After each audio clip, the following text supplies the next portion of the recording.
interrupts me or talks over me. It's so frustrating, and it.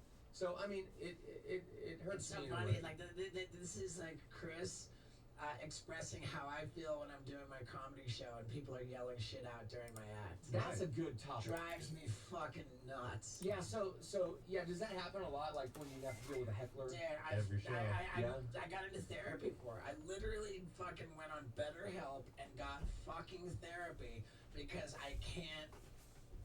I fucking can't handle it. Really? You already talked about it in therapy? Yeah, dude. I've had numerous sessions. Did they get to the root of it? I mean, it's just like, basically, it was like I had to do inventory on it, you know? Well, that's, and the thing of part of being a comedian is how good you are dealing with hecklers. I actually kind of like hecklers to a point. Like, well, I mean, the word heckler conjures up notions of wittiness and like challenging the comedian. Yeah. But the reality of heckling is just it's fucking drunk shitheads that are just yelling out with bad timing. So they stomp on your joke. They fucking ruin your joke. It's everything that you're describing about Danger Earring. Yeah, but doing that during your show, that's not like a heckler in the sense that like your stereotypical sense of it, like just challenging the comedian to a joke contest. Yeah, they really are messing up your show. Right. I had a guy actually do that to me at a show a while back, and what I did. Like, you can't always do this. I invited him up on stage and then... Choked him out.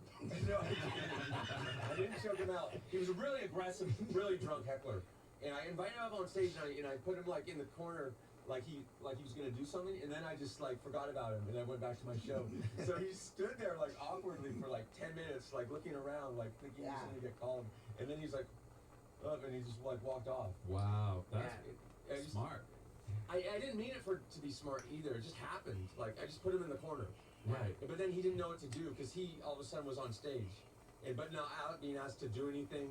Right. Like, wow, that's pretty I put him in an awkward situation. Right. I want to ask you two questions. The one would be, do you have a favorite Jackass bit that you've done of all time? And then do you have a favorite Jackass bit for forever? I'm going to answer for Chris, and his favorite bit that he's done of all time is the opening of the new movie. I'm pretty stoked on the opening of the new movie. Wow. I'm sure that's been asked a lot in the press junkets, but I was just... I mean, if you think about it, like the box office performance of Jackass Forever, while it was successful, it was #1, like still, it got fucked by COVID. So as we're saying this, there's probably a great number of people who have not seen Jackass Forever, even though it's now available for home, like you can get it on iTunes and, home video. And when you get the digital home video version, it comes with like 40 minutes of extra shit, which is all awesome shit too. But there's just a lot of people that haven't seen the grand opening sequence of Jackass Forever, and it's fucking awesome. You want to give them a little breakdown of what it is? A little taste? Oh, all right. So I will, without spoiling it for anyone. I mean, you can. I'll just do it best I can. Without spoiling like what happens in it. My penis is in a monster costume, and it's dressed up like a monster. So I actually have some things I want to actually talk about the experience of filming. For sure. This. I mean, I remember on the set, you're in the middle of this big miniature set. Like this big miniature set. You're underneath, and there's just all this fucking machinery, and your dick got like fucking caught in some cog of machinery. It was the gnarliest. What machine? So, dude, they had the like Oscar award winning fucking puppeteer team. The guys that did the puppeteering from like Ghostbusters and the top demolitions people. To put makeup I'm on this cart that is like. They had fucking they were puppeteering. His dick was a puppet. Yeah, and they couldn't figure out how to attach it. They couldn't figure out how to attach my dick to the thing to puppet it off to make it stand up that way. And crazily enough, my wife actually came up with the apparatus. Like you can notice like at the beginning, like it's like standing up. It's just kind of weird. You can tell someone's pulling it, and then later on, it's like held up really good. And she came up with like this like weird thing that we got from a wilderness store, and like it ended up being the perfect thing. And I wish we had it the whole time. May saved the day big time. How long? Here's the thing. Like his penis gets painted green, like to be like this fucking dinosaur monster, anything except Godzilla. Kaiju, as they call them in Japan. So they've got this fucking miniature city for like the miniature shots. They had the whole Paramount lot, which is New York City, and they had fucking huge cranes throwing fucking cars, explosions, everything.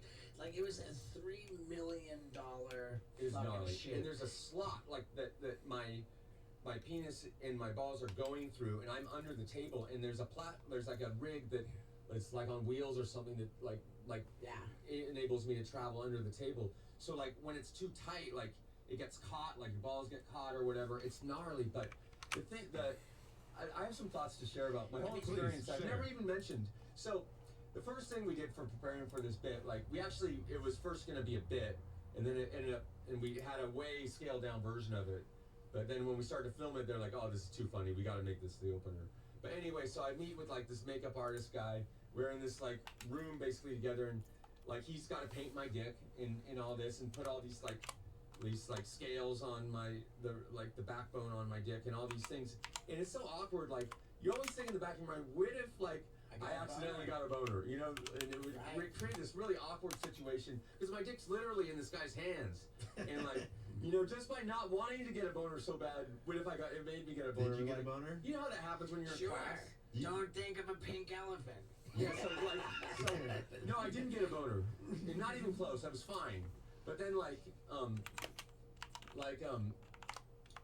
but there's always that fear, you know, and when you're doing it, like, so, you know, you get talking and try to just ignore the fact that this dude's holding your dick and, like, painting it and putting, like, little eyes on your dick and, like, but the awkwardness of if I accidentally did get a boner, like, did he have nice hands?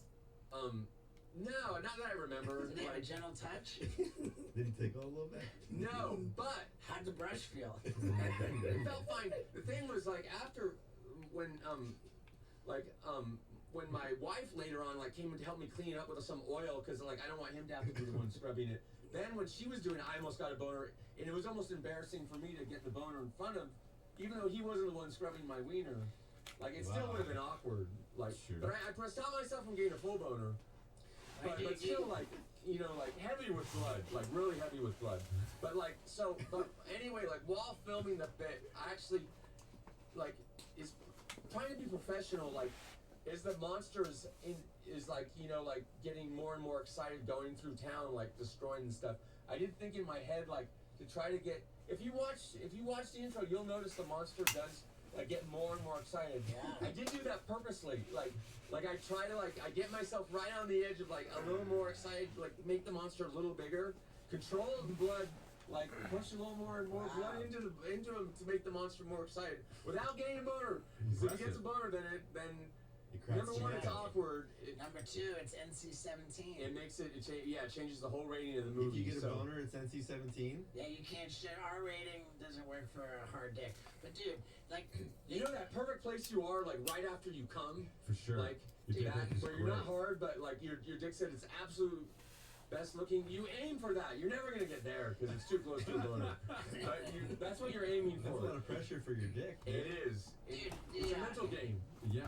The opening sequence was the last thing we filmed, right? Oh, really? Last thing and the very last thing with the turtle biting his dick and Knoxville saying, "I'm Johnny Knoxville, welcome to Jackass," was like the actual last shot. That's cool. And we were like way over hours. It was like fucking midnight. Yeah. Everyone was so like this opening sequence. We never even got a crew photo.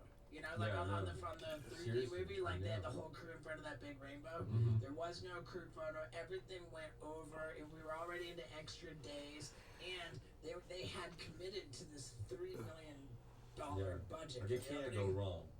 And they had no fucking idea if it was even gonna work. And the fact that they didn't know how to attach the wiener.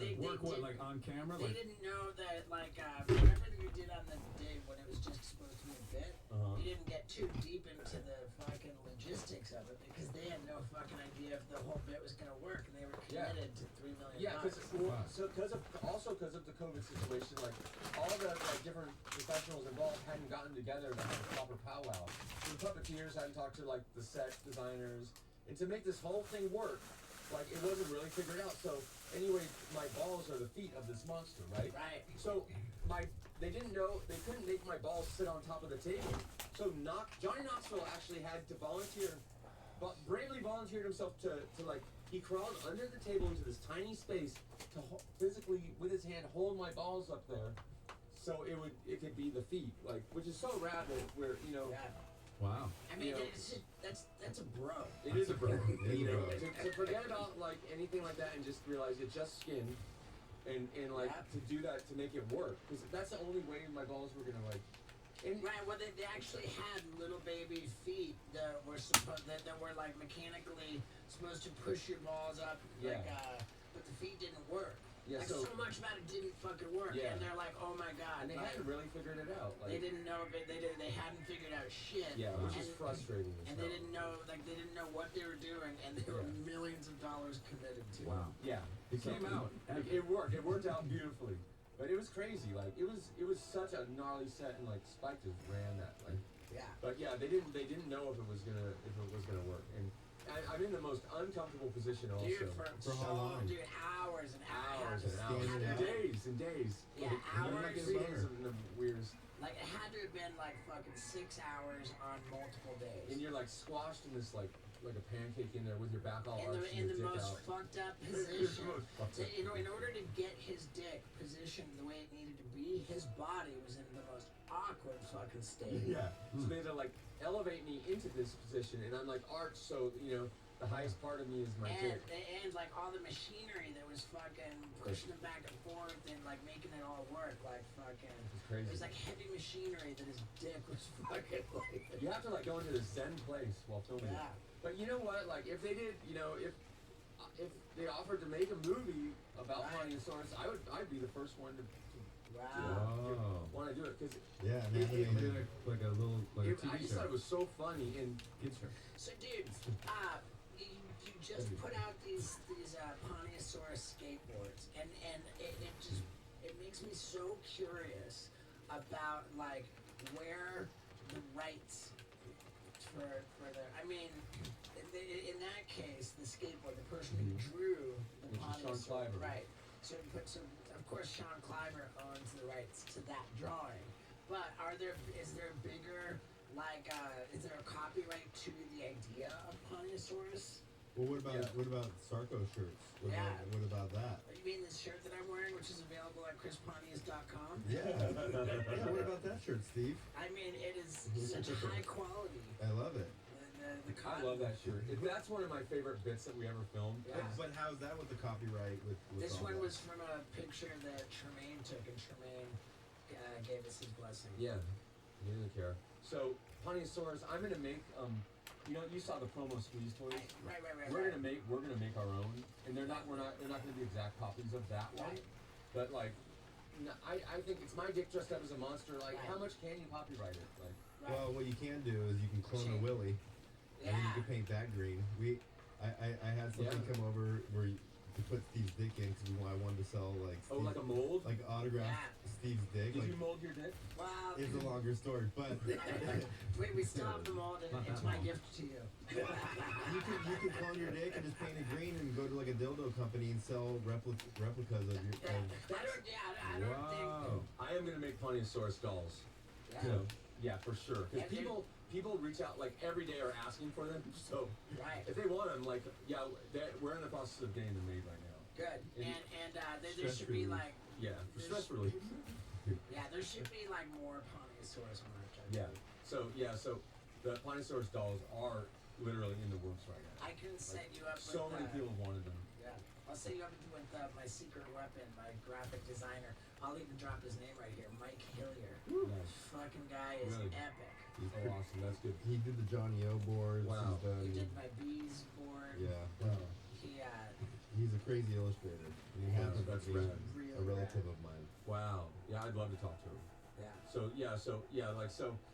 It's my dick dressed up as a monster. Like, yeah. So we're definitely people were like begging for them. Like, where can I get one? Like, so like Well, your boards fucking flew. the boards sold. I mean, granted, I didn't have as many as I would have liked to have had, but But there are more on the way. so Sean Cliver drew it for his company Strangelove, and he sold out.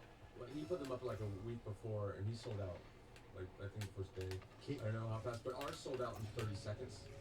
something Yeah. like 30 seconds. May and I were watching like on the Shopify thing or whatever, on the site to see like how fast they'd go, and it was like a minute goes by and it's like they're gone.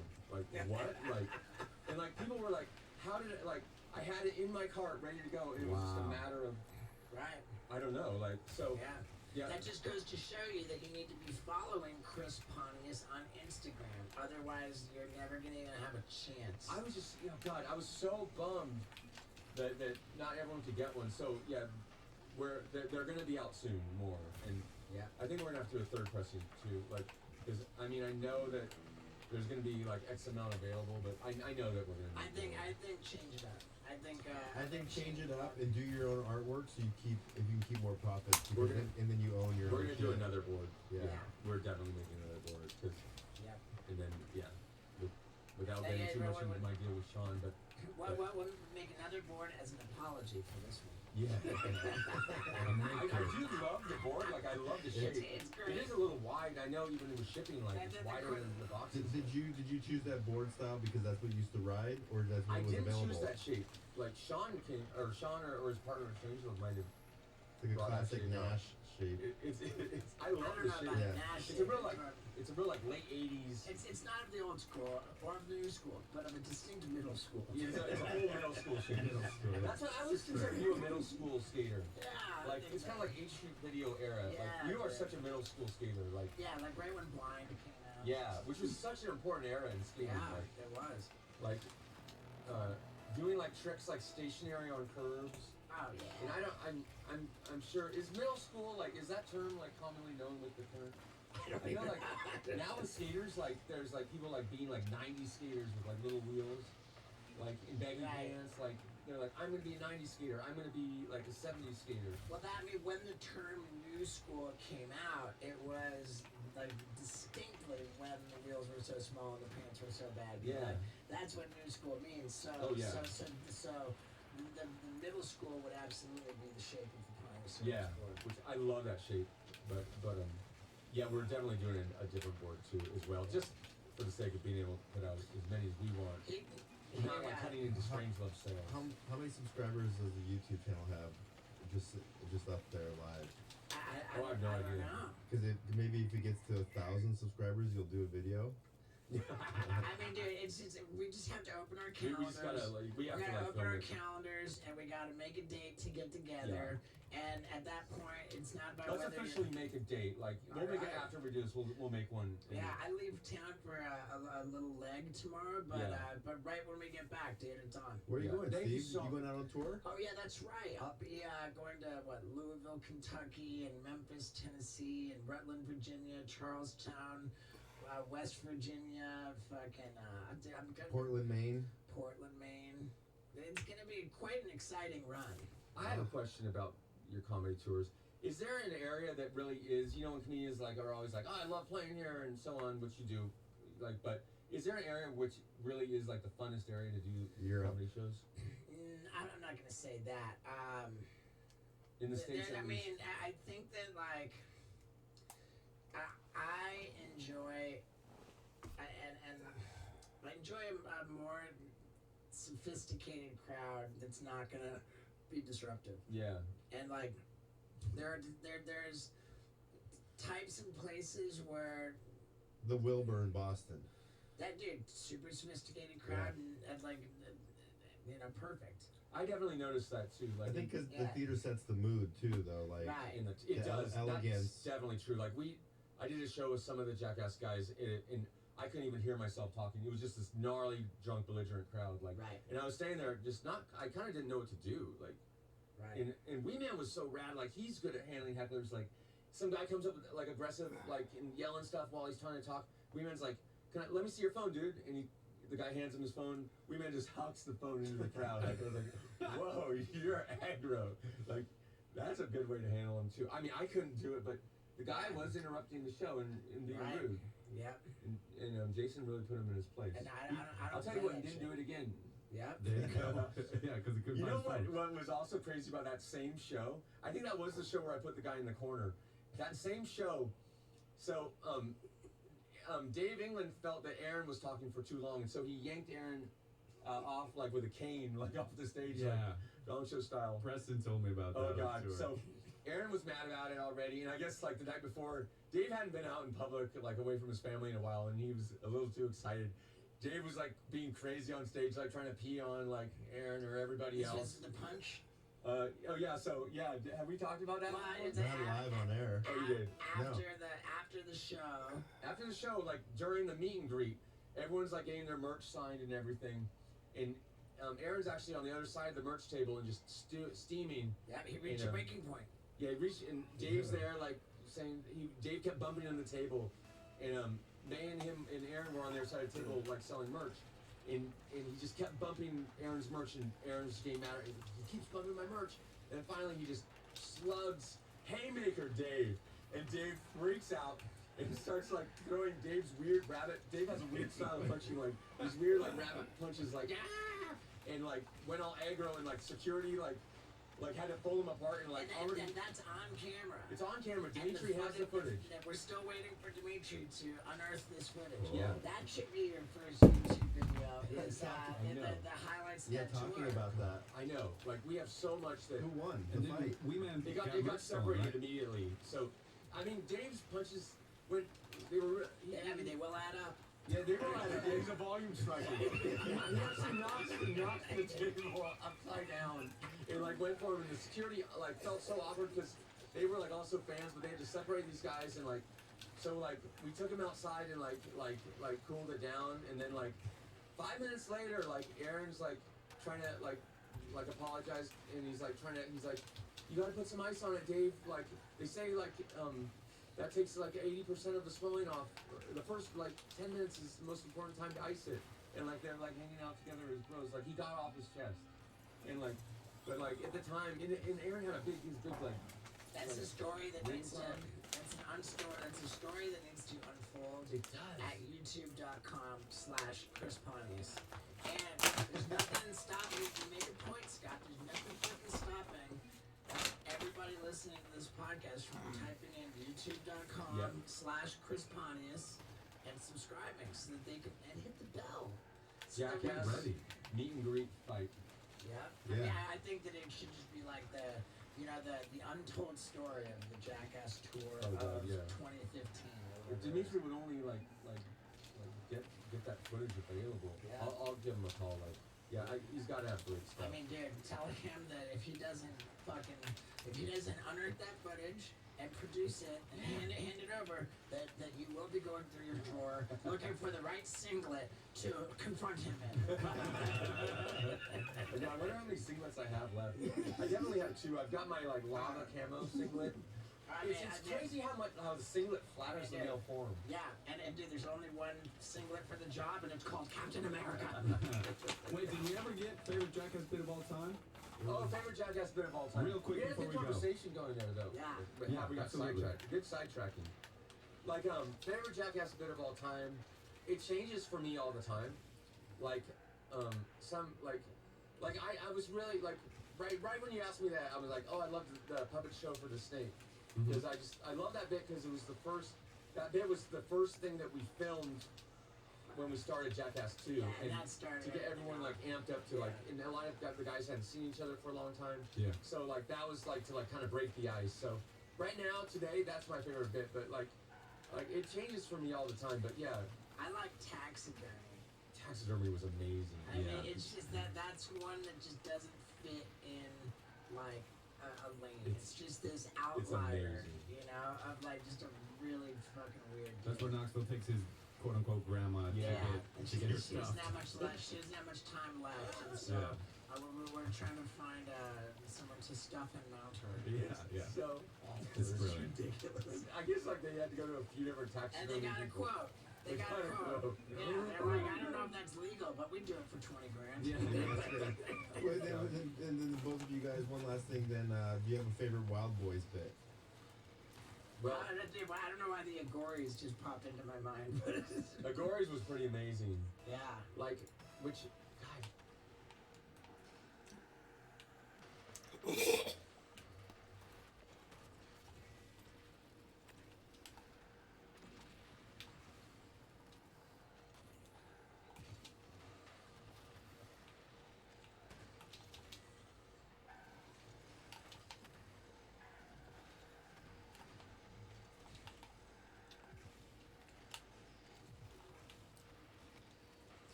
everybody, and welcome to a timeless wild ride with Steve-O.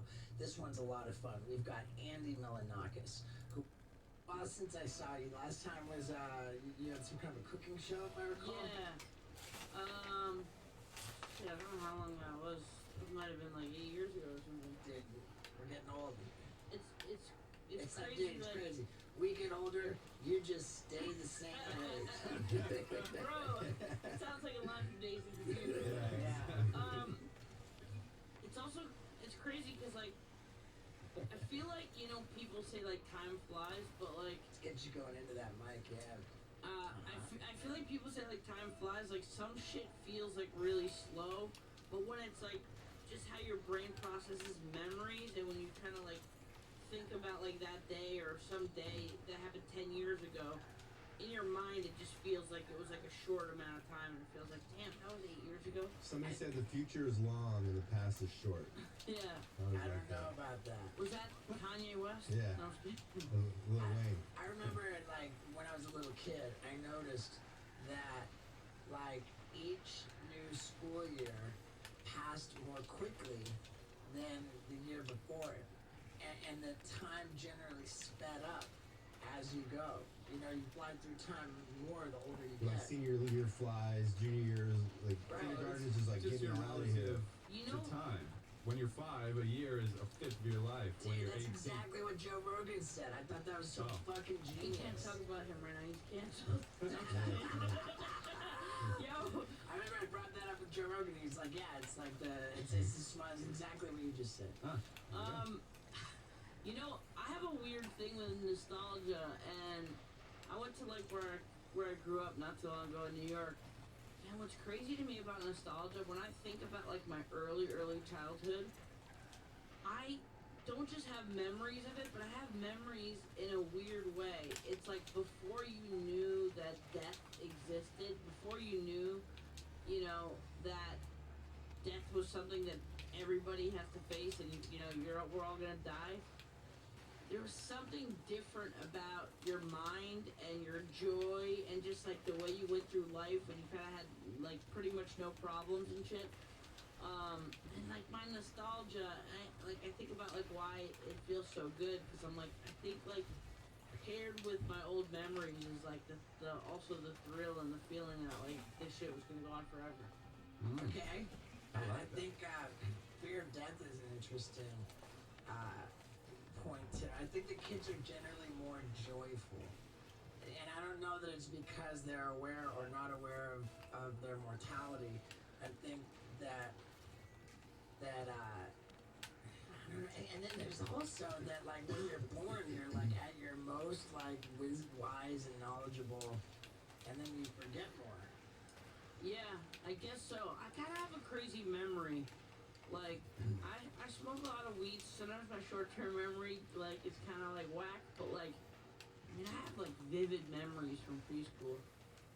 Good, man. I don't know. Yeah, and you're saying it's not just the memory of what happened, but you're also remembering like that, the feeling that you Yeah. had. I remember exactly where I was when I was like 4 years old. When I thought about infinity, I was like, I'm gonna be here forever. Yeah. And then I remember I went and cried to my mom. And I asked her what happens when you die. I remember remember, that. I remember the first time I came to the realization that I was gonna die, that everyone's gonna die. I remember, like, one of my aunts, we were reading a book, and like something happened in the book, and she's like, "Oh yeah, we're all gonna die," and I was just like, "No!" Right. Yeah. Yeah, I mean, This is off to a deep start. Yeah, I love this start. yeah. So, is it safe to say that you are like the godfather of the fucking YouTube diss track? YouTube I diss feel like track. you're very, very early in there with like a pioneer. I mean- like when YouTubers got into doing diss tracks, specifically thinking Rice Gum. Did you? I did, and I feel like I usually don't say things so egotistical. I feel like I'm the godfather of YouTube. I mean, All right. I was making viral videos before YouTube existed.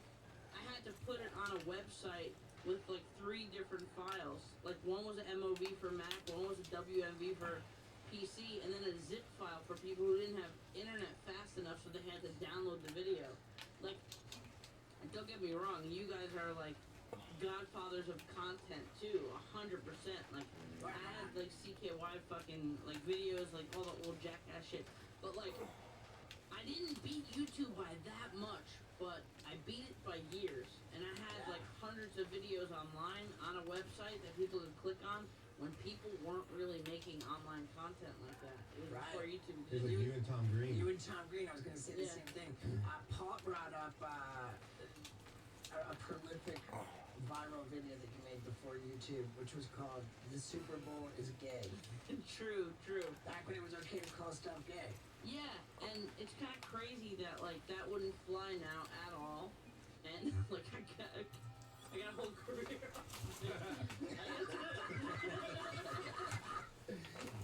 That's great. And it was just like, it wasn't about the word gay, it was just about like nonsensical randomness, you know what I mean? Sure.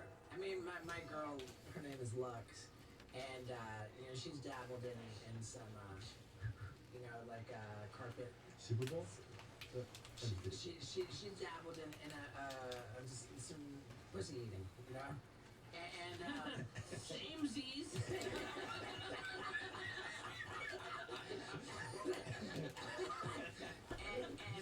and she's really like, you know, not okay with anything offensive. She's very particular about like. And she's with Steve-O. Yeah. But I was like, yeah. I mean, I once said something. I was like, dude, that's gay. You know, like not meaning anything hateful towards homosexual people. Yeah. But just as a synonym for like that's lame, or that, you know. Yeah, the people like us who just kind of like, if you look at movies in like the 80s and 90s and just how we grew up, and like, I'm not saying it was right back then, but it just kind of like was part of our vocab, and not everybody used it in a homophobic way. It's not a hateful homophobic thing, and to be can clear. be, but we're not using it like that. Exactly. Yeah. And to be clear, like Lux and I arrived at the point that it's like, hey, let's just find a better adjective than that. Yeah. But back then, that was the one to use. Yeah, and like, there was like kids movies where they were calling each other hard F-bombs, like it was just like, that was just kind of like, snarky little jokey thing for a 15-year-old to call his friend, and it was just part of pop culture too. And I understand why it's kind of different now. I get it. I'm not gonna like fight against that, you know what I mean? It's like a weird thing to try to fight against, because I can see how it really, you know, fucks people over and it makes people feel like shit, you know? Tell us some of the people that you've made diss tracks against. Well, it's funny, I made a diss track about Justin Bieber. Whoa. If Andy Milonakis makes a diss track on you, better watch out, because there's a good chance he's gonna murder you with it. Just like Liquid Death murders your thirst. If you haven't heard about this company, it's time to get on board, because they're epic, all right? It's water, which comes in a tall boy can, which is designed to look like a beer, because they think it's hysterical for little kids to drink it in school and have the teachers. Water and merch, go to liquiddeath.com/Stevo. Save the world. Now let's hear about that diss track. Just for the hell of it, while he was popping and I was just, you know, making silly rap songs. And then, Can you help us with some of the stuff you said in your Justin Bieber diss dude, track? it was so long ago, I don't remember, but there's a funny finish to this, because his friend Ryan was a big fan of my show. And at the time, I think we had each other on like AIM or not AIM, it was something with video. Maybe it was like iChat or something, right? So one day I get like a video request call, and I'm thinking it's Ryan. I haven't really talked to him on video at all. I just talked to him on the internet and shit. I met him once. And I answered the call, and it was just fucking Justin by himself. I'm like, what the fuck? I'm like, Wait, was he a little kid at that point? no, it was like when Never Say Never came out. So I don't know, maybe he was like almost 18 or around that age. I don't really remember. And he's like, "What's up?" And he like said he saw one of my videos with Lil B. And I was like, I don't know why. The first thing I said to him was like, "Yo, did you see my diss track on you?" And he goes, "No, I don't care about that though." But he hit me up because he wanted me to make a little video promoting his movie. I guess he liked me or whatever. So I was just like, fucking Justin Bieber, okay. So I made a little video in my elevator of my apartment building. I sent it to him, and he goes, "Okay, I like it." And then he posted it to his Facebook to I don't know how many millions of people. And then I never got to meet him, but then like 10 years later, I just get blown the fuck up on Instagram, and he took like one of my old show clips and posted it on his Instagram. So I mean, he's got love for me, even though I apparently made a diss track on him. Couldn't have been too, No, it wasn't too mean. It was lighthearted. So yeah, I did the thing with the rice gum. That was kind of like fake. We kind of told him, like it was in the era of YouTube diss tracks, and we kind of told him we were gonna make a diss track on it. Was that when they were doing rap battles at Maker? Probably around that time. I was signed to Maker for a while. Okay. But yeah, so me and Jesse Wellens did this rap track against him, and then he did one back, and I don't know who else I did one on. I think I made one. I did one like YouTube comments, like tell me who you want me to diss next type shit, and like someone said Fred. I don't know if you remember Fred. He had like a sped up voice. It was really annoying. It was like, I was like, and I was like, this guy sucks. I'm sure the person behind the character doesn't suck, but that character sucked. So I did one on him. So there weren't that many. I just maybe I made like I remember the Rice Gum diss track as such like a prolific thing, and I think that you did it well. You're a talented rapper. Thanks, man. You and Tom Green, man. Yeah, me and Tom Green, we recorded something together. I don't think we ever released it though, but Tom's the homie. Like I've hung out with him a bunch over the years when he was doing his like live show. Weather Vision. Yeah, I was on that a few times. That was before YouTube, right? Mm-hmm. That started before YouTube, or? I think so. Yeah. Yeah. I really like his company. He's like polarizing. Like obviously he's not always like crazy and in character, but you just don't know what he's gonna say. He has his takes on stuff are a little bit shifted, but in a good way. You know what I mean? Right. Yeah. I loved the Tom Green show, man. I was such a fan of Me that. too. Definitely a big inspiration. And I caught him at the right time. So like, there's a guy who like follows both of us. He's been kind of on our Twitter feed for a while, and he just hit me up and he's like, I was in Tokyo, I go to Japan a lot, and he's like, "Yo, Tom's in town, he's doing stand-up." So I hit Tom up and he goes, "Bro, I only have like a half a day free, but I definitely want to meet up. It's crazy that we're in Tokyo together." So I was doing live streaming. I've been doing like travel, like, I don't know if you know what IRL streaming is. It's Twitch, right? It's like Twitch, but In real instead of life. playing games, you have a backpack with a camera, and you stream like travel stuff. Okay. It's a really niche thing. Not a lot of people do it. I mean, 99.9% of the people are just playing games or at home, just talking to the camera. Right. But so What is the duration of an average IRL Twitch stream? honestly, if you want to make money and you want to be big on Twitch, like we do like 6 hours minimum. Damn. Yeah. Sometimes I'd be out in Tokyo, killing all my batteries, doing like 10 to 12 hour days. Like So are you reading the comments as it's coming in and like Yeah, really so- engaged the whole time? Yeah, 100%. So the setup is really cool. There's a backpack, there's 4 mobile routers, then I have a selfie stick with like a wide angle Sony camera, and then under it I have a clamp with a big phone on it. And the phone is segmented into 2 pieces. The right half is all chat room, and the left half is all alerts when people subscribe to you, when they donate to you. Wow. So I was like, "Yo, Tom," I was like, I'm doing this stream, like, people would love to see you. If you want to just meet up for lunch, just me and you, that's totally cool. Or if you want to be on the stream, let me know and I'll bring it and we'll have some fun. And he goes, "Yeah, bring it. Of course you did. And he killed it. There's so many like viral clips from him. We were walking around, and I just was like, we went to get sushi. We did a karaoke stream, and he was singing like Material Girls. He's like, "I am a material girl." Fucking really funny shit.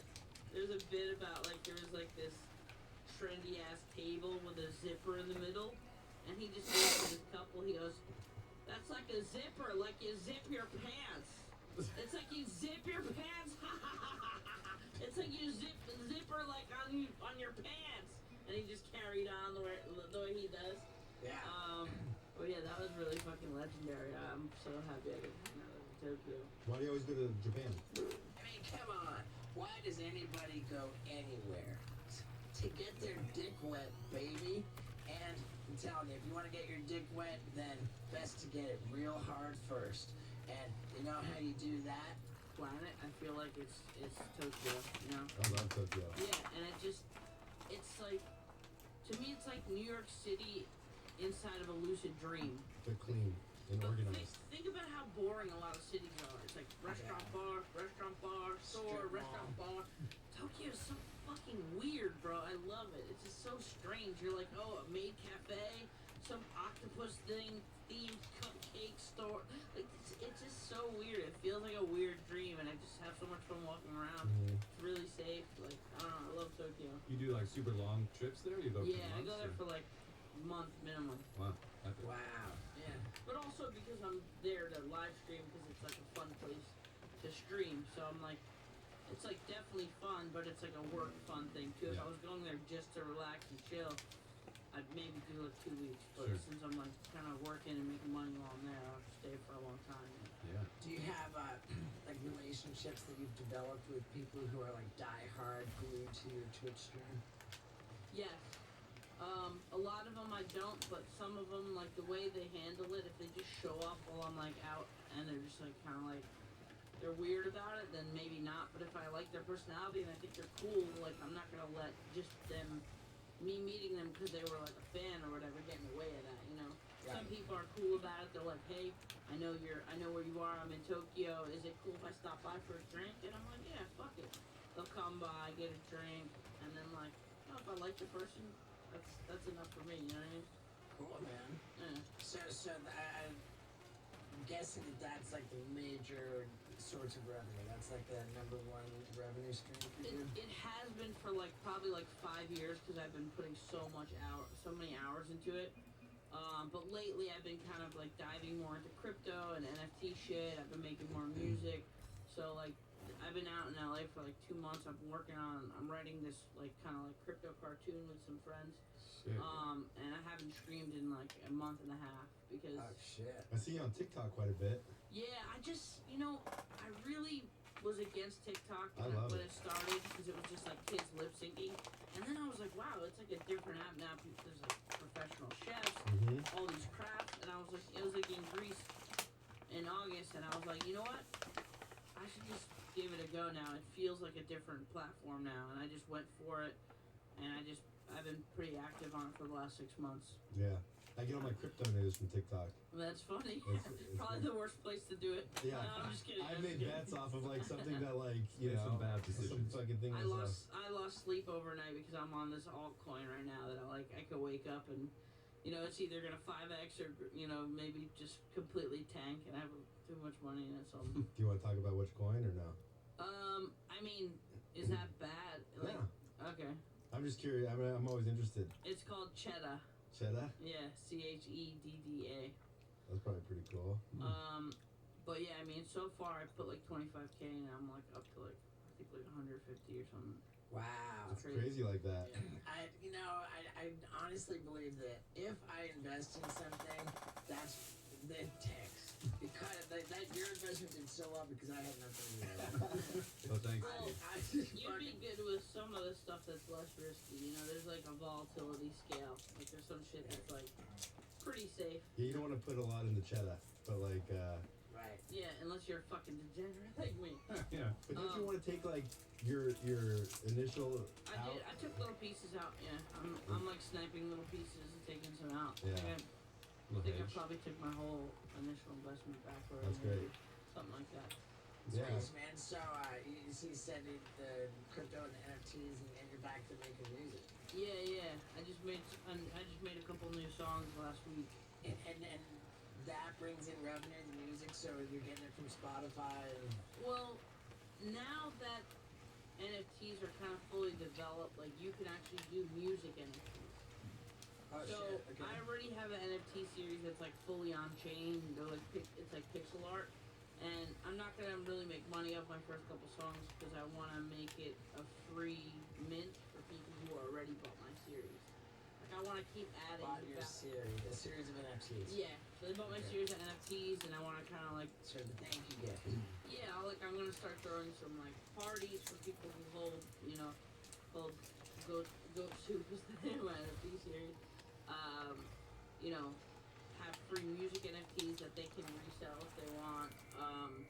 I'm working on trying to get them put into the 3D sandbox world, which is like a metaverse. And I'd like it. I don't know what the deal's gonna be like yet. I have a call with them tonight, but I'd like for it to be anybody who already owns my series can get a free 3D version of it that they can walk around and play in the metaverse. I just want to keep adding stuff that they already get for free for supporting and being a part of the NFT. Because a lot of NFT shit is scammy, and a lot of shit you have an image and it just sits there and the price goes up and down, and then the fucking devs or the creator does nothing, and it's kind of like called like a rug pull where you just like you take the money and you kind of run and you don't do any work. But I don't want to be a scumbag. Obviously, I did it for a reason, and I want to keep growing it, keep adding utility, and keep adding value to the people that are holding this stuff. Cool. Now, I understand that you're a just over the top talented, straight from the dome freestyler. That's a big setup. Alright. I do freestyle. Like, I feel like Yeah, talk to me about like actually just coming up with like if I were to give you a topic, a couple topics, you would be able to weave them into a freestyle from yeah. the The topic? thing with freestyling is it's not like riding a bike. Like I could probably do okay, and then sometimes I trip up and I do bad, and you slip up, and it's just kind of like when I'm done with I've been freestyling for a long time. When I'm done with a freestyle, like it's always assorted. My feeling about it is always assorted. Sometimes I'm like, that was so whack, I fucking did horribly. Let me do one to make up for it, or like, oh, that was pretty good, or like I feel like when I'm stoned, I'm the best because the way my brain multitasks words, I feel like it's the best when I'm like a little bit baked. Are you a little big now? No. Ah, damn it. But I feel like like if you put out, I'll do it. I'm never scared to freestyle. If you give me a topic or two, I could try to put some words together. Paul's an unbelievable musician. Wow. Cool. He's just come out with his first album. Nice. It's called That Kid Is You. It's like really fucking impressive. Thanks, dude. What about okay, how about the topic is like, I'm just saying that Paul Brisky is very attractive. Okay. Paul Brisky is Paul Brisky. yeah, Paul Brisky. That's right. Paul Brisky, I wanna get frisky. I'll suck your dick, I don't need no whiskey. Cause you're kinda cute. I wanna put 2 in your poop chute. That's my 2 fingers. I got zingers. Oh my god, I got bees on my head, no stingers. Yeah. Are you fucking kidding me? Dude. So no mixed feelings about that. That was solid as fuck. I'm good at that. With eye contact too, which I appreciate. Yeah. Dude, I'm blushing over here. Thank you. Dude, thank you for that, bro. Yeah, of course. That was a big honor. I was like, man, I'm gonna put him on the spot. What's Yeah, dude. the most nervous you've ever been to freestyle? Like, I'm in So- front of Method Man or something like that. So I actually ran into Method Man while I was screaming, and I did see that. Where, in New York? no, in LA. It was like on Fairfax or something, right? Yeah, he was like singing my theme song, and I'm like, this is a fucking honor, bro. This guy, like, I'm the biggest Wu-Tang fan. Like, my top 3 favorite rap groups of all time, I think, Wu-Tang, Tribe Called Quest, and probably like NWA. Like, there's so many good groups, like Bone Thug and shit, but I feel like Wu-Tang is definitely probably like my number 1. But my most nervous time freestyling. You want to talk about nervous? Well, the story Andy's about to tell might make you feel overwhelmed with anxiety and stress. It's so intense. And I'll admit, I was feeling up with anxiety and stress, and you know what I did? I got into therapy, and I'm proud to say that. Because getting into therapy doesn't mean there's anything wrong with you. It just means that you're taking care of your mental health, man. Just like you keep your car tuned up so it doesn't break down. Hey, man, that's how I see it. And you know how I got into therapy? I went to betterhelp.com. Yeah, man, it was very simple. They asked me what my issues were, what I wanted to work on. I plugged it in, and they matched me with the perfect therapist. Yeah, like they've got a whole network of super qualified professional therapists. And if you go to betterhelp.com, that's betterhelp.com/Stevo, then you get 10% off your first month. And I believe in it, man. I do it. It very much helped me, and I think there's a good chance that it can help you too. So go to betterhelp.com/Stevo, give it a shot, and you get 10% off your first month. And I think there's a strong chance that you might be a happier, healthier person for doing it. So thank you to BetterHelp for sponsoring this podcast and hooking up the listeners of The Wild Ride. Yeah, baby. Now let's talk about that stressful situation. So like I came up because Jimmy Kimmel found me on the internet. You found Super Bowl game. Yeah. So I was doing his show for a while, and he just was learning about me. He just saw my little weird videos, but he didn't really see any rap videos, I don't think. And so I was in the alley, like outside of his show, freestyling for some random people. I was probably drunk or something. And he came out to like leave, and he heard it, and he goes, "That's really good." And then the fucking next day or 2 days later, I'm on as a guest announcer, and fucking Shaquille O'Neal is like the guest. And live on fucking TV, he's like, "Oh, I heard Shaquille, you had a rap album. You know, our announcer over there, Andy, he's a freestyle rapper too. Andy, why don't you give him some freestyle lines?" Like, I got a freestyle to Shaquille O'Neal, and it's on TV. So if I, you know, how much of a chance do you have? You spit 4 bars, and if they suck, they're just gonna go to the next segment. You know what I mean? I don't really have time to like try to do good or try to save it. Well, I didn't give you any time. Yeah, true. Less that pressure was, though. I'm no that was the Shaquille most scared O'Neal. I was about freestyling. I was Wow. like, fuck, this And is how not did it gonna go? Did you Yeah. kill it? I did okay. I wasn't like, I murdered that shit, dog. But like, I did okay. I was like, thank God I had words. I didn't slip up. I rhymed without being like, So I was like, okay. I'll give myself a pass on that. Dude, epic, man. Getting anybody realizing that it's genuinely coming out of thin air is gonna have like a lower bar. So are You'd you? be surprised how many rappers don't actually freestyle off the top of the head. Oh, They just call everything a freestyle on the radio. Like, yo, we got so and so For sure. here, and he's here to freestyle, and it's just all written Yeah. verses. yeah, of course. And then someone will actually freestyle, so it's not as good as the written one, and people are like, "Oh, that was kind of whack." But like, he's the only dude that Yeah. actually really did it. There's like 99.9% of the time I can tell if it's a freestyle or not. When you have like metaphors and like crazy references and it flows together perfectly, Mhm. 99.9% of the time that shit is not off the head. Who's the best freestyler? Lil Dicky? Well, his was written on the. His is Is written. it Lil written? Dicky's a dope rapper, but He doesn't I freestyle. think like there's a guy named Idea who passed away a long time ago who used to battle Eminem. He was like fucking one of the best of all time. Idea. What about that guy that walks around Venice and he gives 3 Oh. words?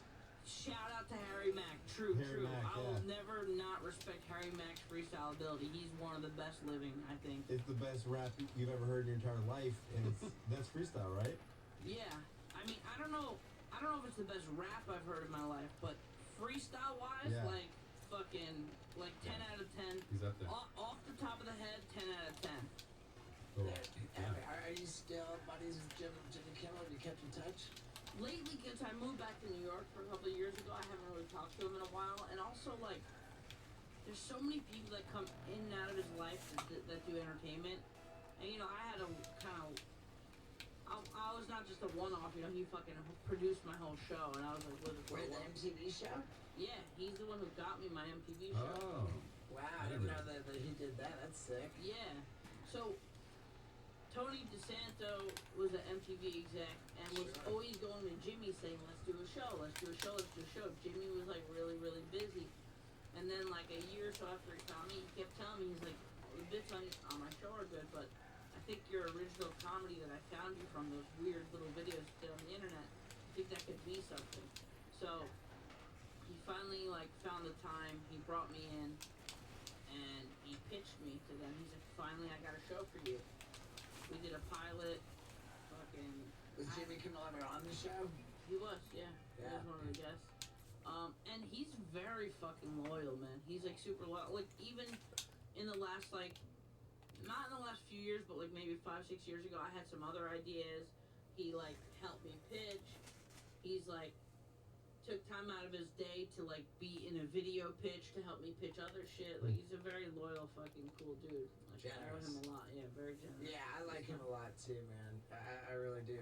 You ever go to one of his crazy parties that you hear about? Yeah, the best one for a fat fuck like me is like, there's an Italian thing, I think it's on New Year's or around New Year's, where they don't eat meat, they only eat seafood, and they make like 7 or 11 different, I think it's a seafood, the 7 fishes, yeah. 7 fishes, yeah. Yeah.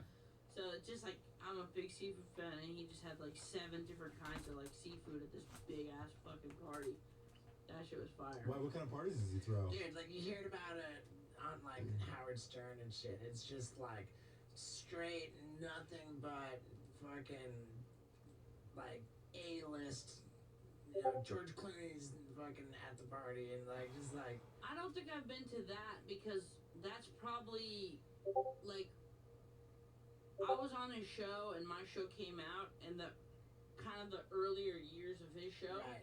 So like I did more kind of like intimate things where it was just like 6 people going to watch football, and he's such a workaholic. He would be in his room for half the time like writing and shit. Right.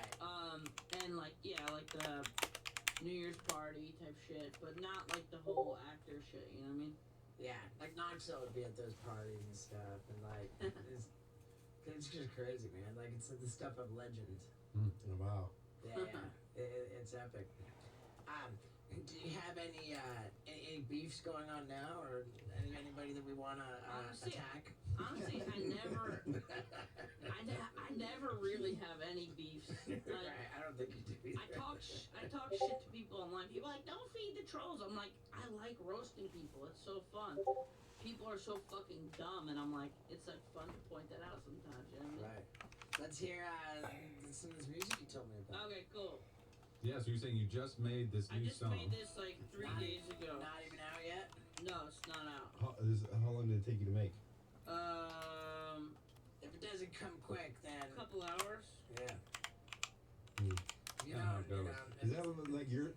And are you, sorry, do you produce the music as well? No. You don't produce. I always wanted to learn producing, but I'm like, I can work with producers that have 10 years experience. I'm like, I'm never going to be as good as the people I can work with, so I'm like, Cool. it's not a good excuse if you really want to learn it, but Sure. I never really did. But yeah, this song is called Free Snacks.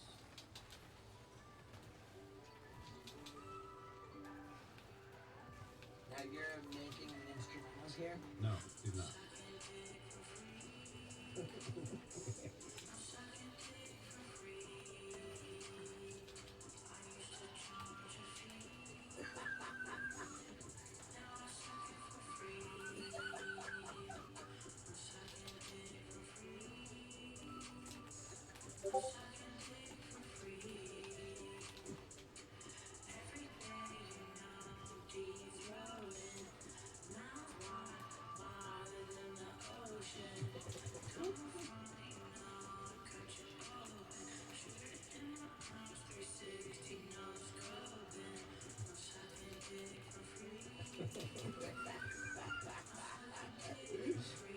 Yeah, man.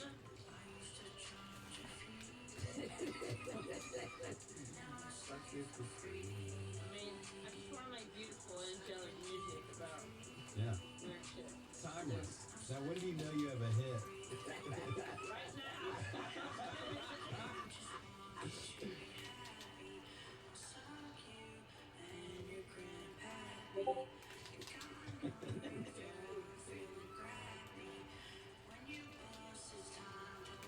It's very Post Malone. Yeah, dude. Yeah. You see this at arenas, dude. No. Yeah.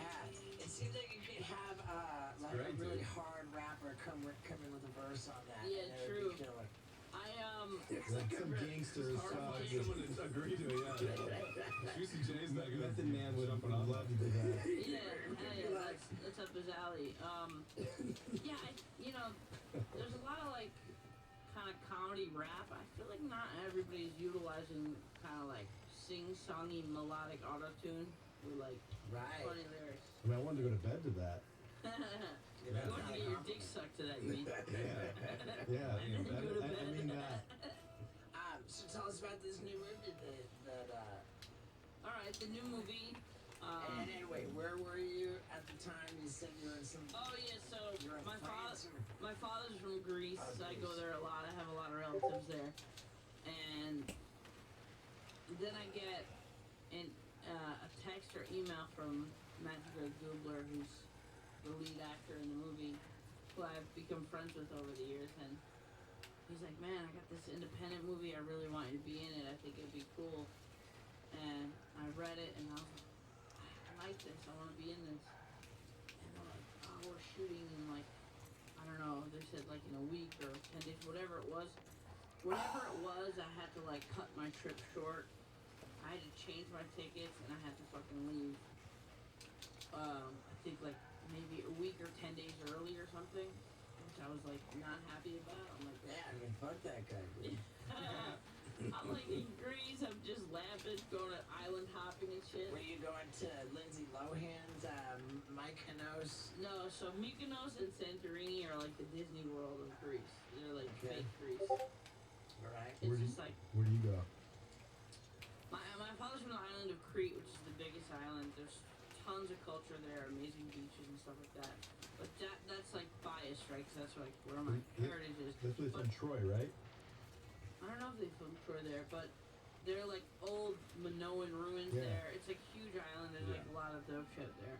But also there's a lot of cool islands too that are not Santorini and Mykonos that you can still get a taste of Greece from. Naxos is one of my favorite islands. Fucking beautiful. There's a lot of crazy mountains, old villages. Like when you go up where my aunt lives, we have a house up in the mountains in Crete, not Naxos. It's such a crazy feeling because you feel like you're, traveling back through time. There's an outhouse. She has goats. She has a watermelon patch, big trees. Up in the mountains, the population of the village is like 7. And it's like so fucking old school. It just feels like so rad. You feel like you're like, I don't know. Not like you're Yeah, you feel like the last thing you want to do is go fucking get on a plane and cut your trip short. Exactly. But you did. I did, and it was worth it. I was really happy once I got there, and it was cool because like I don't really obviously do like a lot of serious acting, but even though this is like a dark comedy, the one note was like you've got to deliver all your lines seriously. The whole tone of the movie. No smirking, no trying to make the lines clever. Same way you suck Serious. dick for free. Exactly. Very serious. I'm very serious about it. Right. So yeah, there's like a coven of like, like kind of like gothy, fucking into witchcraft and crystals and shit like this. Right. We watched the trailer, and my takeaway from it was that, like, it was like a secret society kind of thing, and the rule is you're not allowed to be cool. Yeah, pretty much. And then they find out that the leader of the group was like the class president, and he was a cool kid, And Prom plays team. lacrosse. and he was or on some the shit. lacrosse fucking Yeah. team. Like, whoa. Yeah, you're one of the cool kids. You're not one of us. You're not a rebel like us. Yeah. Right. So then he has to go on a mission to kind of find himself. And find who he is. So it's a little bit of like a darker kind of like Revenge of the Nerds, like. Yeah, but it's kind of like, it's like a dark comedy because it's like, these characters are not self-aware, but people who watch it realize how much of a fucking joke they are, but they don't. So it's kind of fun to watch, like, you know, how seriously they take everything is like kind of like laughable. From the audience perspective, because they're like, look at these fucking idiots and the shit they're saying. Yeah. But the fact that they take it so seriously, I think, is what makes the tone of the film work and kind of fun. And this is coming out. What's the name of it? It's coming out February 14th, right? Yeah, it's called King Night. King Night. Yeah. And what's it coming out on?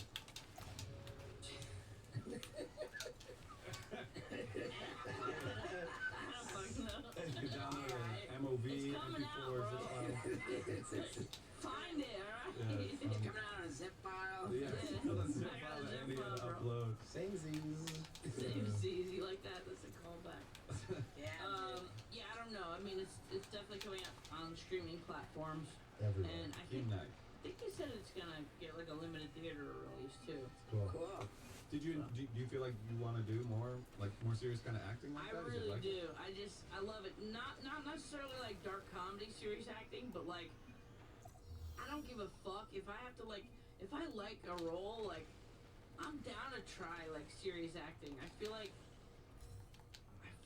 I could commit to it, and I'm not saying I'm the best or anything, but like I feel like I could do okay if I really I could just commit to a character and really like click with the character. Yeah. Man, the godfather of YouTube, the best at serious acting. It's so awkward to say because I usually don't say such egotistical things, but I feel like I've sung to a lot of these kids, and Yeah. if I got a TV show out of viral videos before YouTube existed, then yeah, fuck that, they my sons. Exactly. Boom. That's right.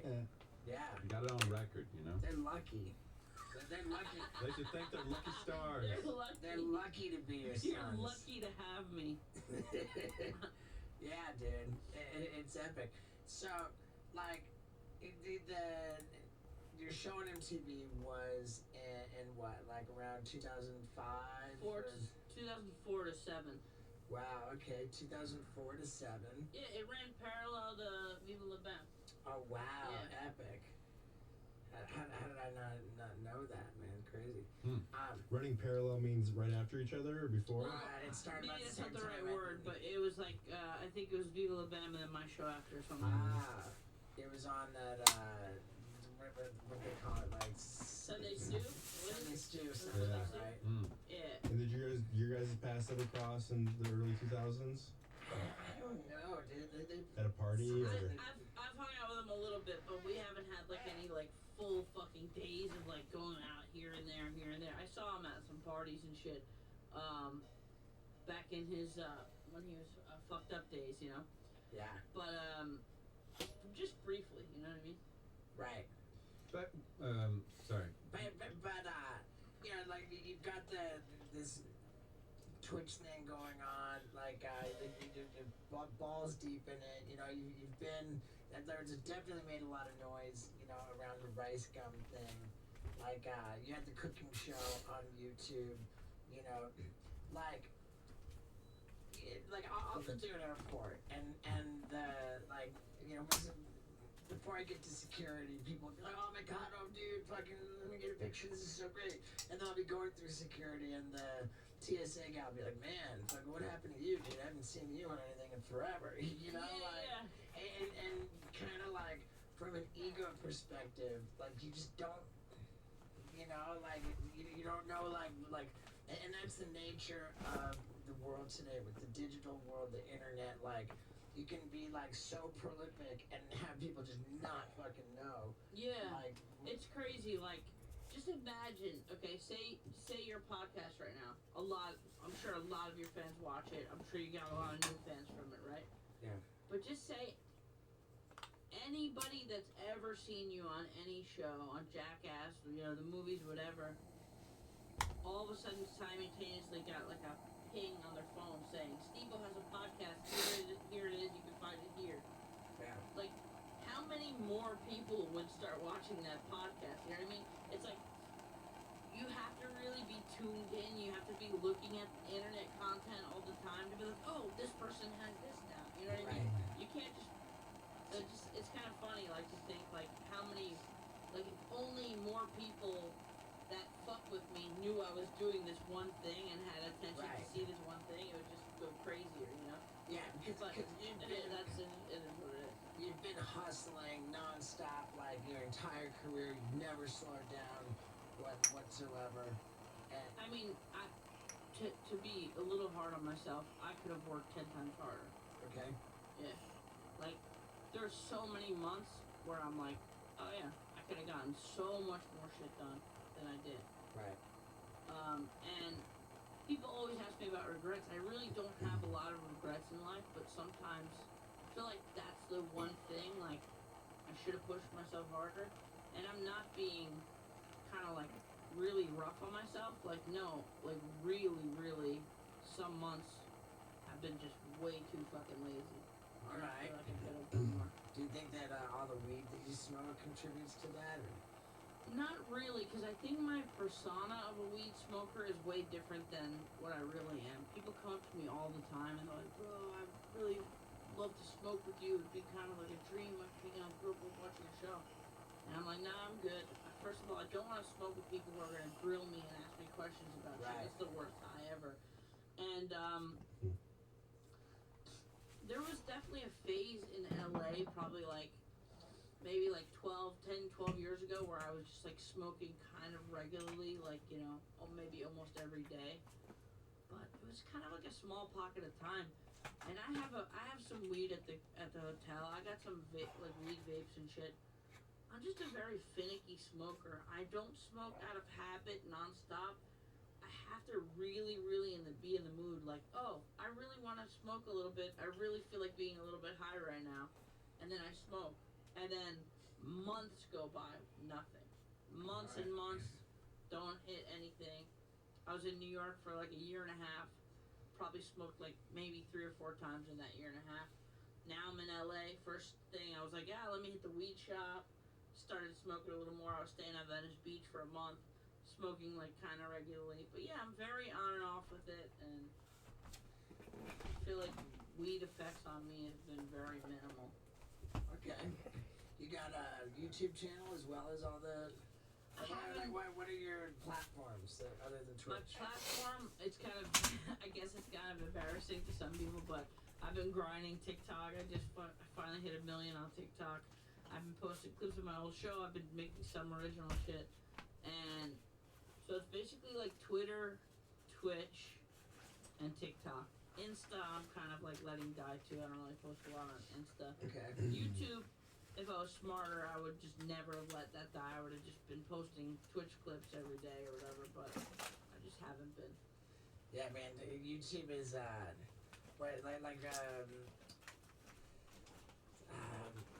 Machete was saying about boxing. It's a jealous god. Oh, there you go. Yeah. Mm-hmm. Yeah, Danny YouTube. Trejo. Yeah. Yeah, Danny Trejo.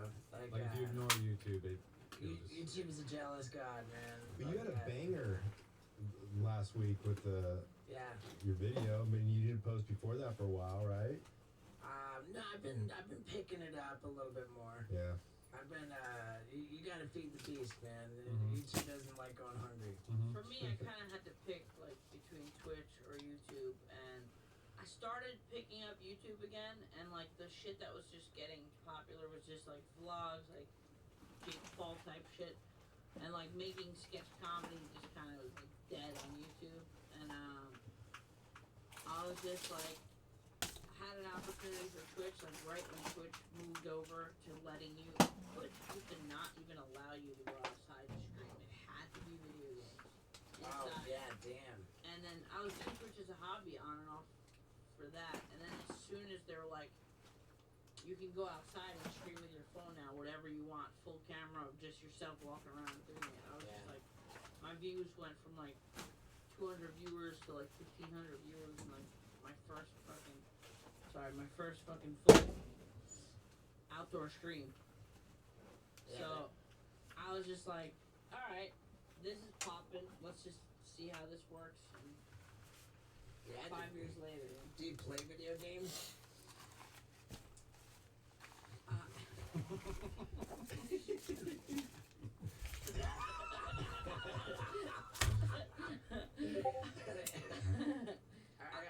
I do play video games.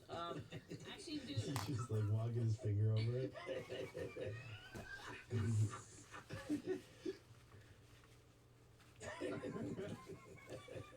So there's one that you would find interesting. It's called Grand Theft Auto Roleplay. So it's GTA 5 with mods, and everybody in the game is a character. This is the one where you want to kill as many hookers as you can. Yeah, so it's like Grand Theft Auto. Like life.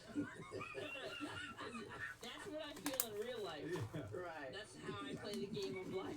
I want to kill as many hookers as I can. So, yeah, so it's like Grand Theft Auto, but instead of just playing the game normally, every single person in the world is an actual character with a microphone. So, like, if you rob a bank, there's like actually people playing cops chasing you, and then they put you in like. So when you log in to play the game, you're assigned like, okay, I'm logging in. They tell you, okay, you're gonna be a cop. So here's some. Actually, it's so fucking nerdy, but to actually be a cop on the big servers, you need like months of like training and shit. Wow. Yeah. That's so they pay you once you've been trained, or is it just like people are that passionate they'll do it for free? No, they'll stream it on Twitch and they'll get paid off Twitch. They don't get paid got on you. YouTube. Yeah. Okay. But so you like There's people that play lawyers in the game. There's people that play. you go to law school, you sit down in class and like I mean, it's not that deep, but like the craziest shit when you rob a bank with people and then the cops come and you negotiate for you have to have a hostage or else they'll just shoot you. Right. You negotiate for the hostage, they give you free passage, and then there's a huge fucking cop chase. If they catch you, they'll put you in a holding cell. You'll ask for a lawyer, and the lawyer will come, and it's like this whole fucking very involved thing.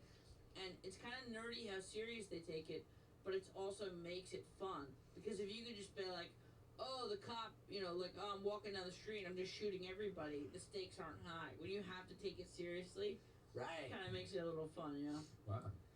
That's. And are people walking around like, oh, like that's Mickey Mouse and this guy's like that, or do everyone looks like people? Like is your avatar like all crazy and shit? Some people put weird avatars, but most people don't. Like, there's a fast food restaurant in the game, and they have a certain outfit they wear, and like you actually go in, and they're like, "Can I take your order?" And you like order food and shit.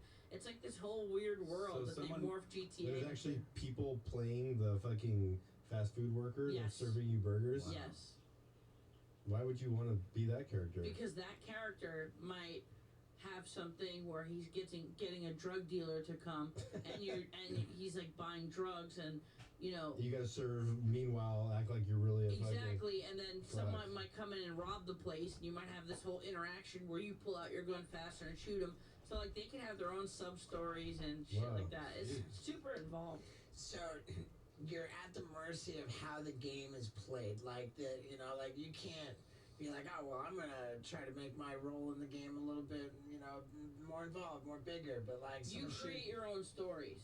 So like you can, if you want to be the boss of a gang, you need to find a bunch of 4 or 5 people that will follow you, and that will take your orders. You name the gang. Does that happen within the confines of the game, or are you recruiting this and setting it up outside the Within the game. Everything is within the game, yeah. turning into real life. Is Yeah, there it's like crazy. a leader? Like is there a president or like within There's this world? a town mayor that gets elected. Wow. There's a casino, you can go in. I used to work in the casino in the game. And now that's not like there's not only one ecosystem for the whole game. It's like kind of. There's different servers, but the best server I think is called No Pixel, and that's the one that's the hardest to get into. And some people that don't have priority, there's so many people waiting to play. Some people will sit around for 6 hours just to get in the server. Wow. Wow. Yeah, it's crazy. Super crazy. And do people know they're dealing with Scott? Just that got so heavy for him he couldn't. Do people know not the it's death you talk. when they're yeah? That's a great question. Like, do they know? Like, oh, Annie Milonakis is robbing my bank right now. Most people do, because I don't use a voice changer, or I don't try to do a crazy voice, and I actually play a rapper in the game, and I make music outside of the game to play inside of the game that's relevant to characters. So I'll make diss tracks about characters in the game, Holy shit. and I'll like actually do it in a studio sometimes, and So I'll have like a record release party where it's like a diss track, and I'll like say so much shit about the actual character's past and what he's doing, and I'll play the diss track and like rap the diss track in the game. Do you have like a nemesis within the game? Yeah, I do. You want to shout them out? Do we want to? Yeah, fuck OTT. His bars are whack. He's a fake Drake, and he uses too much auto tune. Boom. But you have no idea who he is in the real world. He could be your next door neighbor. Oh, you do?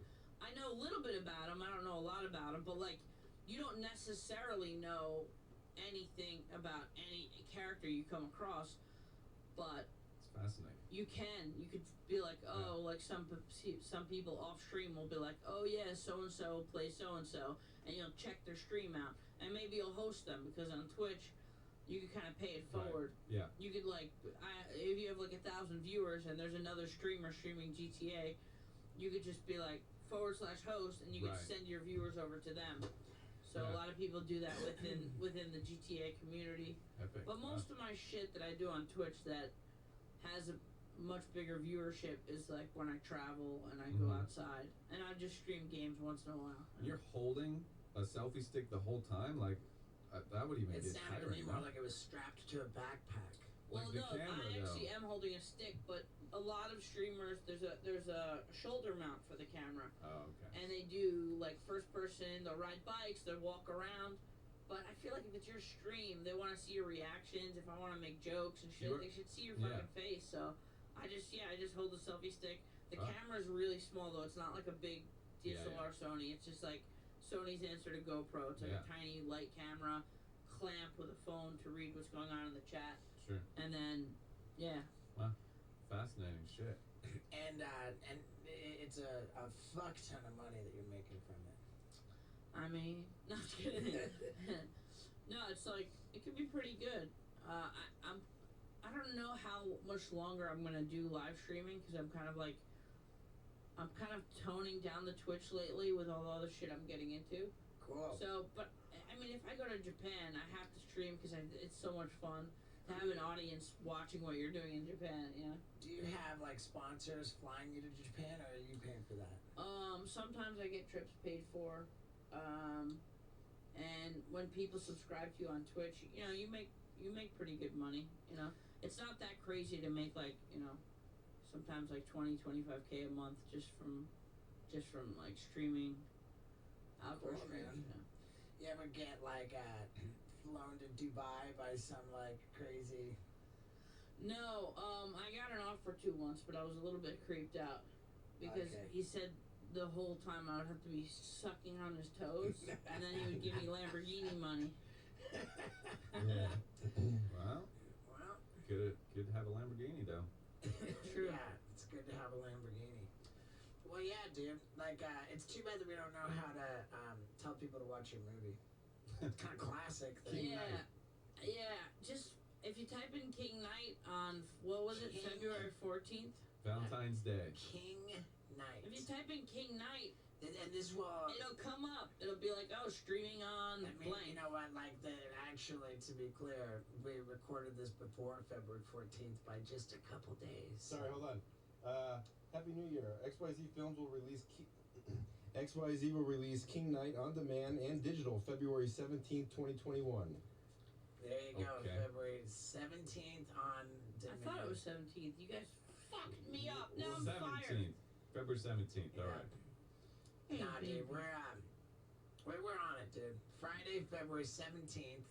That's tomorrow as this comes out. Good. There we go. What's your dog's name again? Wendy from Peru. Wendy. She's the greatest. You're great. Awesome, I love man. that story. Well, get on fucking Andy Milanakis' Twitch and watch his fucking movie.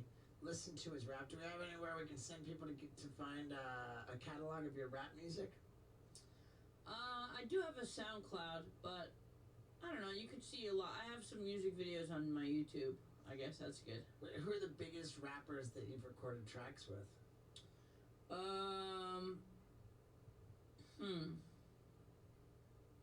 I did one with Rich the Kid, That's sick. Lil B. I'm trying to think. I'm like kind of like drawing a blank. Is there any talks of a Three Loco reunion ever? I don't know. Simon is like killing the movie scene right now Yeah. with his movie Red Rocket, and he's kind of doesn't want to rap anymore. He said he's done it for so long, and he's getting movie offers now and shit like that. Right. So I think he's kind of done with that. And Riff Raff just like blew up. Yeah, I don't know what Riff is doing right now, Yeah. but I'm gonna fuck around with that auto tune, kind of like not like rap. Dude, but Riff Raff would get on that suck your dick for free, right? He could do drop a hard verse on that. He would, yeah, he would do it. Damn, sure that he would would. be perfect. Let's get him in the mix, dude. Maybe you should drop some vocals on it. Dude, I'll Steve fucking... did have a rap career. Yeah, dude. And I mean, we haven't talked about your rap redemption in so long, but are you still planning on doing that? Maybe, we should get maybe Andy you and on I here. need to fucking get in the studio and I'll fucking, you know. Lay some bars down. Yeah. By the way, have you ever seen the celebrity death match with me versus you? Oh, dude, I feel like I vaguely remember that, but no. Wow. That was so random, bro. Who won? I think I won. Epic. I think I ate you. Nice. Cause I'm Dude. fat. Nice one, MTV. Right on the nose. Yeah, now I'm thinking about a verse for I'll suck your dick for free. Oh Like yeah, that. I mean that's got you written all over it. Yeah, dude. I just like, Bro, we need to fuck around You with know, you doing auto tune. I'm thinking about like, I will clobber your dong, fucking, you know, my tonsils will not last long. I will fucking hit your hog so hard. Writes itself. Oh, right? You Yeah. still got bee sting marks on your dick? I don't. Let me but, see.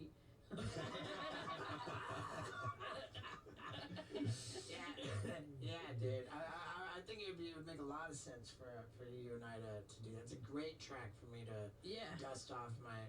I want to hear your voice with like really buttery auto tune with you singing instead of Okay. rapping. Oh. 'Cause that could be really. But that needs to be on a different track because We what should this make needs, a new track. Yeah.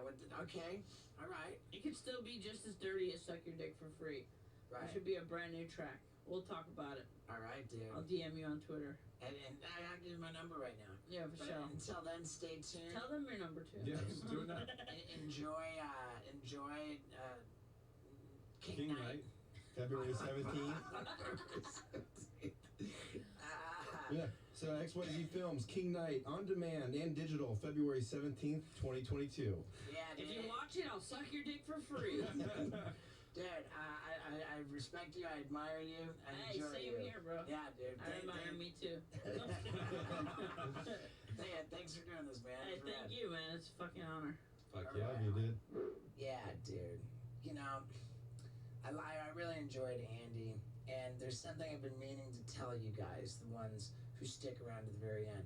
A while back, I saw a bunch of people posting their screenshots of their Spotify app, I think, and it was listing like their top 5 podcasts that they listen to, and dude, I saw a bunch where people were like, it said how many hours.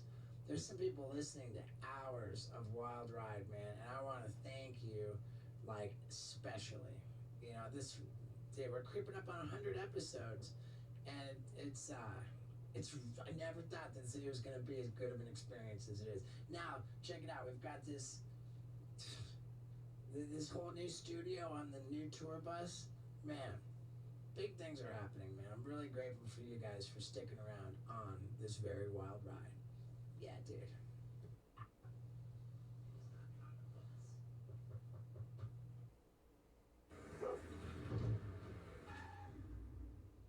Hey everybody, and welcome to an emotional wild ride with Steve-O. Can you believe that we made it to 100 episodes? I'm fighting back the tears just to think about it. And this episode really is special. I've got my sister. She was the first supporter of me in this silly career. She knows so much about me, and she's gonna serve up the juice for you. Man, and you know what? You know who's gonna really serve up a killer deal for you? It's Harry's. What's Harry's? It's what I use to shave my face, and I love it.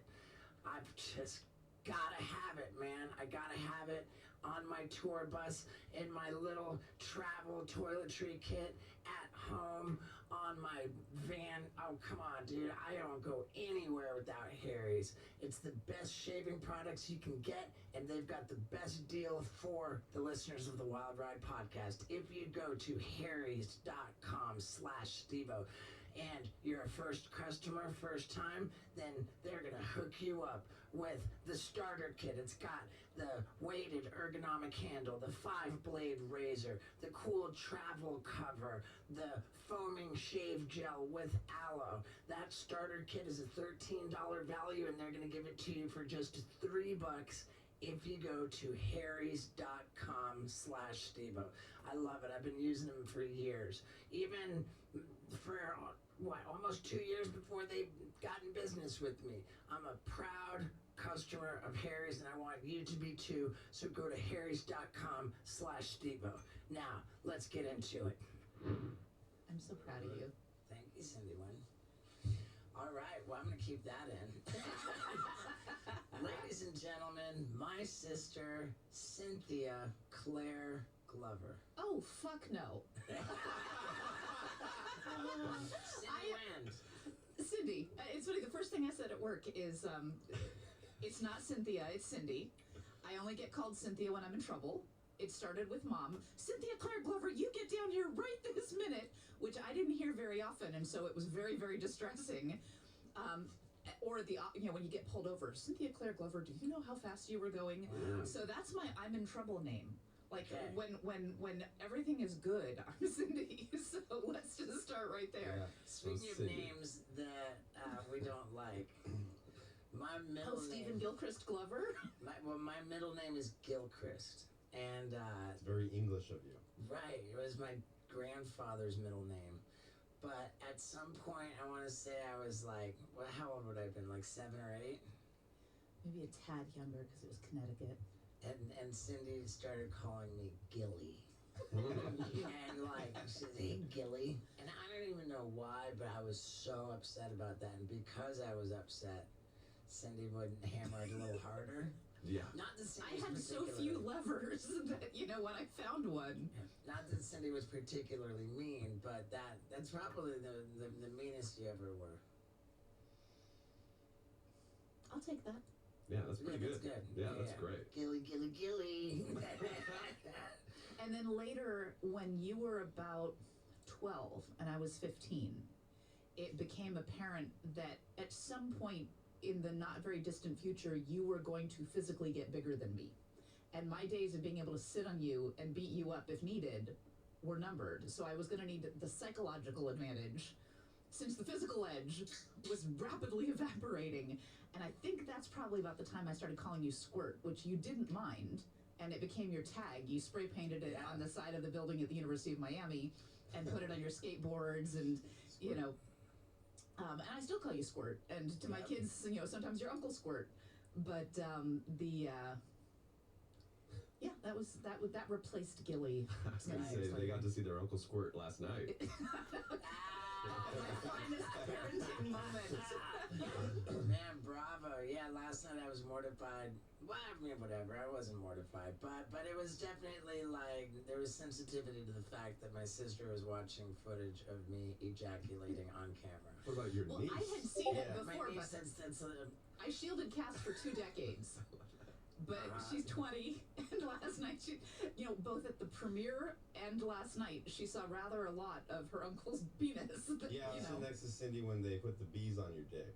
And they were like, oh no. Yeah. The bucket list sure is a little bit more aggressive than Jackass. But yeah, so I mean, like, what to talk about? I mean, there's so much. I want to thank you, as I always have, for being the earliest supporter of my choice to try to become a professional idiot. Like, really, Cindy was behind me before anybody else was. When was that choice made? I made that choice officially in 1993 when I dropped out of the University of Miami. I was couch surfing for 3 years and ended up moving in with my sister in Albuquerque, New Mexico, and she was behind me. But And what was the choice to become a professional idiot? I was trying to become a famous stuntman by videotaping idiotic stunts with my home video camera. And there was no precedent for that. Cindy was a supporter. She let me live in her house, and she found out about. Tell a little bit about how you feel about the way I tell the story of you taking a dump in is that accurate? It is. So in Albuquerque, I was the City Hall reporter, and we had a little bureau downtown separate from the main City Hall, the main newspaper office. And there were 5 of us in this downtown bureau. At the Albuquerque Tribune. Albuquerque Journal. Oh, the Albuquerque Journal. Yeah, the Tribune was the enemy. That was the rival. But we had this bathroom, and one of the reporters there had put like a little table with some flowers in it, and it was pretty cozy because there were just 5 of us in this office, and we had like an lounging chair and a couple of other things, and there were some magazines, and there was a trivia book in the bathroom. And this was before cell phones. This would have been 1995, probably. 96. 96. Okay. So cell phones weren't really, a thing. You didn't take your phone into the bathroom with you. And it actually would have been. I moved to Albuquerque in 96, but this would have been 97. Okay. So in the era before cell phones, if you were planning on spending more than just a couple of seconds in the bathroom, you might pick up whatever was lying around. And so I often would read some of the trivia things, just passing time. And one of the little items was what is, one of the only universities or colleges in the country that doesn't have any tuition, and is statistically harder to get into than Harvard, or maybe that's something you came up with later, but and it was the Ringling Brothers Barnum and Bailey Clown College in Sarasota that had auditions, throughout the year for each class, and then didn't charge any tuition. And I thought, Ringling Brothers Barnum and Bailey Clown College, like, that could be a way to legitimize that could be awesome. Because at the time, you had signed up, you'd been in and out of school, but I'd encouraged you to sign up at UNM, and you took a gymnastics class. Yeah. And that was when, and you really wanted the standing backflip, and you worked really hard on it, and you got it. And you'd always done a couple of bar tricks for beer, because, but you went to the, we found out that, I did some research, I found out that there were auditions coming up, and yeah, you tell the story better than I do. Well, I remember, it was the very same day you took the dump. It all started when Yeah, when my sister was taking a dump. And I came home from school. I was in the university, and I came home. There was a note on the kitchen table that said, Ringling Brothers Barnum and Bailey Clown College, apparently tuition is free if you can get in. I still saved that note. I still have it. And so I thought, oh, okay, well, this is cool. And I called up the phone number, and I think it was just a voicemail that said, I was getting ready to tell him, how I'm a rad stuntman. It was just a voicemail saying, if you want an audition schedule, then leave your address. And so I left the address and didn't think about it too much. And then when the audition schedule came in the mail, I wasn't home. I was on Ryan Simonetti's floor barfing all over his carpet, like with alcohol poisoning. I've seen the footage, I think, of that.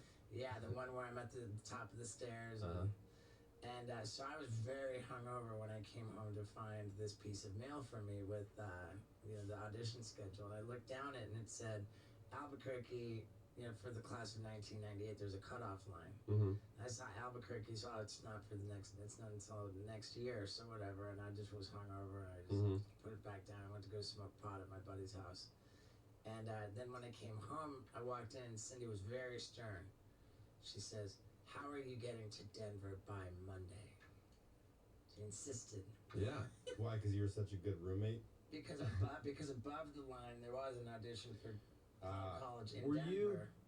Were you before that the type of guy to say that? Like, because I feel like nowadays you would have been like, oh, they're not coming to Albuquerque for another year, so I'm gonna go to Denver, or I'm gonna figure out how to do it sooner. You wouldn't be just like, oh, I'll just wait then.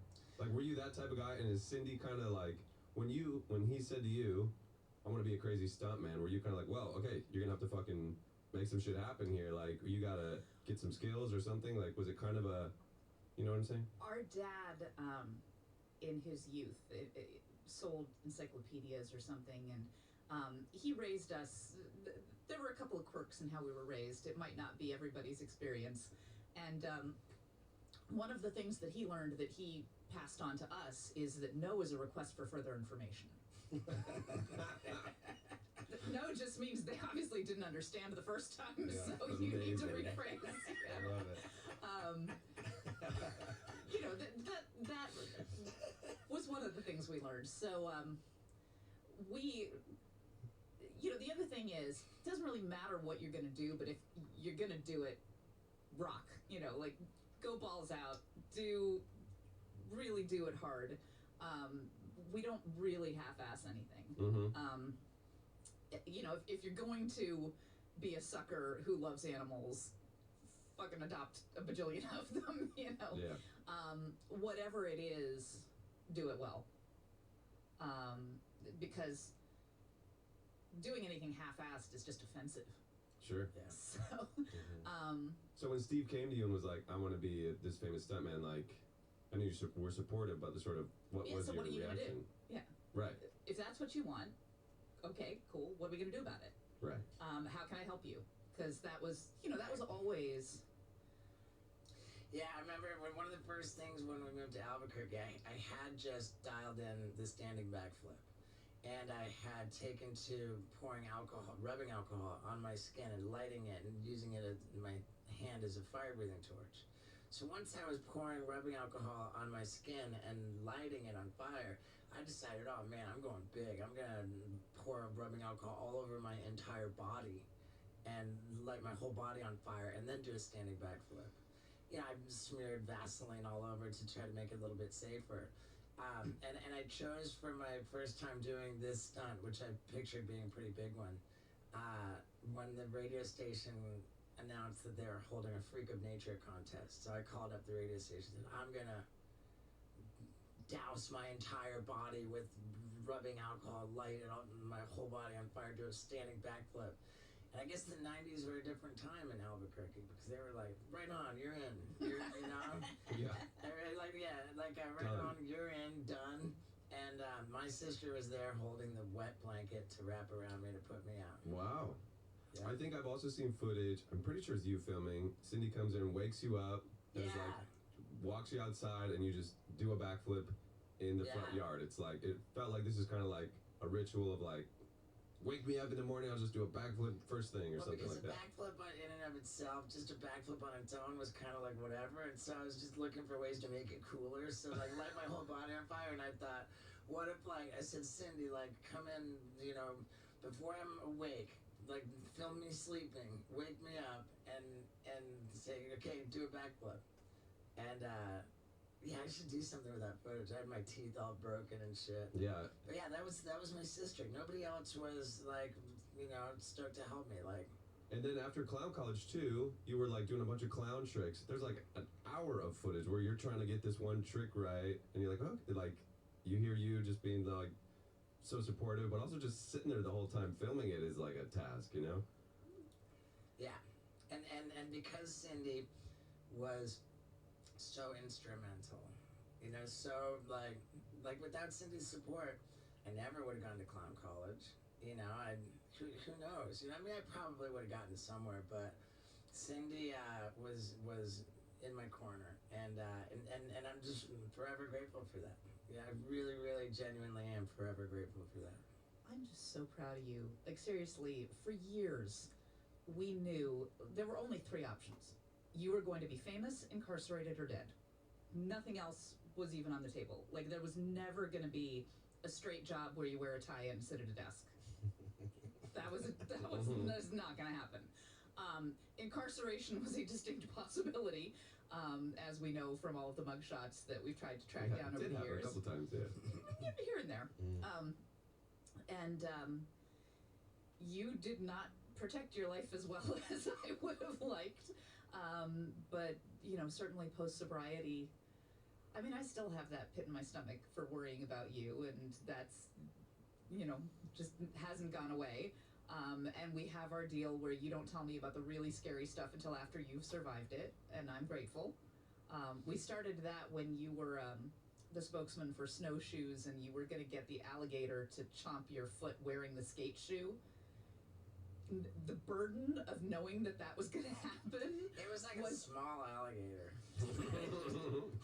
Whatever. It's not a bad idea, dude. I did it. Yeah, it's, you know, with my snowshoes, like, Yeah. darn good shoe. But yeah, I mean, we've had each other's backs since we were tiny. I mean, you know, I often joke, I'm a glover, not a fighter, but the very first fight I ever got into was defending Steve. He was about 5, I was about 8, and this overweight 11-year-old kid in our neighborhood was smearing snow in his face. And I don't know if you remember this was in Connecticut. It was winter. The kid was a bully. I'm sure he has a tragic backstory that I was unaware of at the time. His name was Jeffrey. But he was like making fun of you and smearing snow in your face. You were 5. He was like 11. And I gave him a bloody nose. Nice. And he didn't mess with you again. But we moved around a lot. And, you know, I think when that happens, you're always the new kid, so you became like the show-off and class clown, and I just found the smart kids, like, where are my people? But we only had each other as playmates. You know, it wasn't like, eventually you would have your friends and I would have my friends, but every couple of years there would be this starting over, and it was just us, and we recently had, like, what for me was a really intense experience. I was sitting down with a writer from GQ who was writing a story for the GQ website on me. And I was trying to articulate to him how intense the alcoholism on our mom's side of the family was. And I was getting ready to tell him the story as I understood it, but I was like, you know, let me call up Cindy and see. So I got Cindy on the phone. I had her on speakerphone. The reporter has his tape recorder out. And I'm like, Cindy, like, am I right in remembering that our grandma's second husband died in her apartment, and like she sat there and drank with the body until she was like out of alcohol, and then like dealt with the situation? Cindy had said, no, I do not believe that's the case. But what was really just a call about that one quick question turned into like a half an hour like of just being on the speakerphone with the reporter wrote about it in the story, saying he felt like he was eavesdropping, but then he thought like, well, hold on a second, this fucking asshole, like, he knew I was here. Yeah. Like, he wrote that really masterfully well too. But I was saying to Cindy that she did everything right when we were kids. I did everything wrong. That I was just like a fuck up, and like, you know, and Cindy said, Cindy told this story about when our mom suffered an aneurysm and how, and it was just like, it kind of shocked my system, you know. She described me in a way that, tell the story. Well, I mean, let's just start with you being the fuck up. Like, that is just not at all how I remember it, ever. But when we were growing up, Mom and Dad used to have a lot of like dinner parties and stuff. And I guess because they were bored or whatever. I think the word is bawling. Having your kids perform tricks to entertain your guests is apparently like was a thing. And so and Dad being a businessman, you know, he would give Steve $1 to do 100 push-ups. And I don't think they were. I I don't know what. I wish there was video of that happening because. And I would get a buck to either sing "Don't Cry for Me, Argentina" from Evita, or "Tomorrow" from Annie. Sometimes if they were all in the backyard where we had a pool, I'd get a buck for 100 laps. Whatever it was. I mean, this was entertainment. You remember this, right? Oh, I absolutely remember. Yeah. But we were certainly, like, growing up, your athleticism, like, Dad and Mom and Dad actually went to your Little League games. They didn't really go to any of my gymnastics I was not. meets later. I was not a particularly good athlete.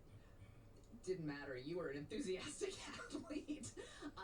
And you guys had that bonding. Like, as a family, we went to some Miami Dolphins games, and I always brought my Nancy Drew book.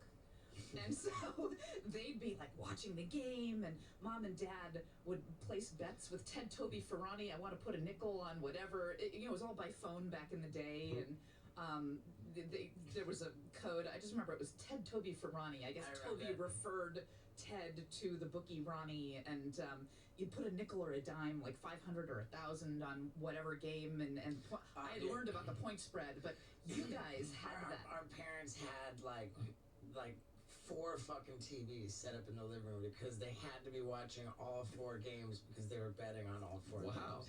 I mean, they were gnarly. They're bettors too. They weren't. They absolutely. I mean, they weren't like gambling. Definitely not gambling addicts, but it Just was. kind of made it more fun. But yeah, I mean, but back This is in how the people day, entertained themselves. Sure.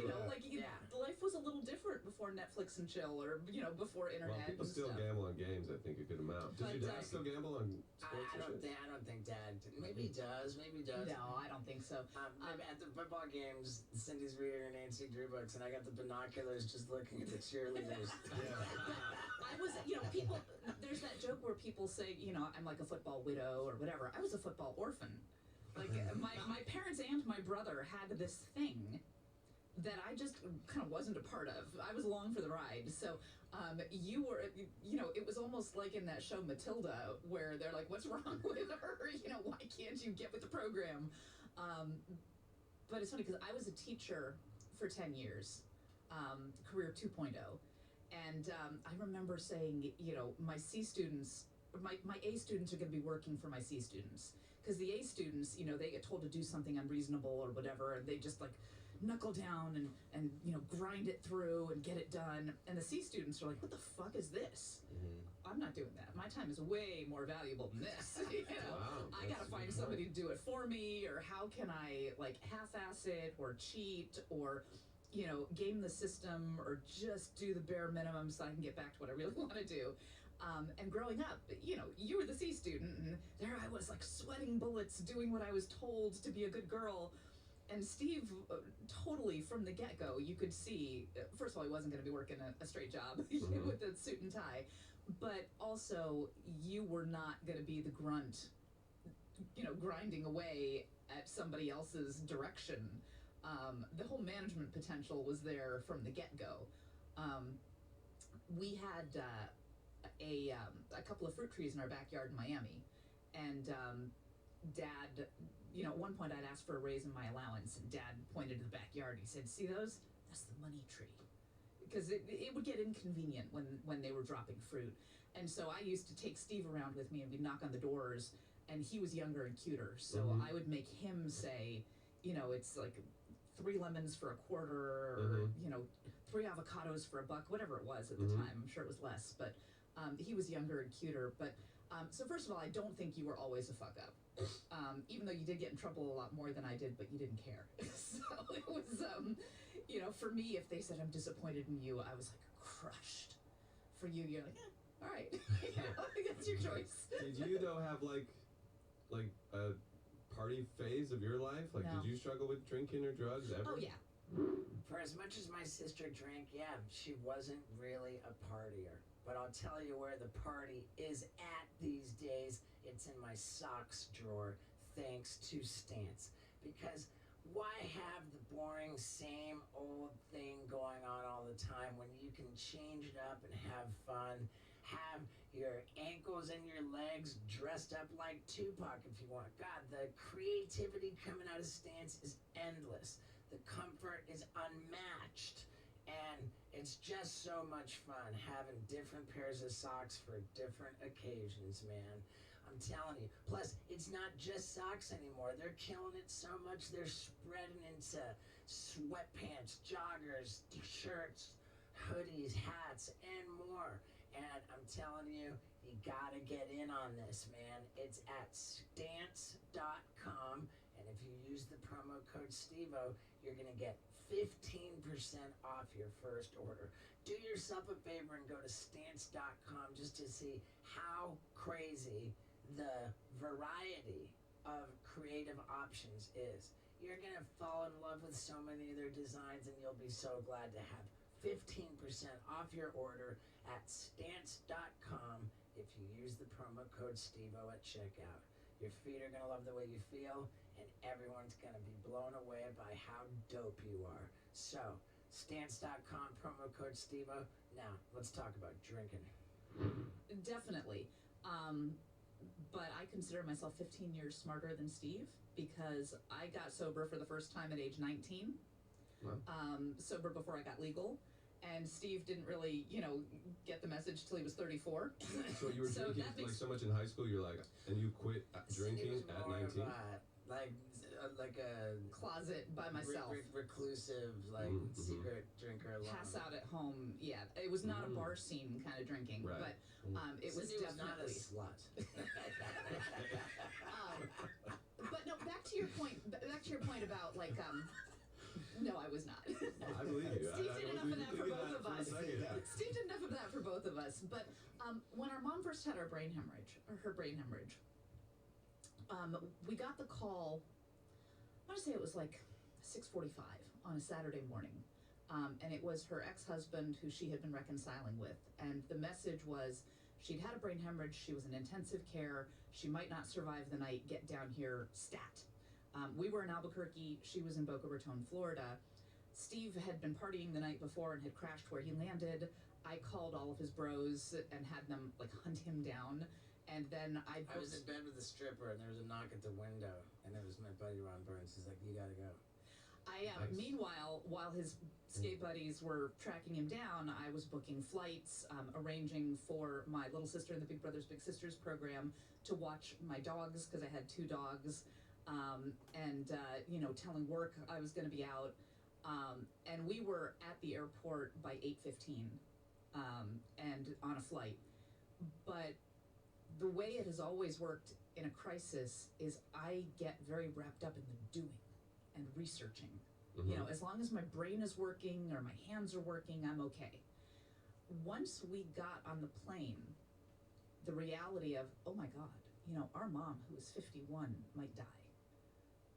And there was 2.5 hours, maybe 3 hours from Albuquerque to West Palm Beach, where there was just nothing to do. And that's when I fell apart.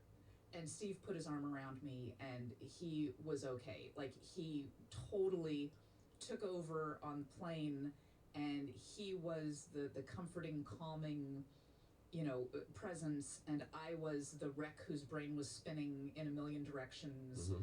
with all of the what ifs and the regrets and the fear and the anxiety and all of that. And then the plane landed, and we switched roles again, and I'm getting us from the airport to the car rental, and getting us into the car and calling the hospital and getting the status updates and stuff like that. And we got to the hospital, and we had rushed so hard to arrive, and then once you arrive and we saw her and she was all hooked up, and it was It was horrifying. The most disturbing sight I've ever seen was this expression on Mom's face when we first got to her in her hospital bed. It haunts me to this day. She was almost exactly my age when this happened. We just recently passed the milestone where she was 51 and 4 months when she had her brain hemorrhage. I am now 51 and 5 months old. Wow. And it feels so weird. I am now having more, I've passed the amount of active time that she got. Mhm. She lived another 5 years, but in a greatly incapacitated way. So I'm now kind of older than she was, which is weird, and I still don't feel nearly as grown up as Mom and Dad always seemed. I don't know. Mhm. Yeah, But- I always heard Steve talk about your mommy besides the parties and the family, the dinners and all that, what kind of person was she? I mean, I don't know too much about her. Dad was so successful and like, you know, this super driven, motivated businessman, and really like good at life, but he wasn't good at like social people. He's emotionally defective. Like, He's just a fucking straight CEO. he's a robot. Yeah. We love our robot, but you know, like emotionally, he's missing a few like lines of programming or code because he has always needed people to explain, you know, chalkboard and pointer style, but that diverges from the story. right, but we maintain that Mom was way smarter Yeah. than Dad, way funnier than Dad, and way cooler. But also, you know, kind of fragile in her Yeah. way, but definitely smarter, cooler, more social. But when Better we got, looking. but I don't know. When we got back to when we got to the hotel, or to the hospital, and Mom was there and she was all hooked up. We were allowed to see her very briefly, but ICU there are a lot of rules. And we went out to the waiting room, and I was just like sitting and waiting, not my strong suit. We had visited Mom a few months earlier, and she had bought a computer that was still in the box at her house that had not been plugged in yet. And so that first night, we negotiated that Steve was going to stay and sleep on the floor of the hospital waiting room, and I was going to go back to Mom's house, plug in the computer, and start researching everything there was to know. You know, 10 years of the Journal of the American Medical Association, the Neurological Association, the state of the art for, you know, the Guglielmi coiling procedures and transcranial Doppler radar, and what we needed, you know, where were the centers of excellence for a brain hemorrhage, you know, a subarachnoid hemorrhage, and all of that. And so I spent all night reading medical journals and reaching out to anybody I knew, including our dad, who might have, you know, who played golf with doctors, who might have connections. And Steve held down the fort. And of course, you know, because we're Glovers, we've never met a crisis we can't sleep through.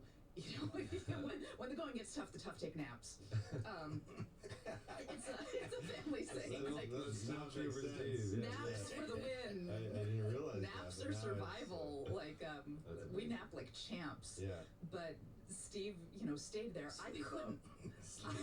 I could not have left and done all of that research if he hadn't been able to stay. And then Dave, you know, we transferred her, we made decisions, and even though I was on all of the paperwork as the official decision maker, the durable power of attorney and all of that, because having only 2 children, she chose the slightly more responsible one, the older, slightly more responsible one to put down on the list. But we had a deal. You know, we could tune out the entire world. Her sister was saying, pull the plug. I'm like, no, that's just not a decision that Wow. that was ever to be made, because there was brain activity. But we could tune out all the noise as long as we could look at each other and look in the mirror and be okay with whatever we were deciding. And we were making big, scary decisions. Well, right, because she was in Boca Raton, and the Boca Raton hospital did not have the capability to do the procedure that would have been required to save her. They said, however, to get her to Miami, where they can do the procedure that could save her, she might not survive the ride. So It was we had- against medical advice. There was a very arrogant doctor who was the first one who said that he didn't recommend doing surgery, that you just, you know, let nature take its course, or let whatever's going to happen. And I had asked him about all of these state-of-the-art, you know, the Guglielmi coiling procedure and all of that, and if they had a transcranial Doppler to monitor the pressure in her brain. And he said, you know, I went to medical school so you wouldn't have to. And he said, if you decide to transport her by ambulance to Miami, to Jackson Memorial Medical Center, affiliated with the University of Miami, where they could do, you know, the top-notch surgeons could do this, it's on you if she dies. Why? Because like the bumping in the car ride over there might like do something with. Yeah, the guy was a cocksucker, and Yeah. like we were. We looked at each other, and we've always kind of said in our family that if there is a chance at like quality of life. Yeah. If there's like a guarantee of low quality of life, but you'll go for a long time, or you can take a risk, but it might actually greatly improve things. We've always said, you know, take the risk. Yeah, the ambulance ride was a no-brainer. It was not a no-brainer at the time.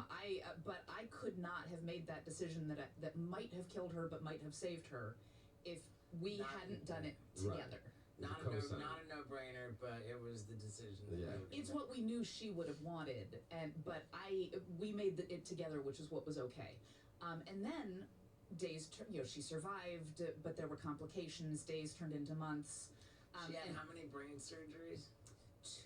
Two brain surgeries, but she was on a ventilator for 4 months, and then she was weaned off the ventilator, and then she was released to my care, which is a whole nother story. But while she was in this nursing home, she went from the ICU to the regular hospital to the hospital that specializes in ventilators, Vencor, where to get weaned off of the ventilator, and then to a nursing home, and then home. So there were a few step-down phases. In the nursing home, or maybe it was the ventilator hospital, there was this nurse who was really rough changing mom's diaper. You know, she had a catheter, a feeding tube. She was in bed. They tend to keep patients sedated when they're on the ventilator so they don't fight with it. Yeah.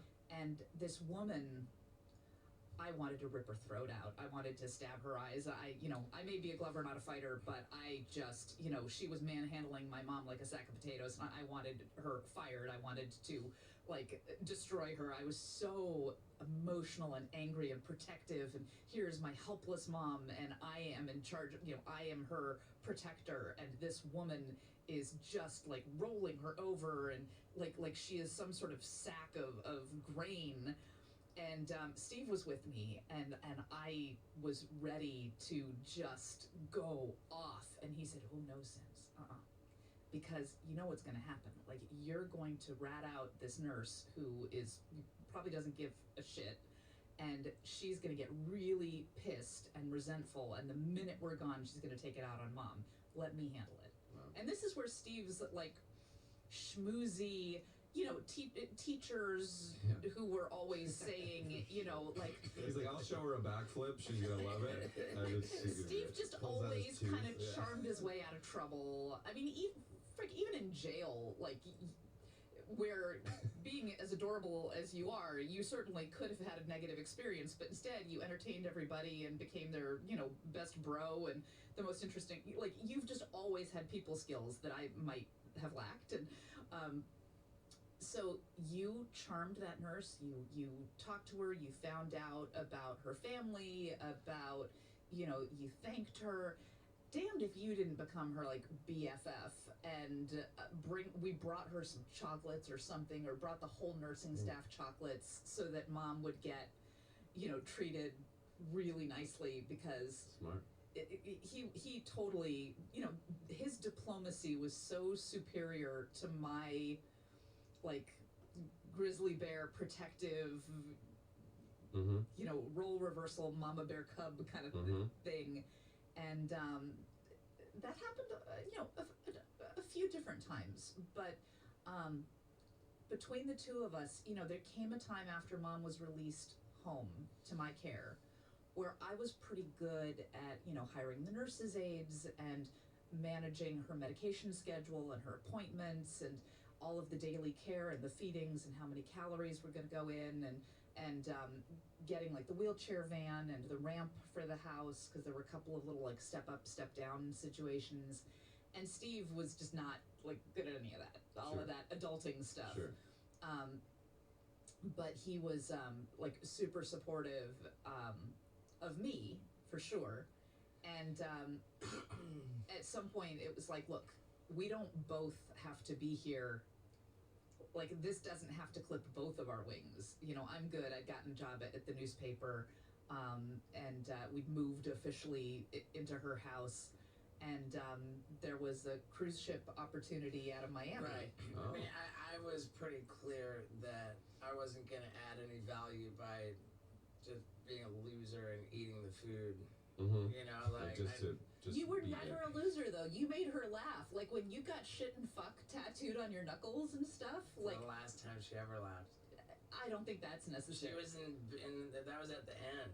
Okay. It was October of 2003 when I got Oh, shit wow. and fuck tattooed on my knuckles. But like And I even flew home and she was in bed with the do not resuscitate order, and it was the end. Did your mom ever see you on TV? Not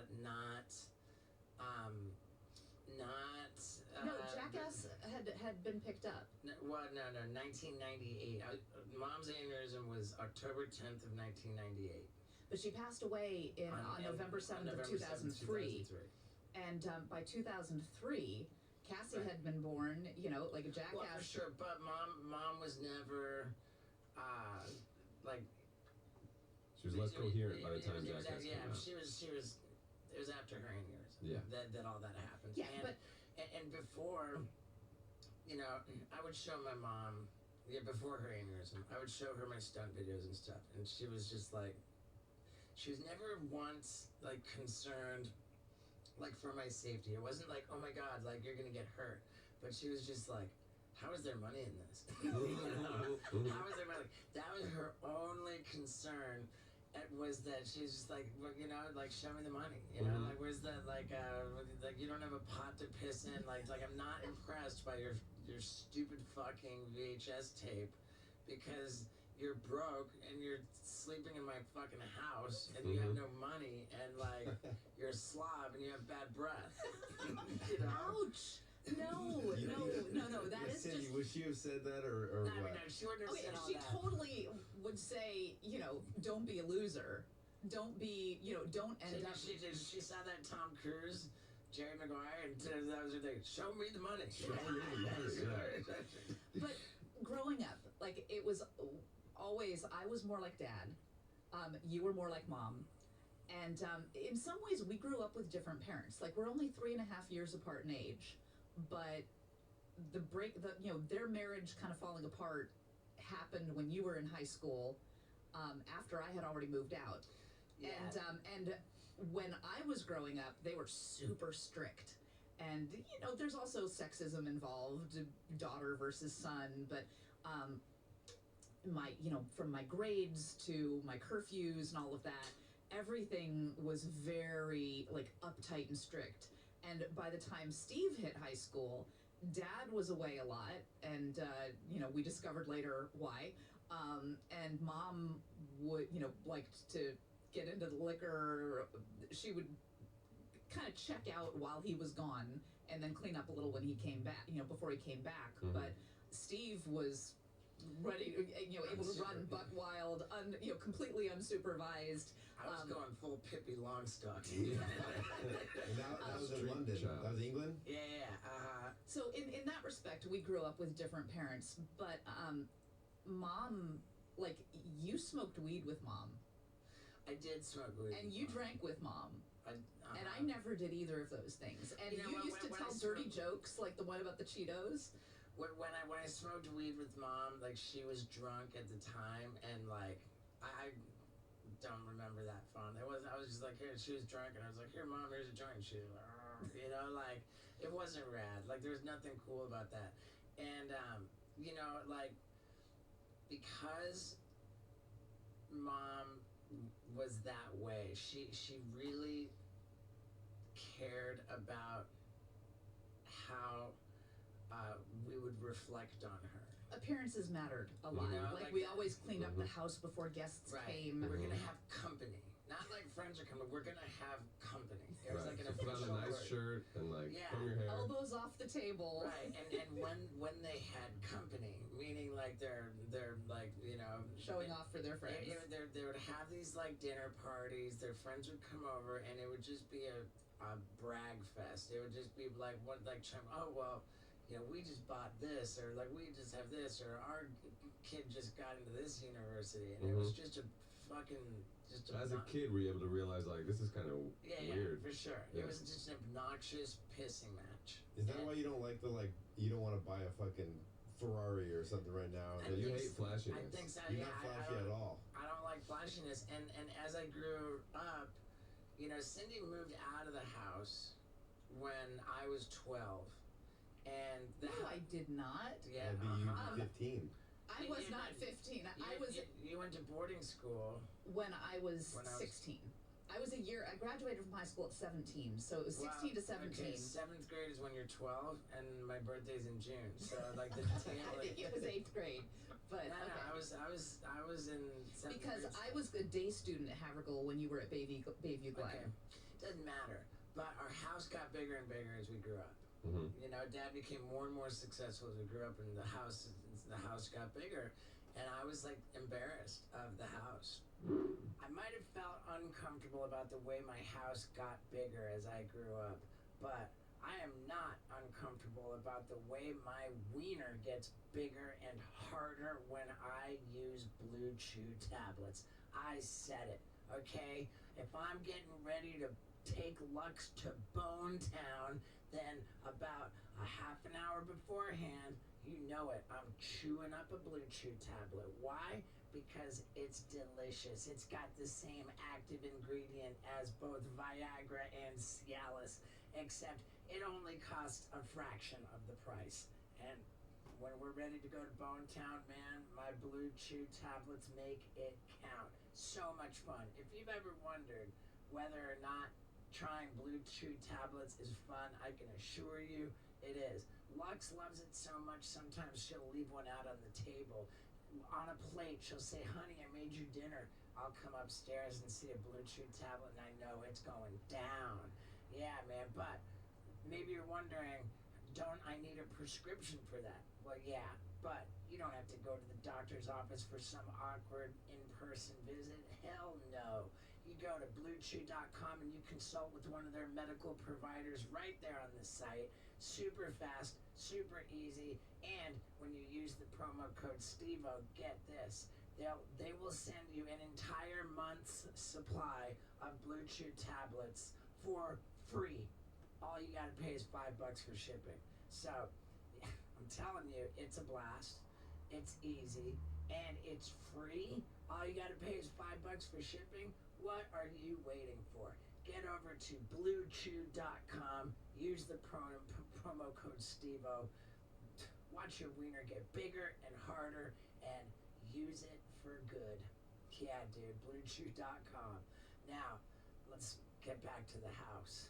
And in high school, if I overslept or just was running late in the morning and wasn't in time to skateboard to school, I would be forced to catch a ride with Dad in his chauffeur-driven car, and Dad would be in the back seat of his car with his chauffeur driving him, reading his newspaper, and I would ride shotgun.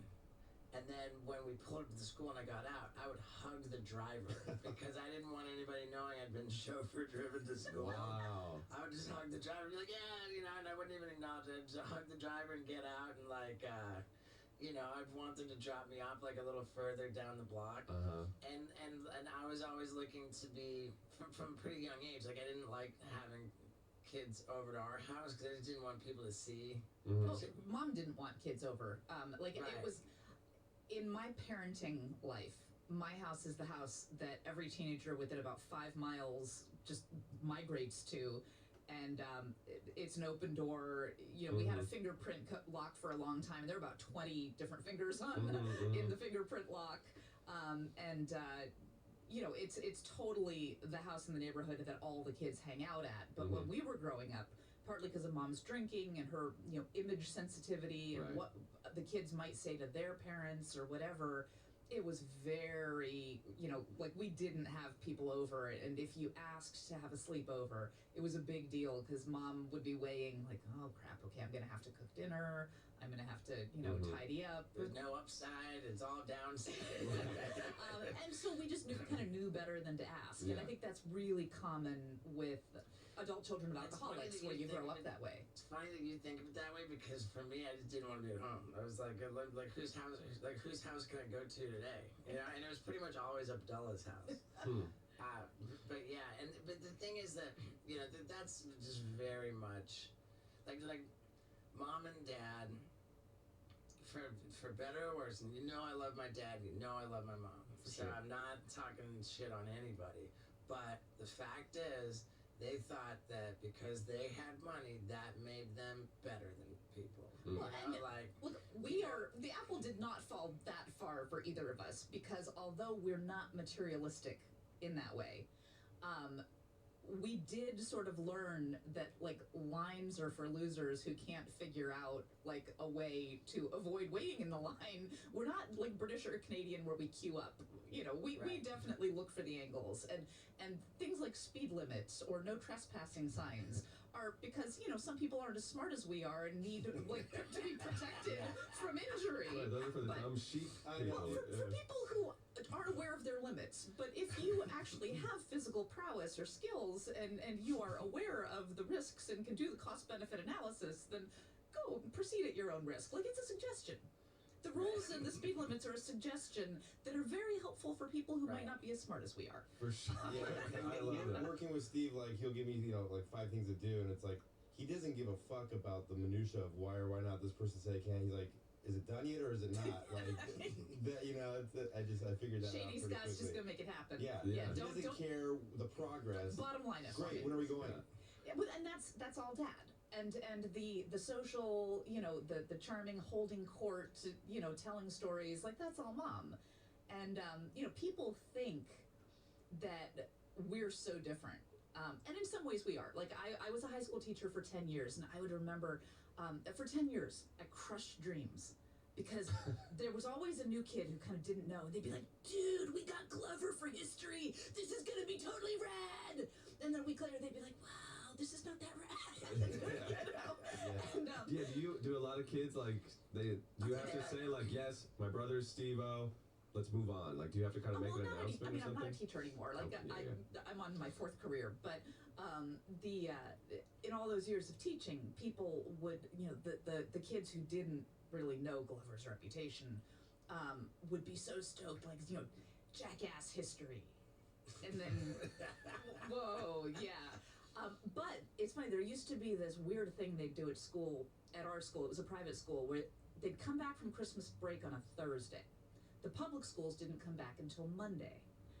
And the students had class like Thursday and Friday after being off for, you know, almost a month. And the edict from the administration was you had to teach something meaningful, even though half of the kids were going to be absent. You couldn't just, you know, show a video. You had to do something meaningful. But there was no point in starting the new chapter because come Monday you'd have to reteach it all. And I taught juniors and seniors, and they'd be like way too cool to show up on that stupid Thursday and Friday, you know.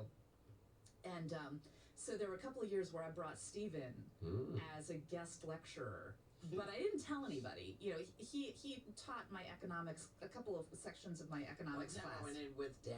Yeah. Dad and I taught Really? economics. What years? So you taught the curriculum? Like, that's Well, what you he went was in? a guest Yeah. lecturer. Yeah, just And like What so year? Like in this would have early been 2000s? 2007 or 2008, I think. So you're like on ketamine going into this school? How'd you get past he the drug wore- dogs? You wore Dad's Mirasol golf shirt, you know, like the but look, the funny thing is that Steve came in and you know, this served a couple of purposes. First of all, I was going to have him do a guest lecture about the economics of Hollywood. And second of all, you know, this was going to kill time because half the kids were going to be absent. But on Monday morning, the kids who missed it would be like, "Oh man!" And you know, that would show them to blow off my class. There you go.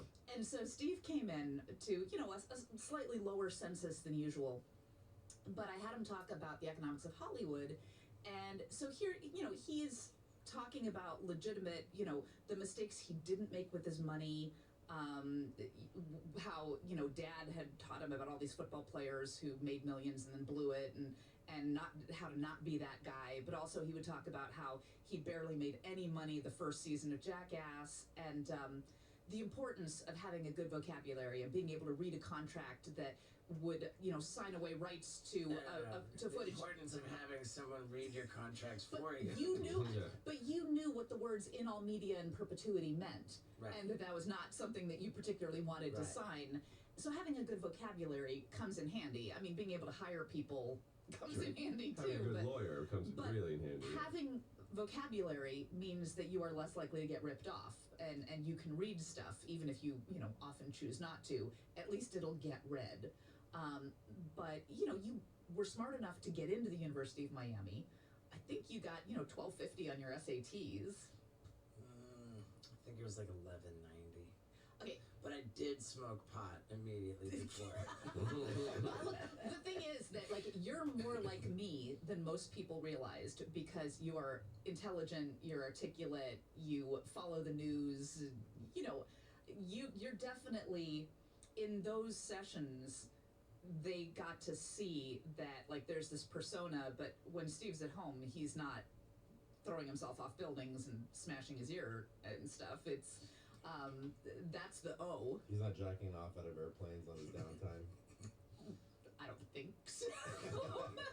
But, and then, you would take a selfie with every kid in the class, and that was super cool, but you had, like, a teacher in you. Like, you have an ability to communicate and educate and all of that, and I think that's really cool. And, you're also, I think, more like me than people realize in that the journalism, my first career for 8 years was as a newspaper reporter, interviewing people and being a journalist.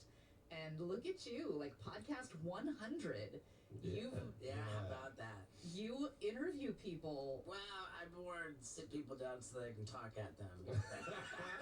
You don't dominate the conversation nearly as much as you used to. I still do it a lot. Every now and then you get real excited. It just sucks because the more like excited I am, like the more I blow it. Well, especially if you know like if for Knoxville, like you know him so well, and you got all these stories you want him to tell, and so you're gonna just tell it to him. But then oftentimes we have someone where you don't know them as well, right, like Mayim Bialik or something, and then it's like, you're just asking real questions and listening. You're great, dude. You're doing totally take credit for your journalism chops. Nice. I mean, hey, I don't give myself too much credit for journalism. I've absolutely am honored and grateful for the kind words about my growth as a podcaster, and I'm touched by how big of a deal is when there are news stories like stemming from an episode of the Wild Ride podcast. Like that's so like you're glowing, you're beaming, you're so like, and that means the world to me. I love it. I am so proud of you. But, it's funny because if there is a theme of this episode, it's you not realizing or, like, being way harder on yourself than I think you should be. Like, if I could recalibrate it, you thinking you were much more of a fuck-up when you were little than I think you ever were. You thinking, like, Mom was way harsher. You didn't hear what she was saying. I would hear what she was saying to her friends, and she was so proud of you. And, God, we're all so proud of you. I mean, there was a time when if we went to McDonald's, it was just understood that I would pay. I mean, there didn't need to be any conversation or anything. And the fact, just what you have done, there was a time when you would have described yourself as lazy, and you work so incredibly hard at the things that you believe in. Like right now, you're touring, you've got the book coming out, you're doing the podcasts, you just finished doing all of the media for Jackass Forever. Your schedule is insane. And that is not like the lazy slacker pothead guy who, maybe rolls out of bed to do a backflip or, right, a kickflip or, something like, I guess I'll do a skate sesh. But then I need a nap. I mean, we still nap like champs, but you are, Well, thank you for that. And one thing that really, really means so much, that like, given how much Mom cared about appearances, how much she cared about wealth, like all of these things, I just think Mom would have loved to have been on a red carpet at one of our Jackass movie premieres. I think she would have been so fucking funny, making fun of me. Like, she would have just been roasting me for all the stuff that I was doing, but like, she would also be really, really, I just wish that I could have had that experience to share with Mom, and I also wish that we could have gotten sober together. Like, I wonder if we were in a fellowship of recovery together if the abuse that led to the aneurysm, you know. You know, If mom and I were sober together and like, God, I wish I could have had a relationship with her and us both be sober. we did, like, she did string together 1 year of sobriety at one Right. point, and she yeah. did, like, you know, drop a few pearls of AA wisdom on you, but there were 5 years and 1 month between her aneurysm and when she passed away. And I believe that at age 51, when she had the aneurysm, she absolutely was not ready. But she made a decision about 4 months before she passed away. And to the extent that she was able to communicate, I don't know if you remember this, she said no more hospitals. Like, she was done. She had the infection with the methicillin-resistant staph, the MRSA infection. She was getting the vancomycin, like, IV antibiotics that are super intense. But at one point she said no more hospitals. And she decided, like, I think that at the point a few months before she passed away, because I was already planning for another 15 years. Like, we totally didn't expect her to pass away when she did. Physically, she was pretty healthy, even though she was disabled. I thought she was going to live another 15 years. You know, we were planning for that. But I think that at the point when she made that decision, she knew I was going to be okay. Like, I had left journalism. I had was getting my teaching certificate. I had decided to become a single mom by choice. I had Cassie. She was almost 1.5 at that point. You know, between Famous, Incarcerated, or Dead, Jackass had been picked up by MTV. The first season was... well, the first movie came out in 2002. Right, so the first movie had happened. At that point, you were now recognizable to the point where the only place I could take you was Costco, because where the old people didn't know you, but everywhere else, it was pretty rough. Remember how much we loved going to Costco, because you could, like, stroll around, look at electronics, and besides an employee or two, it was just not the demographic that you had to worry about. But if you lost your computer charger and I took you to the mall, all of a sudden these kids would just be, like, texting each other and stalking us to the food court or the elevator. We just couldn't go anywhere. But at the point that Mom decided she was done, like, she knew I was going to be okay. I had Cass. I had a new career. She knew you were going to be okay. Between, like, Famous, Incarcerated, or Dead, it looked like the needle had landed on Famous. You know, as far as the things that she would have worried about, I think she was like, okay, you know, they're good. They're launched. They're going to be all right. I don't have to, you know, stick around. She made a decision, and within 3 months, that was that. You know, we got hospice care, and we were both there, but she didn't Hospice leave care at the house. At the house, yeah. Home hospice. But she didn't let go until she knew you were going to be okay. And then we had her ashes sitting on the top shelf in this closet. We had never talked about, like, we knew that as a family, we're kind of not that big on cemeteries, because you're taking up, you know, a plot of land that'll never be usable for anything else. It seemed, and it's creepy. It's just, you know, The exact reason Steve hates I know. cemeteries. it's creepy, you know, it's counterproductive, it's creepy, and it's wasteful. like an eye for an eye makes the whole world blind. Mm-hmm. You know, burial makes the whole world a cemetery. So we knew we were gonna have her cremated, but we didn't know what to. I didn't know what to do with these ashes. Like, what? I mean, we didn't have, like, a vault or anything. And she didn't have a particular place that she loved. Sure. We didn't have, you know, we've moved around so much growing up that it wasn't like we had a really special place on the globe where you could, like, put a push pin and that was, like, our place.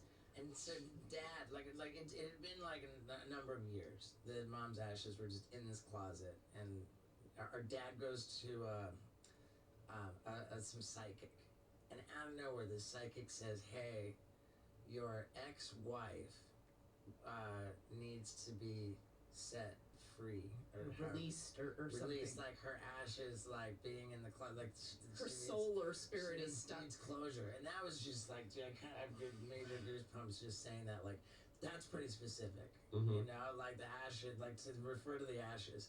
So in December of 2011, Cindy and I finally. Well, by then you had started surfing. Well, no. And when I pissed somebody off really badly when I was in rehab in 2008. There was an older guy, and we were in some group, and I was like, you know, I just said, for some reason in this group, I said, I never want to snort anything again in my life except maybe a line of my mom's ashes. I'm just being like, well, I don't even know what the fuck. And this old guy was like very offended by that. Well, yeah, I never actually meant to snort my mom's ashes. But in December of 2011, Cindy and I like paid for like a charter boat to go out and scatter her at sea. Yeah. And it just so happened that when a gust of wind. Well, yeah, it was choppy seas. It was windy as hell. I go out in the back of the the bow of the boat and throw the ashes, and the wind fucking blows her ashes into my face, and I was like just happy, and I just started laughing. I was like, I just snorted my mom's ashes. Mom would have gotten a kick out of that. Yeah. I mean, it was sort of like everybody likes the ocean. And Sure. Yeah, there's nothing wrong with the ocean. no matter where we are, you know, it's a place that we find spiritual. And Right. Steve now surfs on it regularly. So this was December of 2011. I snorted her ashes like by accident. We come back and it was just so choppy and such a nightmare, honestly. And we got back. We drove separately. And we also burned her journals from AA and her amends and inventory and stuff. Like, just kind of let her, all of that stuff go in a bonfire. Cool. And this gnarly picture she had of her mom all drunk and remember. Just. But as we got back to the dock, you know, the parking lot where we went on this charter boat. I'm sure we were in separate cars, and we drove, you know, back home. As we pulled away, the only time in my life that I can ever remember seeing two completely distinctly separate rainbows, like just so pronounced. And like we drove from scattering our ashes, and I was just like looking at these. They were huge, and there were and you're not saying one double rainbow. You're saying a rainbow here, and then over there, there's another rainbow. I mean, they were so distinctly separate. Yeah, it's amazing. And I like it. It was very impactful to me. I thought, wow, like that's one rainbow for me, and it's one rainbow for Cindy. And it just so happened that the very next month, January of 2012, I went on tour to Hawaii, and like someone's like, dude, you want to go surfing? I'm like, dude, it's the last thing I want to do is go surfing. But I was like, oh, all right. And I had so much fun. I had so much fun. You caught the bug. And then I caught the bug. And then so we'd scattered Mom in the ocean, and then from that point on, all I wanted to do was be in the ocean. I just fell in love with surfing. I surfed all the time, and whenever I was in the ocean and saw a rainbow, like that, hey, Ma. Big moment, yeah. Yeah, that was always like a big thing. That's cool. Yeah, so rainbows are my deal. Lux's thing is owls. Owls for Lux, and rainbows for me. Rainbows in the ocean. Rainbows in the ocean are big time extra. That big. Hey, Cindy, you referenced a dirty Cheeto joke earlier, and we never got the joke. And I gotta imagine someone sitting here thinking, what's the fucking Cheeto joke? You know, it's funny because our mom had, just like with Steve, there's like Steve-O, and then there's Steve. Uh-huh. Our mom had her like prim and proper this is me having Company version, yeah. And then with her friends, a couple of sips in, she loved a dirty joke. And there was there was one about this. I remember the Cheeto joke. I'll tell it. But, You're right. Comedic. Did that I'm going to overheat, defer Scott? on comedic timing to Steve, but yeah, this guy, he goes to the doctor. right. And my mom and I mean everybody on my mom's side of the family, like with the exception of our generation, like from my mom's generation and older, like my mom had a brother and a sister. The 3 siblings are all dead and all from like cirrhosis of the liver, like Alcohol clearly shortened their lifespans. We are 7th generation alcoholics as far as we know. Mhm. It could certainly go back farther, and there's it's on mom's side. There's suicide, Mental health, there's yeah. There's alcoholism, addiction. It's Depression, bipolar. It's really gnarly. And mom and her sister, this was a joke in my first thing about how while I was in clown college, my cousin was in mortician school, and so that's my mom and her sister, and they were just getting hammered, arguing over whose son was a bigger loser, whether it was me in clown college or her, But that's not the Cheeto joke. Right now I know that, but that was it's a time when I remember them laughing because they were cracking themselves up like trying to win, like they were like arguing each other, like debating, like no, come on, my son's a fucking clown, I definitely win. Yeah, but my son has the hots for dead bodies. Yeah.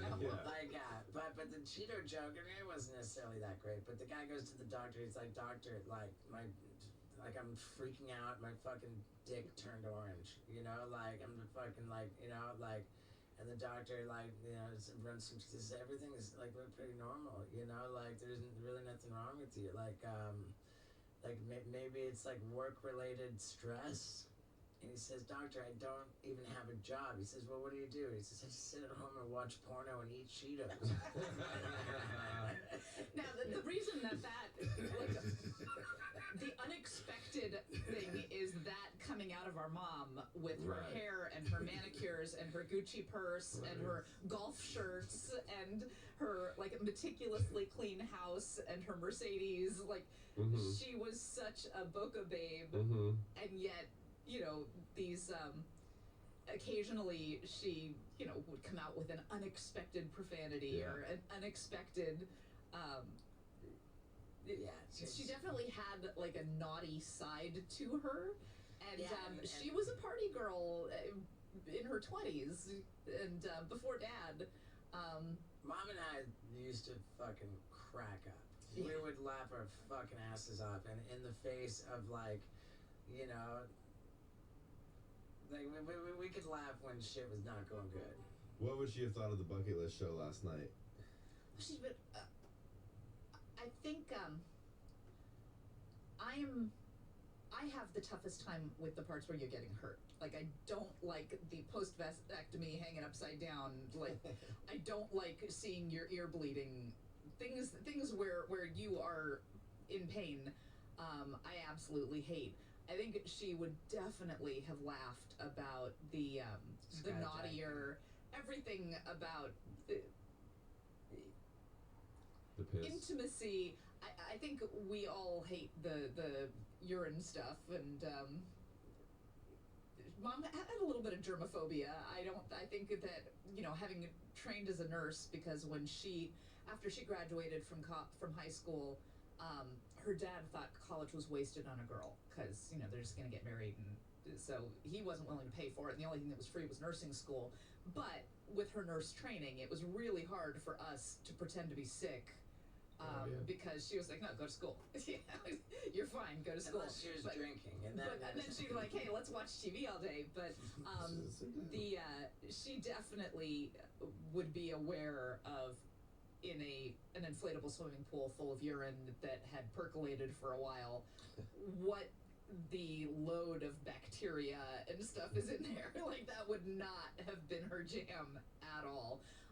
But of course she had been proud of you. I mean, people cheering your name, your name on the marquee, all of those people standing in line and just thrilled, and you making their day, your people skills, your ability to like entertain and hold court and make people laugh definitely didn't come from dad. You know, your business sense, your ability to hawk the merch did, but there is a direct line between your theatricality and showmanship and warmth and charisma and mom, and of course she'd have been proud. Like, if you gotta know that in your soul and in your heart, because For sure. I do, and I just wish that I could have shared. I know, and part of what has driven you to be so successful, and part of what drives you to work so hard, is a bit of insecurity. And you know, that's not the worst thing in the world. It moves a lot of people. I certainly have my own share of, you know, trying to get dad's approval and stuff like that, but you are too hard on yourself, because she was proud of you already, showed off, you know, and she was also very proud about how handsome you are. Oh yeah, wow. Oh yeah. I don't remember that. Oh, yeah. I know she was proud about herself being attractive. Yeah, she was very pretty from the photos. Yeah, she really was. Did you know, I should admit this maybe, that there's a when I was in Canada doing stand-up, and just about every time that I went to Canada and did stand-up, I would say, hey guys, you know, like, I'm Canadian because my mom was born in Canada. She actually went to high school with Tom Green's mom, but my mom was a way bigger slut. And like, I know, I'm just kidding, whatever, you know, I'm just kidding. Our image-conscious mom would not have been stoked on that. I know, she would have hated it. She would have hated it, but it was clear that I was making a joke. Yeah. You know, clear that I was making a joke, and she definitely had bigger tits.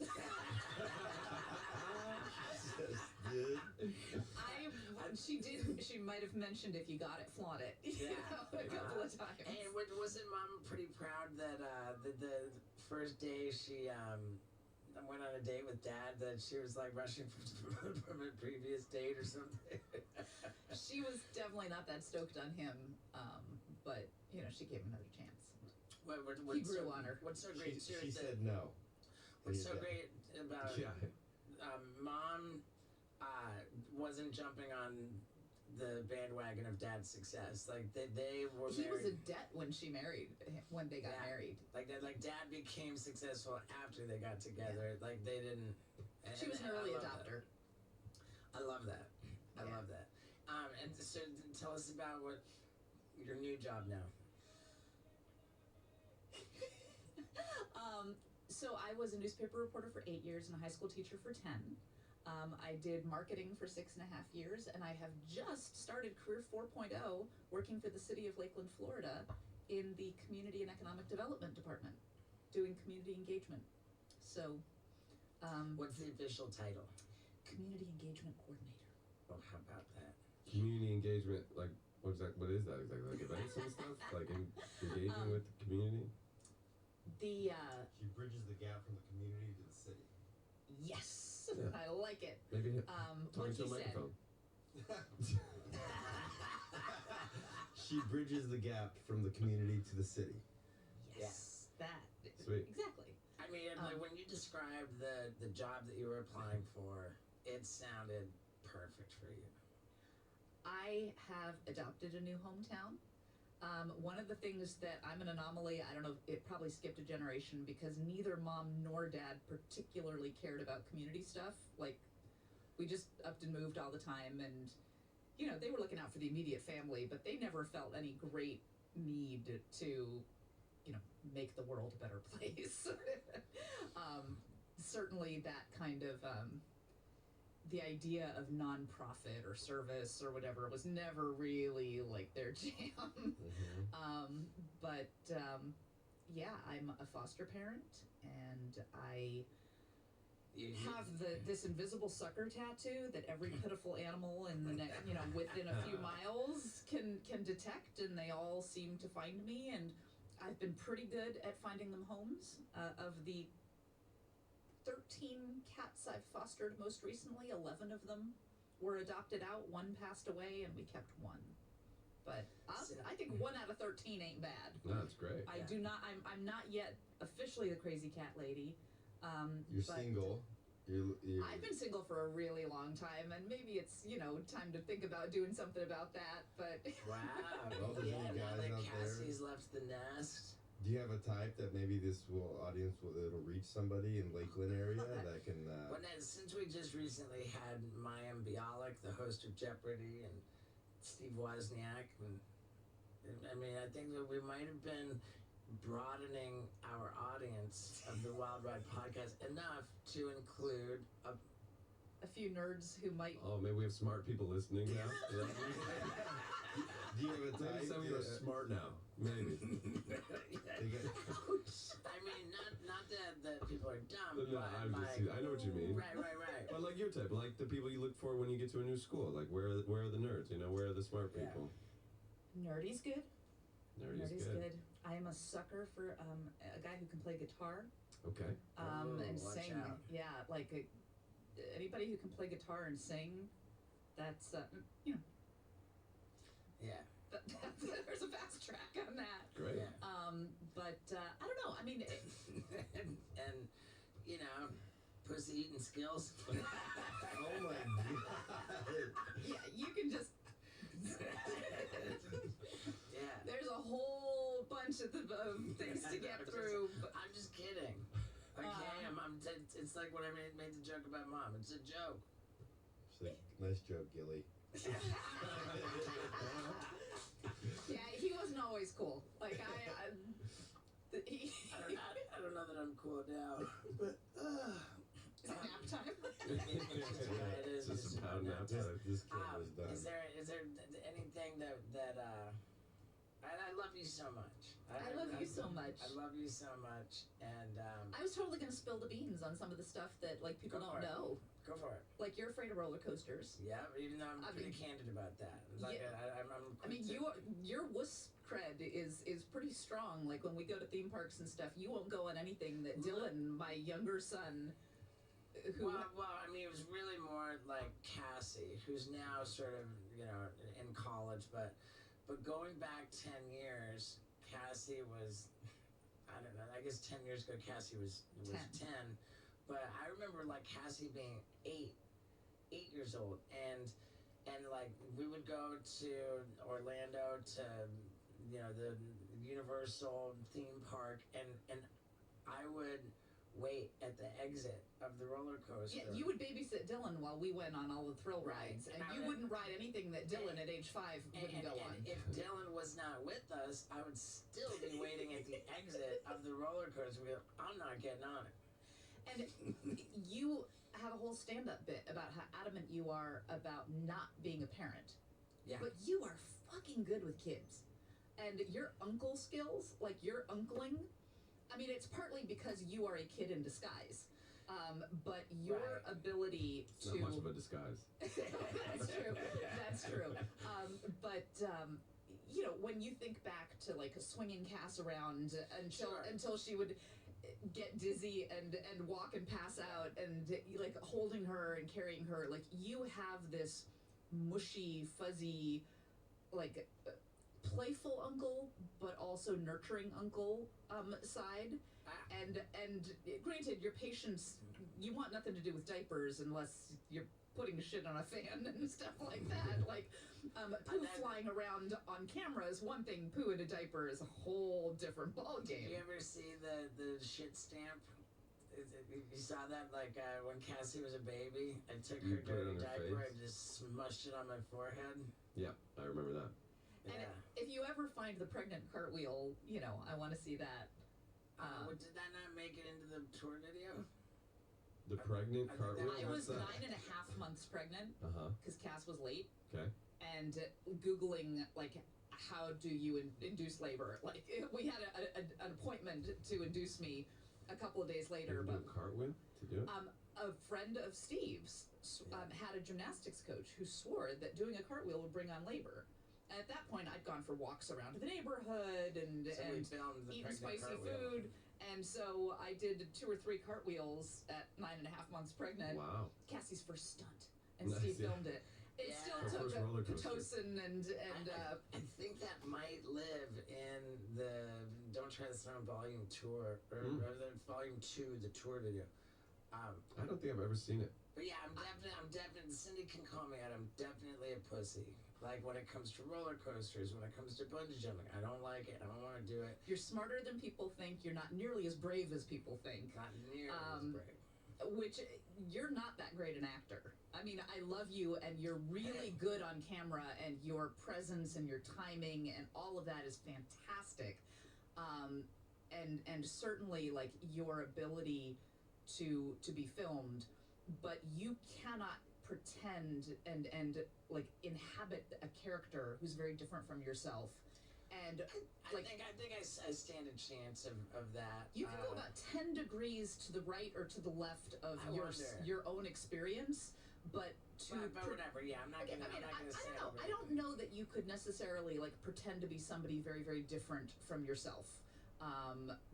Maybe you could now, but the because certainly at the beginning of Jackass, maybe less so now, your acting chops weren't all that. The reason so many of those clips are funny is because you are legitimately terrified. Yeah. I mean, watching a brave person jump off a cliff Yeah. is just kind of not that. It's not funny. It's not that funny. It's not that Right. exciting. Watching somebody who's scared out of their mind, but so desperate for attention that they will do something they absolutely loathe and despise. Now there, you've got some material. Mm-hmm. And the only reason so much of that is funny is because you are scared out of your mind. Yeah. And so people are like, does your brother even feel pain? Like, how did he get so brave? Yeah. I'm like, well, I might have dropped him on his head once or twice when he was little, but he is a total, like, his man colds are ridiculous. He's a total wuss. Uh-huh. And he's not that brave. Like, when you see the face, that's because he's actually feeling it. He's not pretending for the camera. Yeah.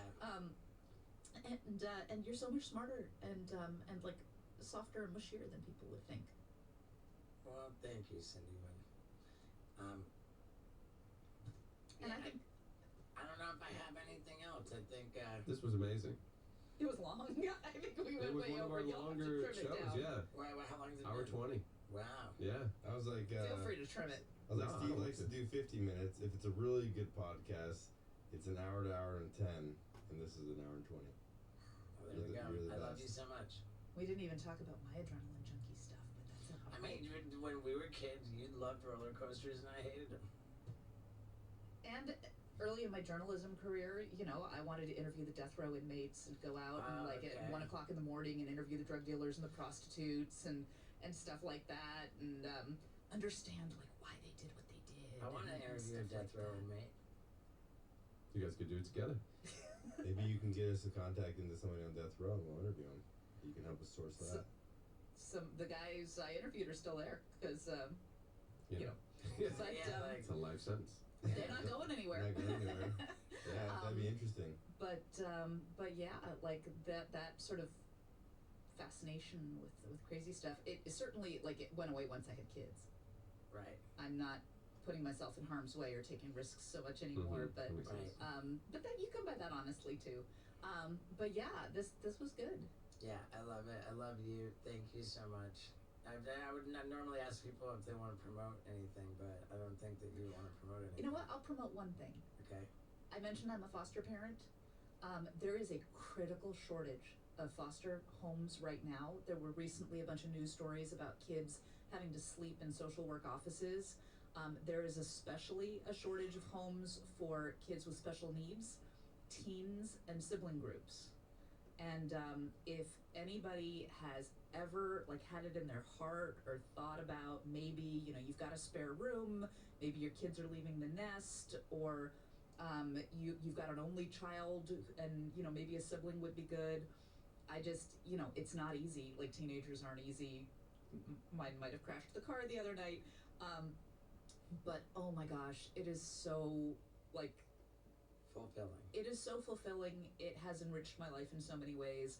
I didn't know anything about special needs before my son was born with Down syndrome and autism, but he has made us all such better people. Our joke is be more like Dill. He's our little life coach. The world would be a better place if everybody knew how to just be like Dill. So I would say my plug is take a class. Like they're online. They're usually about 3 weeks. In Florida, there's Heartland. Take a class to become a foster parent. Yes, because before anybody will place a child with you, you have to be licensed. And in order to be licensed, you take a class, and then there's a home study. And once you are licensed and do take on foster children, they actually give you money to do that. Yeah, the state covers the care of the kids. A lot of the kids are available for adoption. It's just, it is so important. And so many of these kids, man, they didn't do anything to deserve the crap that, has come their way. And I know that, I'm a parent of 5 now. I got 5 names on my necklace. I hatched 2. I've acquired 3 others through my unofficial and then official fostering journey. I'm not done, but it's so important. So, yeah, maybe we'll throw up a link for just, find the foster care agency in your area. And there's no risk involved really to start by taking the class and then, exploring, find out about it. And once people get licensed, you can start with respite care where you just do, a week or 2 with a kid who are in transition. They have somewhere to go, but you're a stop. Mm-hmm. But it's really important. There are a lot of people fostering pets, but there are not as many fostering humans. So that's like the next step. The respite it goes big brother, big sister program, and then respite, and then foster. And then maybe adoption, but yeah, I mean, there's it's not the same step for everybody. Right. There, you and I both believe occasionally that there's a greater power that puts people in your path at the right time for the right reason.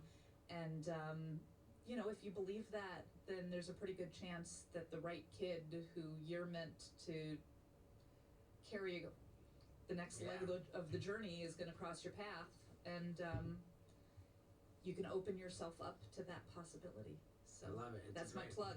It's a great plug, and you're a great guest, and you're a great sister. And I love you so much, and I'm so proud of you. Thank you. All right. Fuck yeah. Fuck yeah. Feel free to cut that sucker down. But No way. I wish we did more like these. Paul hates cutting shit. Yeah, dude. My people, those of you who stick around to the very end, I call you the street team.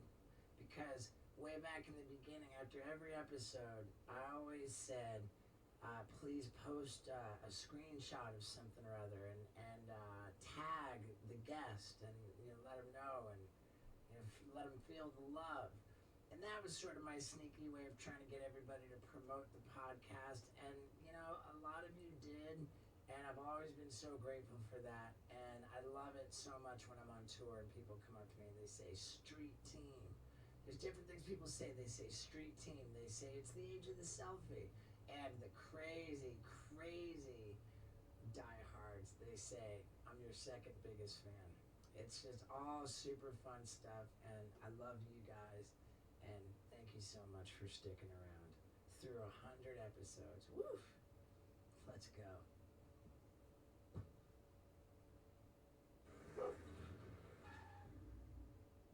Hey everybody, and welcome to an insane wild ride with Steve-O.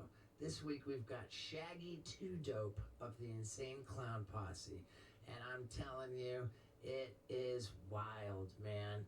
Plus, these guys talk about murder a lot in their music, and I'm telling you that you need to murder your thirst with liquid death, baby.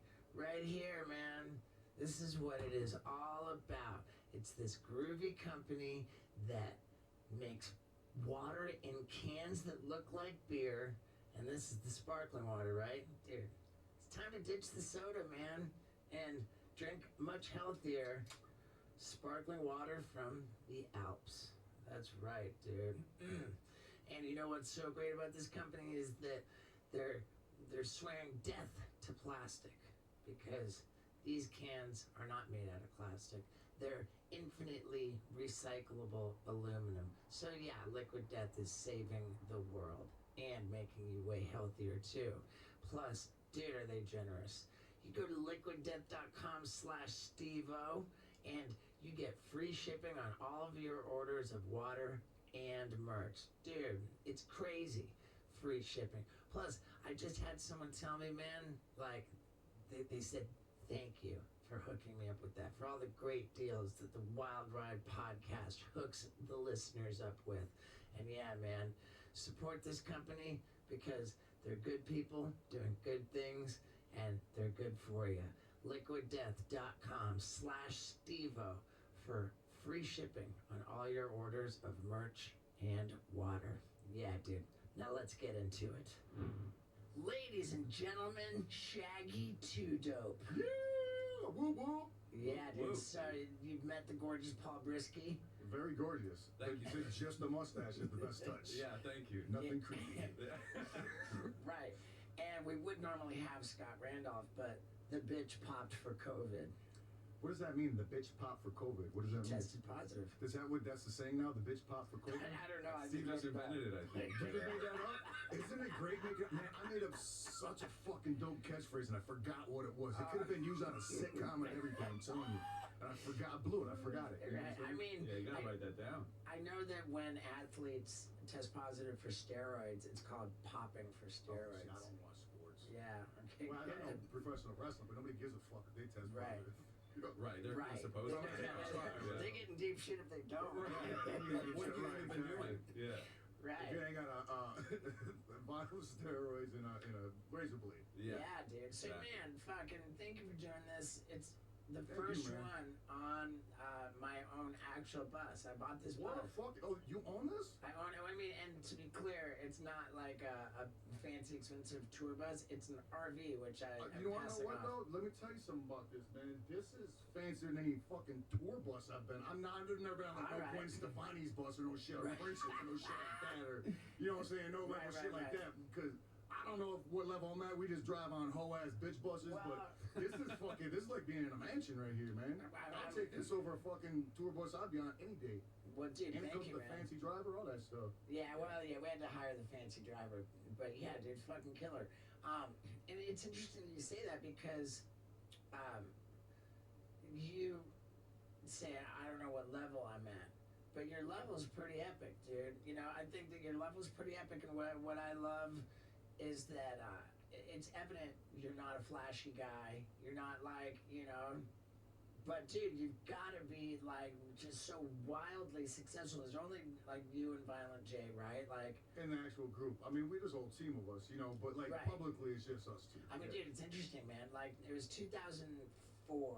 Was it? It was 2000.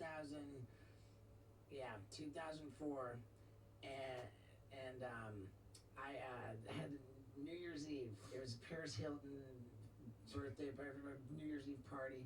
I'm partying with Kid Rock. I've told this story a I lot. feel sorry for you. I'm sorry.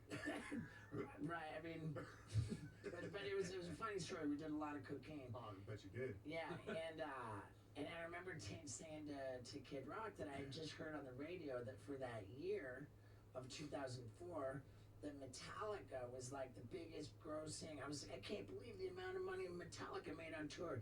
And Yeah. Kid Rock looks at me and says, yeah, but those fucking stupid assholes split it 4 ways. He goes, you know, you wanna, like, you know, each of those people didn't touch me. I mean, like, but when you're at that level, does it really matter if you're splitting it 4 Right. ways? Right. And it calls me a stupid asshole on top of it? That's something. I'm saying, what the fuck did they do to him? Well, there's a lot Right. of coke involved, like you Right. said, so who knows? It could have been some Right. unnecessary rage. It was So turned up. funny, but yeah, you guys, you know, presumably are splitting it 2 ways, and so that you know puts, I mean, puts if you. that, yeah, I mean, if that was, you know, the truth of the matter, if that's how it was cut down and we were smart about our business actions and it was cut Right. 2 ways, I'd probably be sitting real pretty, yeah. Okay. All right. But you're saying there's like agents, there's people who are managing. Oh, it's just a lot of people bad who- decisions. But no, I'm saying, you know what I'm saying? Right. I mean, the great decisions, Sure. bad money management are just Right. I mean, like the Gathering, for example, the Gathering of Juggalos. Yeah, we're and not thank gonna you for stop having doing me at it. it. Last year's the first year we've ever like turned a profit on it. Oh wow. Ever. You know what I'm saying? We're usually fucking hundreds of thousands of dollars in the hole every year. You know what I'm saying? Unbelievable. So we're so used to losing money, it was nice to turn around and make some, you know? And that didn't get split two ways. Yeah. But yeah, hey, don't worry about my finances. I'm not trying to make you uncomfortable. Not trying to make you I mean, uncomfortable. dude, how cool is that though? That the Gathering is still growing, It's like, and your guys' whole fan base is still It's- like you haven't even peaked. It's crazy. Fantastic. Yeah. I feel like a lot, like, and this is no bullshit, especially like, everything is so, like, everything's so, like, new. The horizons are so new now. It's not just touring and putting out records nowadays. It's all this streaming. And, Right. and you know what I'm saying? Streaming shows and streaming every fucking thing you do. You know, it just busts everything wide open, you know? And yeah, there was a hotel, like, you better get the fuck out somewhere. But, Just ignore that or what? We probably don't want to just ignore that. My fancy insurance. The driver did park it right in the middle where nobody yeah, can this is even like get we're supposed to around. run in and check in.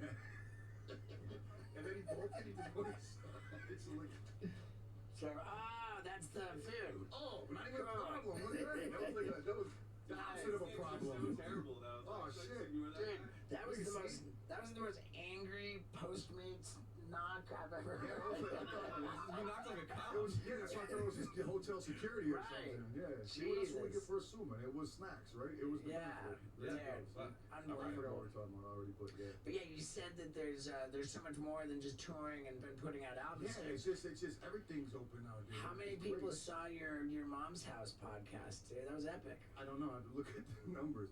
You Yeah, had I'm to have saying, been I don't- hearing about it a I'm lot. not a numbers guy. Yeah, no doubt. You know what I'm saying? And you know, that's a podcast. You know what I'm saying? And Right. I think podcasts are great because anybody can do them now. You don't have to Right. have a network. You don't have to, none of that shit, man. Not only can anybody and do you can do them, whatever the fuck you want, you know? right? Not only can anybody do them, but everybody is doing them. Right. It's only a matter of time. It's too many kids that are like kids, you know what I'm saying? Literally, that are like single age teenagers in Right. early 20s that are getting too many millions for the man to be like allowing this to happen for too much longer. Right. You know, Ryan's getting too much fucking money over there. Ryan's Right. world shit. Yeah. That's enough of that. Somebody's got to swoop and be like, hey man, no, I'm gonna need some of that YouTube money you're getting. You know. Right. They're about to start clamping down on that shit. Watch. For sure, man. It's just crazy that so many people can have huge audiences. It's awesome, dog. It's a new age of shit, man. I'm telling you. Yeah, and hey, congrats on that movie, dude. I watched it. What movie? Oh, you Yeah. talking about I'm thinking movie. Yeah, you had a Congrats doc- on your movie. What are you talking Well, about? thanks. It even came out yet. It's already blowing up. I mean, we'll see. Well, it will we'll come see, out by we'll see then, what right? happens. But you had a documentary You about. see what happens? Like, come on, that Well, shit's on fire right now. Like if anybody's comfortable going to the movie theaters is the question. The movies are fucking packed in Michigan. I know that. I've Okay, been there all good. the time. Good. Yeah, they're fucking stupid packed. You guys are shit big as hell in all the Yeah. lobbies. Yeah, it's about to be fire, man. All right, dude. Well, thanks, I'm man. telling you. Fuck I'm about yeah. to be there, front and center. Dude, I love it, man. And And my fucking leopard skin thongs. And I'm gonna get the fake Steve-O tattoo on my back. dude, epic. So your movie, I got to see an The advanced documentary you talk. Yeah, the documentary. I got to, but it was in theaters. Yeah, it was in select theaters, and I'm not sure where they're taking it. You know what I'm saying? We really didn't personally, but we were aware it was going on. We did a lot of interviews for them, and Right. all that, so we were with them the whole way, but we didn't. Ultimately, it wasn't our documentary. You know what I'm saying? Understood. But they came through and did an awesome job with it. You know what I'm saying? And Wait, what's it called? it's United States. Oh shit. Yeah. United States of What, Insanity. United States of Insanity. it's called United States of Insanity versus. Fuck, maybe I should really know. Right. Yeah, you probably should. We're learning. But I think the what you just described is fantastic because had you guys had too much control over it, Yeah, that wouldn't be a true documentary today. You know what I'm saying? it was very objective. It Yeah. wasn't the point wasn't to kiss your ass, and that made it good. Yeah, that whole situation wasn't seen. You know what I'm saying? Right. It's just like, I'm just kind of. Well, I know it's not behind for everybody. Right. You know what I'm saying? There's still people that feel the. I keep looking. I'm sorry. Yeah, all good, man. I don't care. All right, cool. sorry, man. I don't mean to put you. No, on no, blast. don't worry about All it. What's the status with the whole FBI gang shit? Yeah. The insane clown posse's fans, the Juggalos, being labeled as a gang by the FBI. It's a tough situation. One might say a hard situation. And that's exactly the situation your wiener will be in when you take Blue Chew tablets. That's right, they're delicious, chewable tablets with the same active ingredient as both Viagra and Cialis, and it costs only a fraction of the price. I use them all the time, man. Lux and I, we have so much fun with it. I'll come home and she's got a Blue Chew sitting out on a plate, you know, and she'll say she made me dinner, and I'll feast that Blue Chew, and then we go to town. Man, it's just a lot of fun. And if you're thinking about whether it would be a lot of fun, I'm telling you, it's a lot of fun.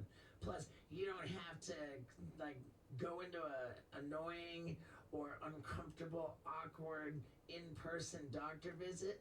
No, dude. You go to bluechew.com and you consult with one of their medical providers right there. And it couldn't be easier, couldn't be quicker. And then, you know what? You got your Blue Chew tablets on the way.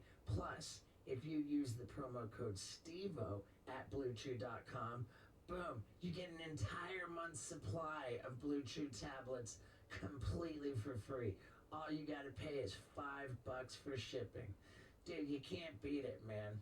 You just can't beat it. So go to bluechew.com, use the promo code STEVO for an entire month's supply of Blue Chew tablets for free.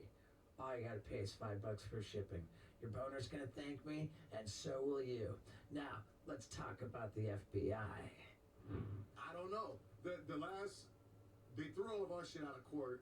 Last I know, you know what I'm saying? And when you say threw it all out of court, anything we could throw at them, they're like, get the fuck out of here with right, that. right, You know what I'm yeah, saying? It's stupid. like, You know what I'm saying? It's FBI. You're not gonna fucking win, basically. You know what I'm saying? And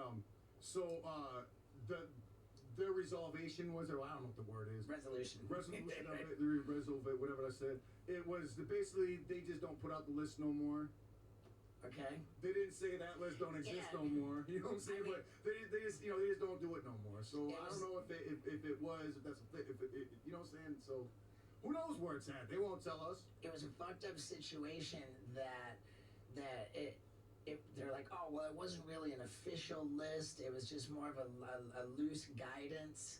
And it's like, okay, well, great, your loose guidance fucked me and Put my a lot people. of people in jail. You know, Yeah. a lot of people got fucked up over that. You know, it's crazy. Right. But yeah, I mean, we did what we could. You know what I'm saying? And Yeah. I don't know anything else that we could have did. You know, we Is stood there- up and did, I guess, the American thing you could do. You know, Right. and I'm not no political guy. I don't know Sure. what avenues to take with that shit. Is there any like angle on it where it's like being classified by the FBI as a gang?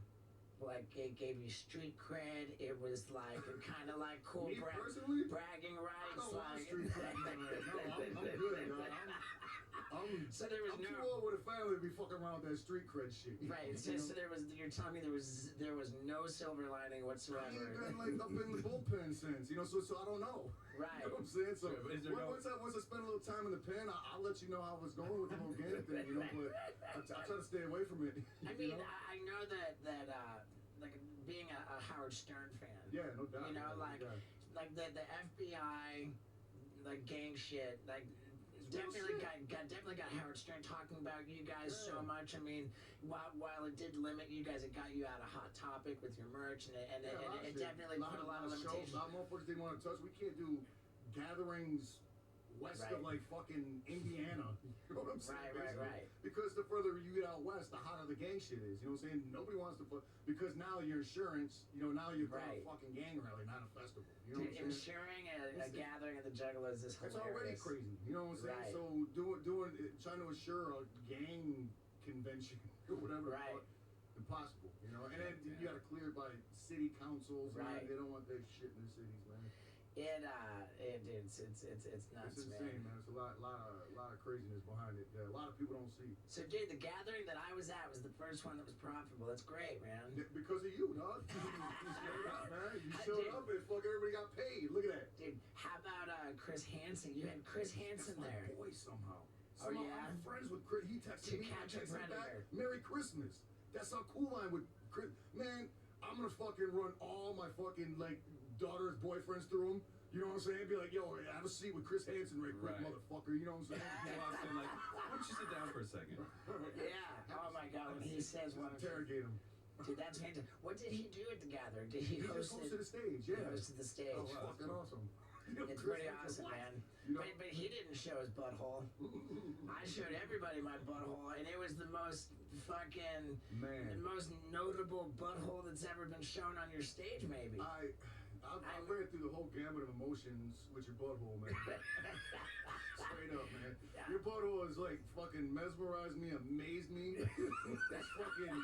I've like sat in the bathroom punching the wall thinking Right. about it. You I- know, in the Five shower stages on of cold. grief. Dude, Your butthole's, yo.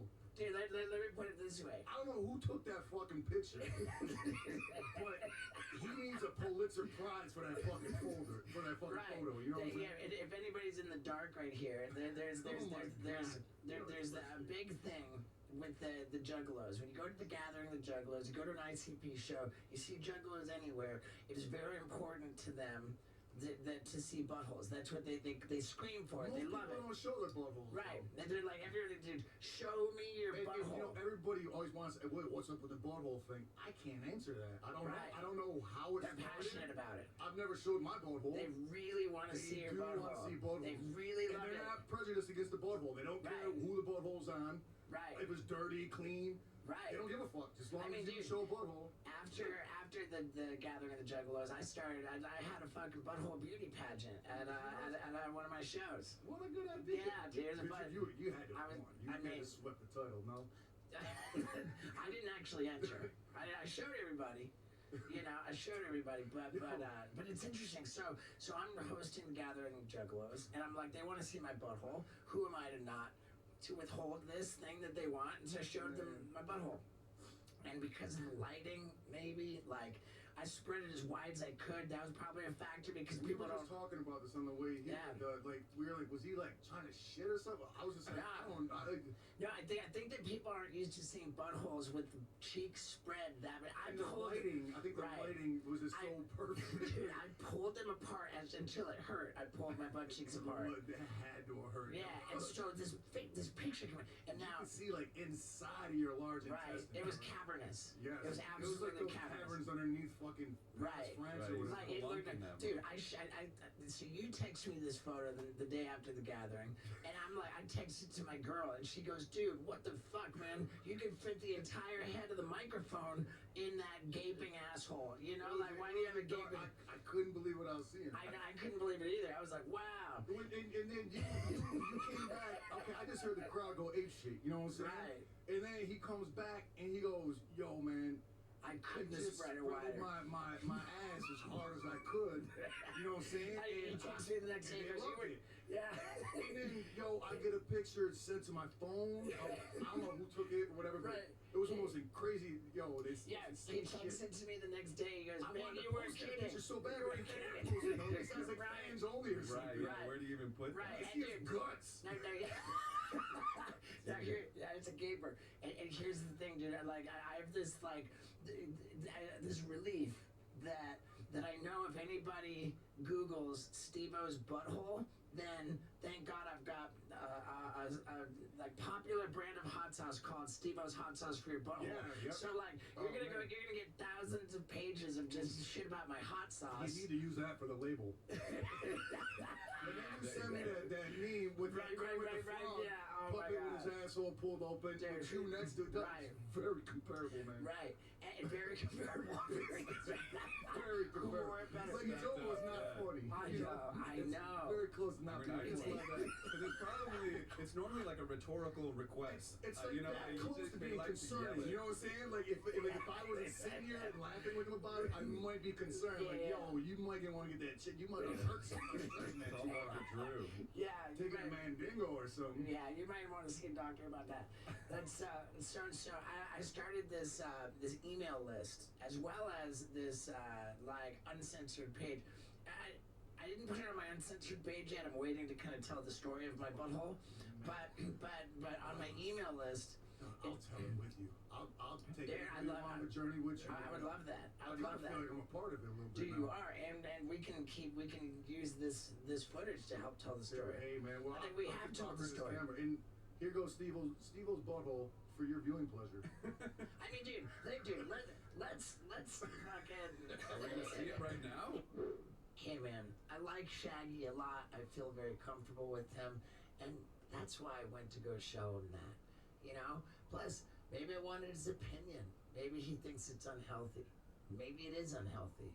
But you know what is absolutely healthy, which you need to try? It's this killer new product called Just Egg. It's totally plant-based, totally cholesterol-free. It's got actually a cholesterol-lowering polyunsaturated fat ingredient. It's totally good for the planet, man. It's delicious too. This is like so much better than anything going, man. And I love all this plant-based stuff, but I'm telling you, Just Egg is the tops, man. It makes the best quiche, the best egg sandwich, the fluffiest omelets and scrambled eggs. You know what?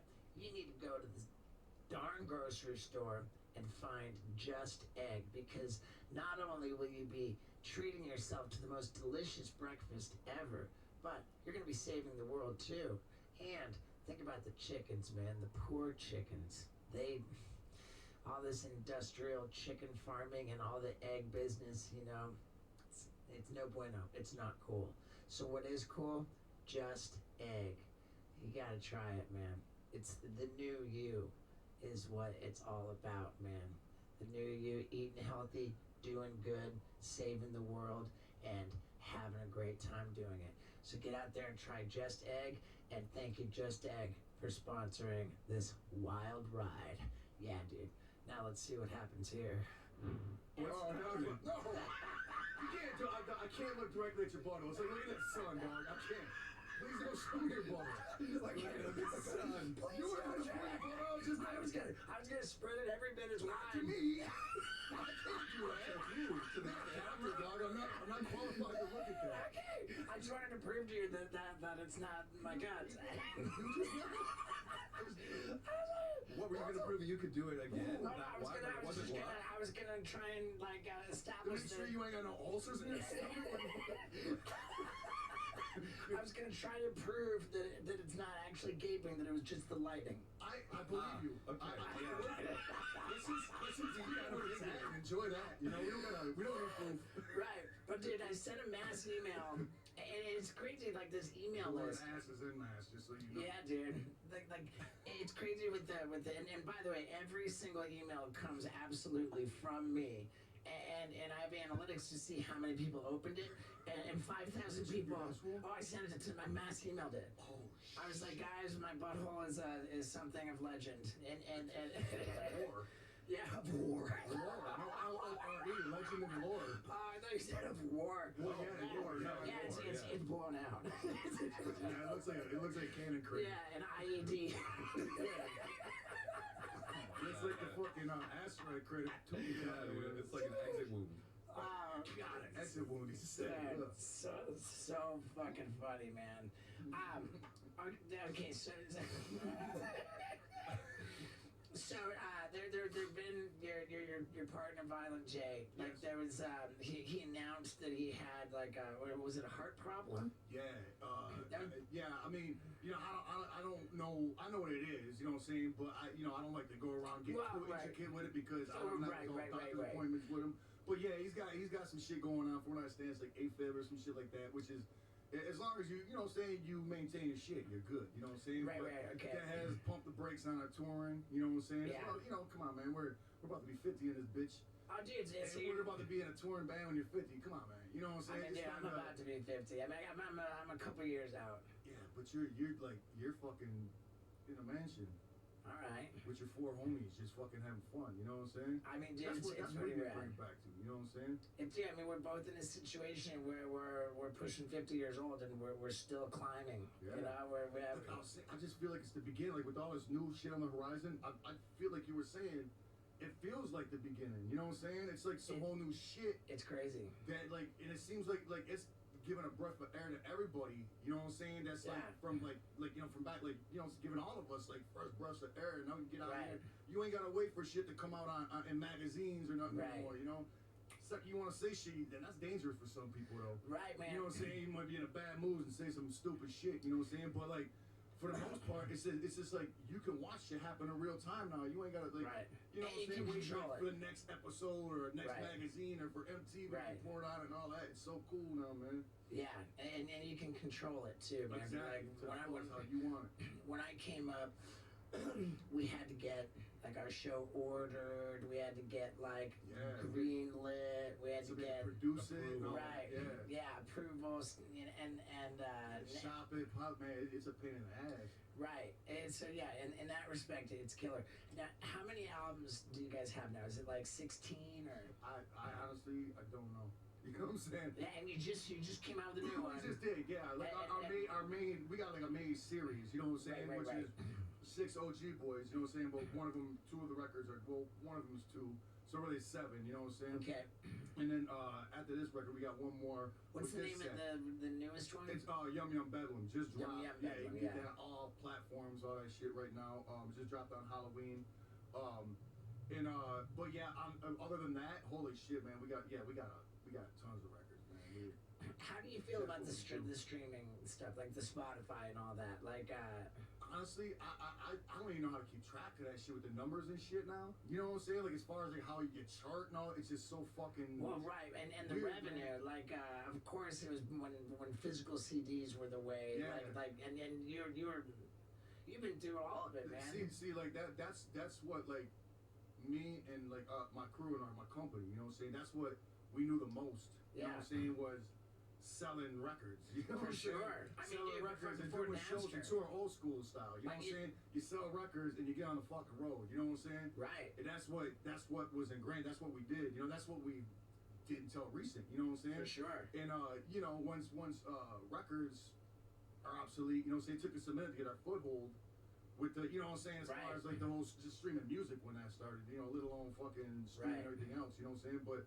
But it's all pretty much good now, you know, we stepped into the new fucking century over here, new millennium, whatever. Yeah. Yeah, so, but I'm loving it all now, you know? Did you always put out records on your own label?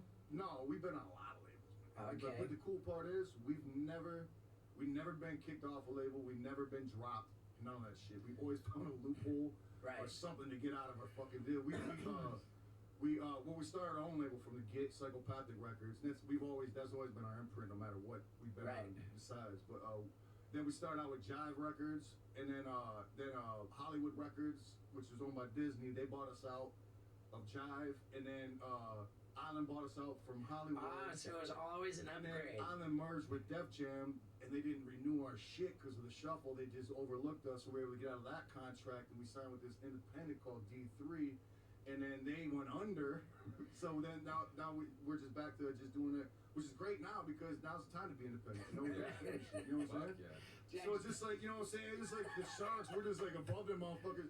And you know what I'm saying? And after all these years, it's like we figured it out that the reason why, especially like, you know, the heads back in the day of MTV, all that shit, they all fucking couldn't stay. Like, they swore they'd never play us again.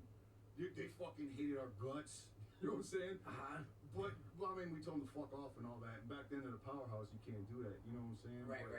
But it's like full circle now. You know what I'm saying? It's just like you don't need that shit no more. You don't need all that MTV and shit. You know, and all that just made us more hungry. You know what I'm saying? So.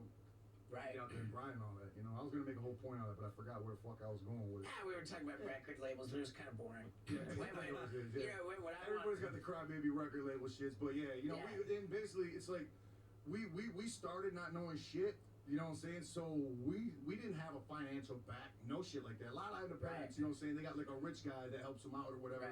We were just a bunch of fucking idiots off the street. Well, you know what I'm saying? And we still are. You know what I'm saying? It's the craziest part. I would say that you guys are super not idiots. Well, no, we're smart idiots. But. Right, because when we spoke with Violent Jane, we don't need to go through it all over again, but Paul brought up about how he was in college, and his college professor included... Oh, Paul, I went to a music business program. Yeah, I can't hear, man. Yeah, No worries. I Why went to. not? I was in a music business program. Yeah.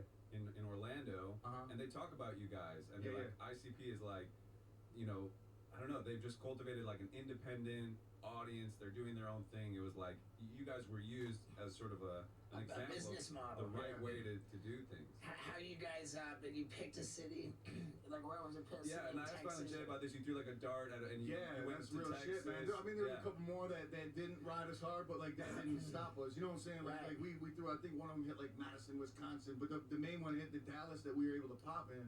Was Dallas. You know what I'm saying? So that's real shit. We did throw a dart, and it because that's when we were on Jive Records. We were selling tens of thousands of records on our own just in Detroit, like Toledo and Flint, this Detroit area. You know what I'm saying? Right. I mean, you were like, you don't want to be. It's not heard of. You know what I'm saying? Right. And we, you know what I'm saying?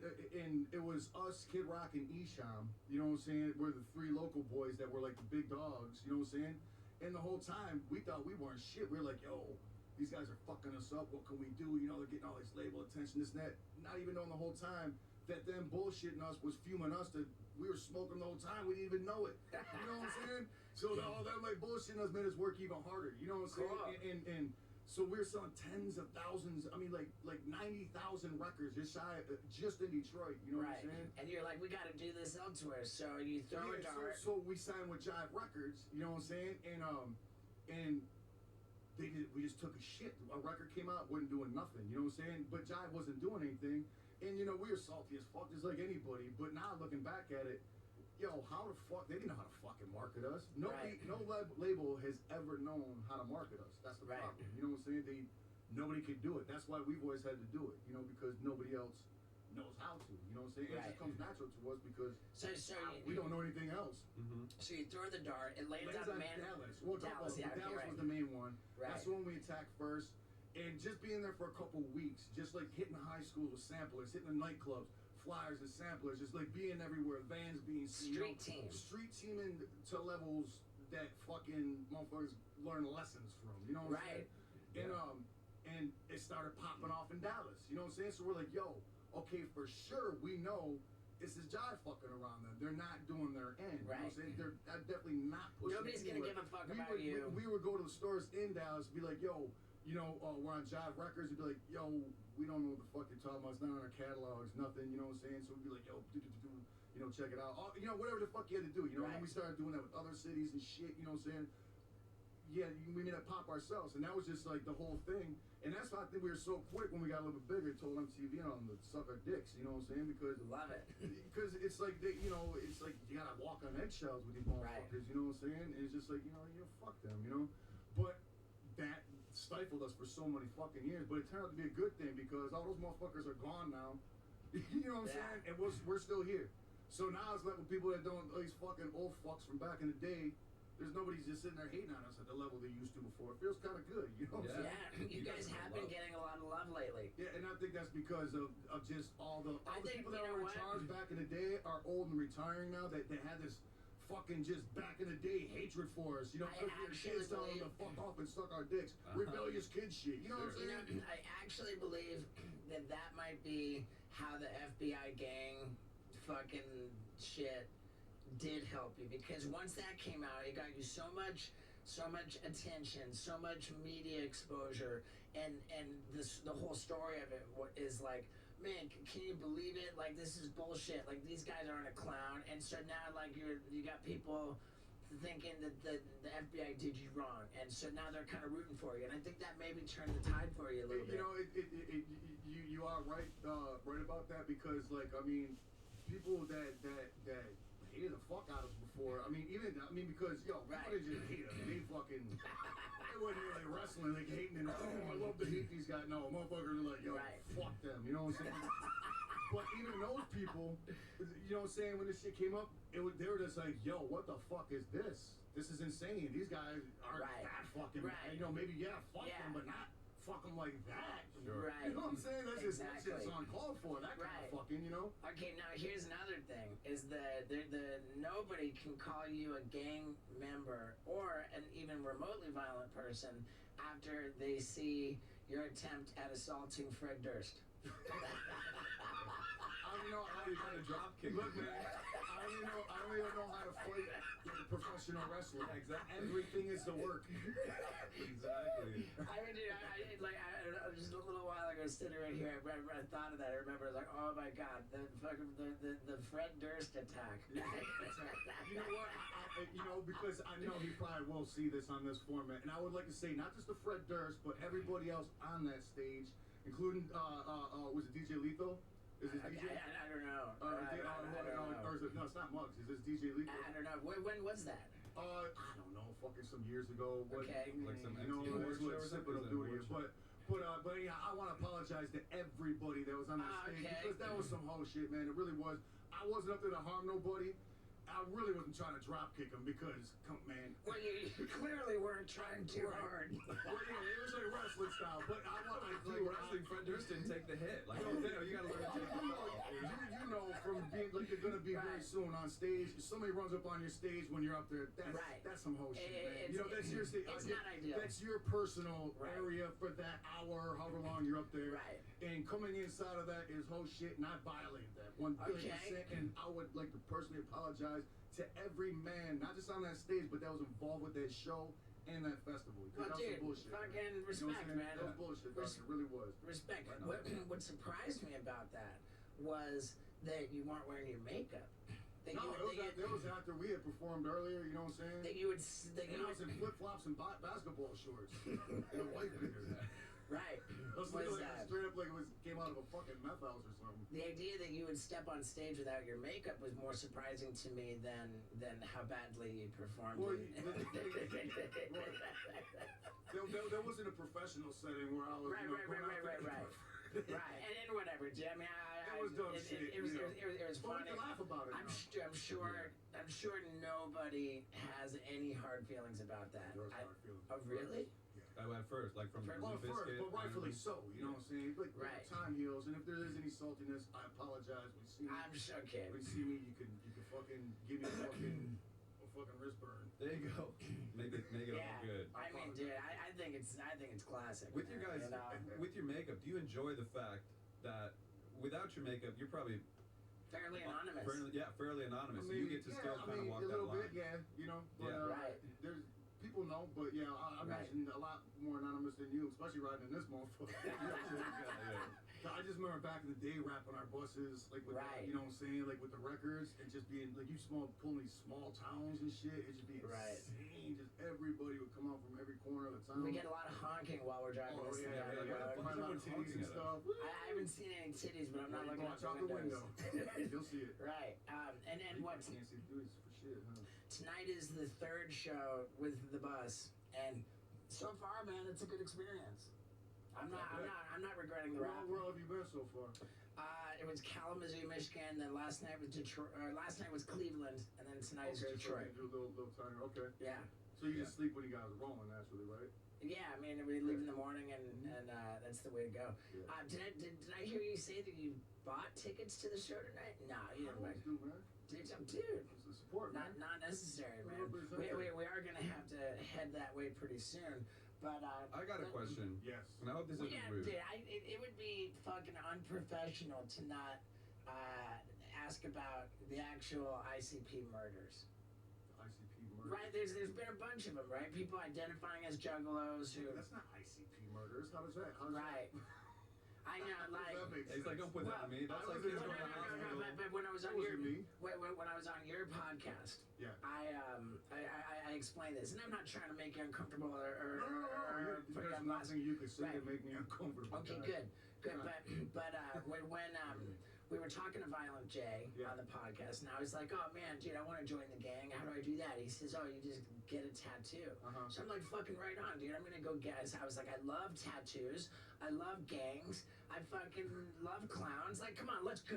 Right, You know, right. so I got my juggalo tattoo. I know, I've seen it, dog. It's so great. And I wanted to make a big deal of it, so I got like my crew together, and like we camped out, we planned it out, we filmed it. I watched that. Yeah, it was awesome. We filmed the whole thing, but before I got the night before I got the tattoo, I was like, oh, I wonder what this means, and I like Googled, you know, like juggalo tattoo, and like the fucking the Google feed, it's just like man fucking with the hatchet fucking attacks and like, and then I read an article with like one juggalo carves a hatchet man tattoo off of his roommate because he didn't feel he deserved it, and I was like thinking all of a sudden, I was like, whoa, wait a second, is getting this tattoo gonna actually put me in fucking danger? Like, am I live with a crazy person, maybe? You know what I'm saying? I don't. You can't speak on crazy people will be crazy no matter what the fuck they're exactly into. You know what I'm saying? I mean, agree. Jack the Ripper probably used to listen to fucking Mozart. Did Mozart catch a rap? You know what I'm saying? Probably not. Fair. You know what I'm saying? It's like Jackass fans ended up in the hospital. Like,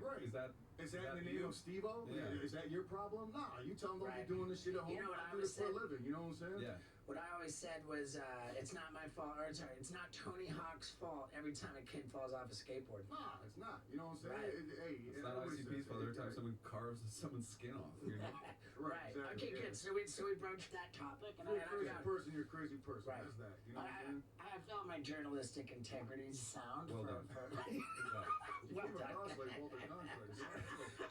I was like, is that even Steve over there? No, that was Steven. That was Steven, yes. What was your question? Oh, so I got a question. Like, I was from Steven again.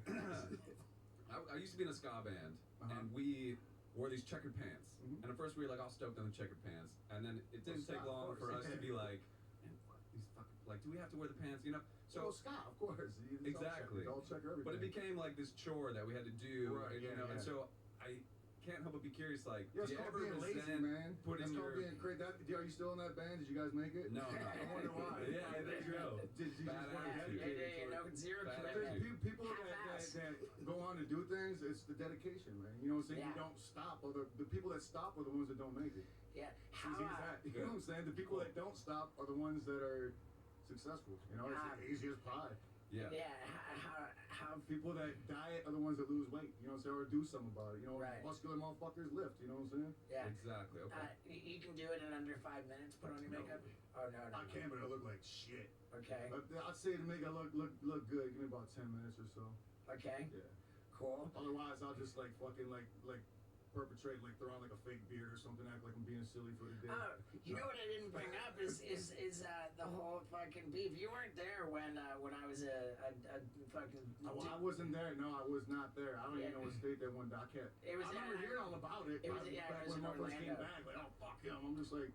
Of course, I was riding. I was like, yeah, fuck him. Yeah, for sure. Fuck him up, you know what I'm saying? Well, thank God I didn't have to worry too much about Shaggy. Yeah.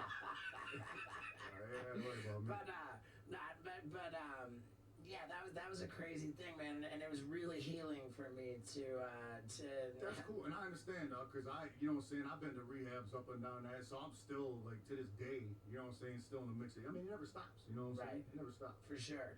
But yeah, like you know, I saw that video, the Violent J, you know, that you guys put out. He was talking about the beef, and I was just like, damn, man, fuck. Like, I wish I would have thought to reach out before seeing that, you know, to make things cool. Yeah. But dude, I feel like now, like, it's just dope, man. Like, you know, I feel like very healed from that. I'm happy too, because like seriously, that's something that will come up every now and then too. You know what I'm saying? Like I'd hear about it every now and then, not like crazy, Right, you know what I'm saying? But every now and then, yo, you remember that shit? You know what I'm saying? But like, I don't remember that shit. Yeah, I don't like it's fucking nuts. But I think like it would always be like, I bet you ain't even fucking like that no more, or some shit. You know what I'm saying? But it's always good to fucking to clear away the wreckage of the past. Exactly. You know, that's some back in the day shit. Of course, nobody gives a fuck about it no more. But still, though, it's good. Just you know. Dude, and now we're homies. Exactly. I'm fucking dude. I love it, dude. Man, if we get any more down, we're probably like fucking bad for each other, dog. Right. Like, the shit that we probably get into. You know what I'm saying? I mean, I'll dude. fucking break some bones. I can't be around you too much. They already caught my face on fire. Yeah. Dude, I gotta tell you a fun makeup thing. Like, there was a point before I got sober, I was on the roast of Gene Simmons. I ended up getting kicked out of because I like peed on Danny Bonaducci. Did you make it? No, I didn't even. They dragged me out before the fucking thing even actually started. You peed on Danny Bonaducci. Yeah, I mean, it kind of was. What was this when Danny Bonaducci was on the set? That was. Show and all. I want to say that was in 2007. Yeah. Wow. But dude, I had all these great jokes fucking to tell on the roast, and I never got to tell them. But one of them. Well, let's hear them. Thanks, man. Yeah. One of them was I said, man, I thought it was funny when Kiss took off their makeup and went on tour without makeup. But god damn, it was fucking hilarious when they had to put it back on. You know, like insinuating that like someone had said, like, guys, like, you look like shit. You need to If you're gonna appeal to a younger audience, perhaps you need to put this shit. Right. Yeah, that was cool, but you know, come on, like. But I just felt that joke didn't land with you guys. Maybe peeing on Tiny Bonaducci was a good call. You didn't have to do that on a national stage. So what was you like? I want to say like what? So what? You was just chilling. You just put your penis out and peed on him. I mean, what it was I was drunk. Oh yeah, of course. You gotta start with that. Right. And you weren't. What did you peed on him? I think I was peeing into a bottle and kind of using him as a shield to try to hide it a little bit. Before you guys were sitting down, right? I saw a picture of him just sitting there. You just walking. Danny Bonaducci was in his legit roast chair. No, is this He was on the stage. Was this recovering Dana Bonaducci? Is this choking a fucking fifth of vodka Dana Bonaducci? Maybe it's a good thing you Justin put it in, just choking that boy. Burn. Dude, that was a burn. Well, hey. That was a good burn. Thank you. Yeah, dude.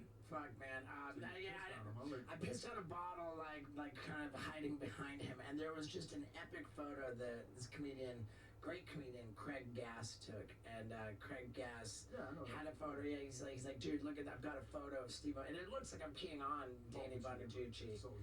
I was pissing into a bottle, kind of like tucked behind him, and that was enough to get me. It was enough to get me kicked out. Yeah, it was enough to make a big save. Live studio audience. That's like a lot of celebrities there and shit, huh? Yeah. There was. It was pretty wild, man.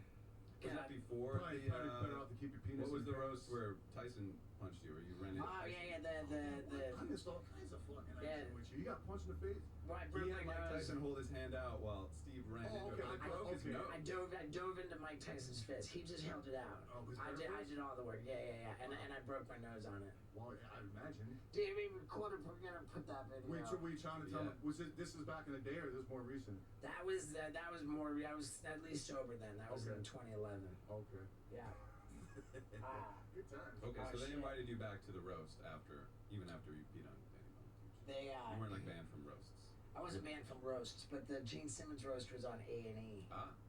They don't do those roasts that much, right? They're not doing roasts. So. Nah, I mean it's a pretty special, like reserved for like pretty huge people. Yeah, dude. Yeah. Do we have any more questions? I hate to cut it short, but I feel like we gotta get ready to do the show.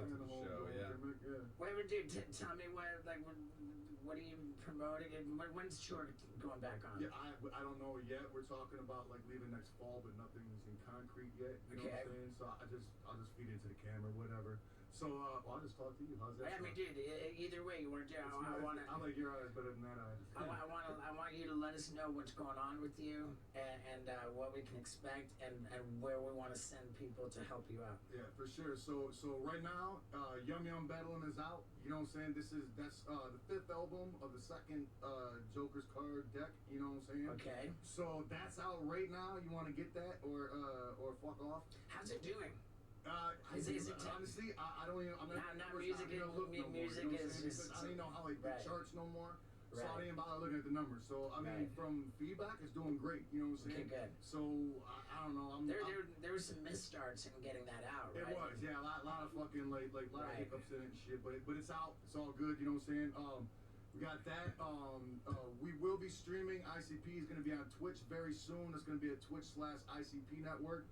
You can check me out right now every Tuesday doing a live podcast called Shaggy and the Creep Show. That's with my partner, Keegan the Creep Ass. Yep. And then also, it's called the Palcast. Also, I do a podcast. And then Shaggy the Creep Show vlogs, which we just go out and do mad shit. We just do a bunch of shit in the Ozarks and stuff. Like You were able to put on YouTube the footage of me like fireballing your face. Yes, you are on YouTube. It's great. I love it. And it was cool because even Vanilla Ice like sent his footage. So got a couple different angles of it. Nice, Cool. dude. Yeah. Dude, how great is Vanilla Dude, Ice? that's my fucking homie, dog. I don't give a fuck, dog. That's my. I'll fist fight somebody for him. Yeah. Up, dog. You know what I'm saying? I fell in love with Vanilla I Ice. found out that he's a fucking sponsor for Bar S Hot Dogs. Get the fuck out of here. Wow. That's awesome. That's epic. Yeah, dude. Shit ever. I'm a big fucking fan. We gotta talk to Vanilla Ice on That would here be if we sick can. to get him on. How did you guys meet? Like, how did you? Dude, Vanilla Ice has performed at like every fucking single gathering of the Juggalos for right. like 20 years. It's weird. It's like back in the day when we do JCW, our wrestling, we would get like we'd like use our homies as celebrity impersonators just to be silly and shit. But then we were like, yo, let's actually get Vanilla Ice. You know what I'm saying? Have him come out and shit. You know what I'm saying? And we did. We just all kind of clicked. You know what I'm saying? So we just kept kicking it and we just fucked around and kept doing shit and fucking awesome guy. You know what I'm saying? Dude, he He's really a shit, is. dog. You know what I'm saying? Just the fucking world knowledge on that man. You know what Yeah. I'm saying? Just people that Vanilla Ice, don't write them off, though. He's Not fucking- at all, dude. Man, Plus, he's he the man, he dog, brought straight the up. fire Oh, at the dog. gathering, You don't play, dude. dog. Come on, dog. Vet. You know what I'm saying? Dude, He's a vet, dog. he threw shit down. Dude. I mean, Paul's he mad knows. at her. Yeah. Yeah, I saw the Paul footage. cut over I that didn't shit get to make it to the gathering, but I saw the footage. His set looked Well, yeah. awesome. Yeah, Like, man, Vanilla yeah, Ice. dude. Big shout out to Vanilla Ice. He's the homie. Yeah. And fucking big shout out to you, dog. Shout out to you, man. Dude, I really appreciate you, dude. I feel like.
knows stuff yet, but I don't want to take it Benadryl. Oh no. Because I don't want to go back to sleep.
A chimpanzee suit, he can't really fit a helmet into the.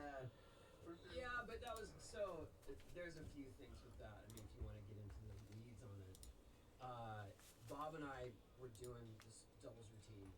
Bob Burnquist, and then that was on the. So, well, this you were shooting literally 3 days after Right. The tour was over. We had been doing my loop every night on the tour, so for 30 shows doing Right. loop, right? But now we're at Bob Burnquist's house, and this is a loop that was made out of wood, But not here's the thing. plexiglass. Bob and I didn't intend to do that. We just did our doubles routine, Right. and that we made from Touch Him, and that was cool. And then Jermaine looked over and saw the loop. I said, I was like, hey, monkey loop, and Bob's like, yeah. And I remember thinking like, maybe I don't know if that's a good idea, but we were so I was so cocky about the loop that we had been doing that I was like, we got this. And then I remember Bob went down first and he bailed, and I really should have saw that as a warning sign. Because Right. Bob on his own loop. Right. And it was like waterlogged, made out of wood. Like you guys. No, it was trash. That was the problem. The problem was like, we couldn't get the right amount of speed. And then when on my second attempt, I did mistake number 1, which is pump through the transition, because I was trying to compensate for the lack of speed. And that's like the first thing you tell anyone to do is not pump through the transition. And here I am, like, and I just did it. And I remember like, oh. And you don't remember anything else until you came to? Yeah, until they were loading in the ambulance. I mean, like Tony came out of the loop at midnight, and, like on like a sideways corkscrew kind of a thing, and like I remember it like midnight to like 6, you know, like just vertical drop down and like landed on the flat there, and I remember it looking more like you hit your head on the flat than your hip, but I think it was all at once. yeah, it was the most brutal. And you were there? I was there, yeah. I was in a. I remember I'm annoyed with dripping. footage, and I remember thinking like these 2 girls in bikinis What? standing right there. I'm annoyed with my nose dripping, so make And fun then of me. him and Pontius, and all you hear I'm gonna is make fun of you. Medic! Yeah. Yeah, so that was the worst. Who has more broken bones between the two? That was 20 people on? ask me a lot if they were having the bones in their throat, and the answer is always, it depends if you can continue. What about Yeah, I'm confessions? counting Steve. Wow. What's up? What about confessions? Right, and this was a conversation with Rich and Does he sleep? forget, and it was Like the day 4 when I hours. shattered my ankle jumping off the porch, which was such an honor. And then you standing there while I'm jumping off an 8-foot porta potty, and Dan was crashing the car through it. I mean, if you're gonna shatter your ankle, that's a pretty cool way to You do know, it. the one who was more at risk was Danny. You got car. They were trying. They were. Yeah, they kept trying to like hold the windshield up in place and it With was 2x4s. Yeah. Well, right, and on top of that, like there was the porta potty I was just was like a mock wooden outhouse made out of all these like yes, like sticks. Yeah. Potential spears. Yeah, yeah, For sure. 100% potential spirit. But there's that morning, and we're getting everything set up. We're we're gonna truck in porta potties, and we're just hanging out. And I forget how I came up, but we got onto the topic of I hate my concussions. taste. CTE. like it. Yeah. It was like, I it's hate it. been in the You news got so bad much. taste. And you told me, I'll never forget this. He said, "Oh, I found out that there's a test that you can get, and if the test determines whether you have a certain gene, which makes you predisposed for Alzheimer's." And I think you said that if you do have the gene, then what that means is that your brain doesn't regenerate. It doesn't heal a certain way, and that makes you more susceptible to CTE. And you said, I got the test, and I don't have the gene. So I'm like, that's great. And I remember thinking, I chewed on that for a while, and then I thought, because I was wondering, should I get this test? Right. And then I thought, well, what happens if you get the test and you do have the gene? And you're in your Are you gonna 40s. change your lifestyle? Yeah, when you're in your 40s, you've been hitting your head for decades.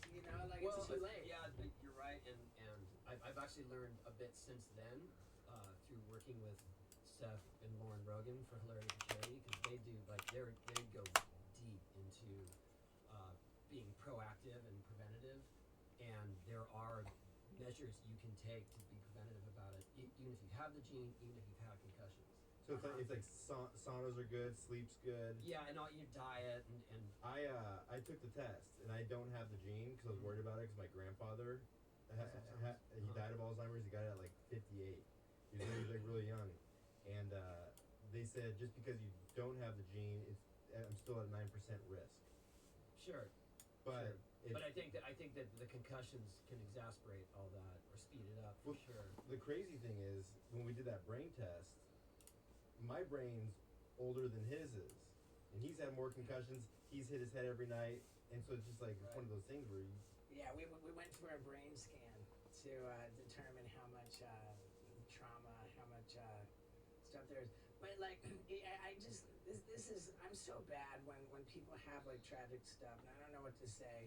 But to have Alzheimer's come up and you just lost your mom, I'm just like bad at this. And the only reason I even want to say like, hey, I'm really sorry that that happened is because I'm so close to my mom. She survived an aneurysm, and she really had a tough go for the last 5 years. And I know it was just to just know you and how tough that was. Like, man. Yeah, it was the hardest thing was how at the beginning how slowly it came on, but there were certain things you notice, and then in the last year or two how quickly it was just like she was gone. She couldn't talk anymore, had no signs of recognition. And that's the hardest thing is when you know it's like her body, her mind betrays her body, or her body betrays her mind, or her body just stays alive. And it's just really an odd scenario when you see this person and they have no idea where they are, who you are, and their body just continues to, their heart keeps beating, and it's just, that was the hardest part, was like seeing her slip away mentally, and then feeling obligated to go visit her, obviously, Right. but there's nothing there. No one, I don't know what either one of us is getting out of it except for the fact that we have to try. So I kind of resigned to that. I was like, I gotta keep going to see her and try to connect. Did she ever notice you split seconds of it? Hey, because I remember when I went to go visit my grandpa in the Alzheimer's home, he would just be he couldn't verbalize anything. Yeah. But then maybe once a week, he would kind of like look at me and mumble something that didn't make sense, but like laugh and like. Yeah, those moments got less and less. Yeah. And so I would say in the last 6 months of her life, there was none. None of that. Yeah. And not to bring it up, but what were like the first signs that you saw that was kind of like like putting the keys in the oven or something like that? She just would forget things that we had just talked about or just went over. And the driving got frightening, and so we had to take her license away. But then she got a boyfriend who was her age, who didn't have Alzheimer's, but was the sketchiest driver in the world. That's me. And then we had to just start providing rides for her. Yeah. You know, this is before Uber and whatnot, but it was more that we had to figure out, okay, if mom's gonna go somewhere, we cannot have Eric driver, because he's putting everyone at risk. Well, so I get this sense, you know, because we were driving down Paul here. He's our editor extraordinaire. We call him El Chapo. And Paul had this. He's like, you know, man, it's crazy how Tony Hawk has been so famous, such an icon for so long, but it's just always seemed that he's been just very level-headed. Always had his head screwed on. At no point does it ever seem like he went off the rails, like fame got to him, or any like crazy stuff like that. And I think that that's a really accurate thing to point out. And I think that like I think it's safe to say that your relationship with your mom and with your dad is and then beyond that with Stacy Peralta, that those are the three main Is that safe to for say? sure. They're definitely major figures that have a lot of influence on me in my life. I think I definitely had my moments of dabbling in fame where it's like, oh my God, you gotta give us an example. But not before I tell the listeners who the first sponsor is to get behind this podcast. I'm so grateful for Postmates just hooking us up and our listeners, because this podcast hasn't even gone out yet. So let me tell you how much I love Postmates. Particularly, I will never forget when we were filming titty trick shots, bouncing this rubber ball into this girl's obnoxiously large fake boobs. I thought, dude, I want this girl to be naked in the bathtub and us bounce, so we need bubble bath. And that was when I thought, dude, Postmates, get me bubble bath. And Postmates got bubble bath to us so fast. Of course, the girl didn't get in the bathtub, and who cares? And I probably shouldn't even tell that story anymore because now I'm engaged. But it's a fond memory of Postmates. And they are giving away $100 in free delivery to everybody who downloads the app, signs up with the promo code WILDRIDE, and uses it in the first 7 days. You get $100 in free deliveries if you use the promo code WILDRIDE. And I'm just so stoked on Postmates for backing this podcast before it even started. Thank you, Postmates. And now Tony Hawk, let's get back into it. Yeah, dude. like, you got invited to this event. You got invited to this event. Like the Oscars. That was a different level. That was actually accidental. But I'm talking about, like, I'm more in the sort of mid-2000 range. Okay. When things were, our video game was hitting and there were just all these opportunities, and I thought, like, oh, this is the life I'm supposed to lead. I'm supposed to be, this celebrity. And then I started going, and I realized it was pretty empty. And I think that was probably my saving grace, was that I did get a taste of that, and I was like, what am I doing here? But I always had that sense of not belonging, because, I don't know, dude, I'm over it. We'll leave it. Here, I'll just pull this off. There we go. Yeah. So I always had the sense of not belonging, and that came from being a skater. And that came from being a skater in the era of skating not being cool. Oh, dude, I was right in it, man. So, but it's still, like, even so, fast forward all that stuff to literally 2 days ago, I was at the Oscars, still just feeling so out of place. Like, what am I doing? I here? didn't watch it, but my girl, she came home from her like girls' party to watch the Oscars, which they do every year, and she was like, "Dude, Tony Hawk was there," and I was like, at first I was like jealous because I've never, but I remember you posting about the documentary about the so it made sense to me, and they won that. They won, yeah. They won the documentary category. They won the short documentary category, yeah. Oh, Great. So it's called Learning to Skateboard in a War Zone If You're a Girl, and it's about the Skatistan project in Afghanistan, and how that came to be was this obviously they worked on the documentary for a few years, and then they contacted me because I'm a board member, and they said, hey, we want to have a screening in LA. We're trying to raise awareness, maybe submit it for Oscar, and this is only about 6 months ago. So I went, tried to do my best to get people there, raise awareness, and did a little speech before it because I had visited the Skatistan projects, and then next thing you know, they're The rest of the nominated. rugs in the And then they bathroom said- are and so I soft, remember and then you step on the South other one, Dakota and it's so rough. Ollie from Skatistan, who started the project, he's like, we got a nomination, and then I just wrote back to him like, cool, see you at the Oscars, as a joke, right. right? And then he's like, yeah, I'm trying to get a ticket. And then about a week later, he's like, I got my ticket, I'll see you there. I'm like, Oliver, I don't have a ticket. Have you ever been to one before? No. Me So either. did you get an Oscar? No. So what happened was, then I said, Oliver, I don't have a ticket. I was just kidding. He's like, oh, I'll try to get you a ticket. So then he goes back, and about a week later, and this is like a week before it's even happening. And he says, I got you a ticket. I was like, that's crazy. You serious right now? But then I said, well, what about, can my wife go? He's like, I could barely get you a ticket. Like, that's not possible. Then 2 days before the Oscars, I got a call from the Academy, and they said, hey, would you and your wife like to sit in the orchestra section? And then I don't know anything about the Oscars. I think that's a dope section to be in. Yeah. Yeah. I'm like Keanu's right here, Josh Gad, all the cast from 1917. Over here is Parasite, next to us. Laura Dern. Charlie horse. Who else? Keanu's just rad. He's pretty rad, yeah. So, Everybody yeah, likes him, I think, so you but know, then, he's one of those so guys. afterwards, then I get the truth, and what happened was, 2 of the main producers of Parasite got stuck in China because of the coronavirus. And I got their So you got their tickets. tickets. That's great. I mean, dude. I love how much humility Tony has, because it's like, if you look at it from the perspective of like the Oscars, and here you've got this documentary about skateboarding.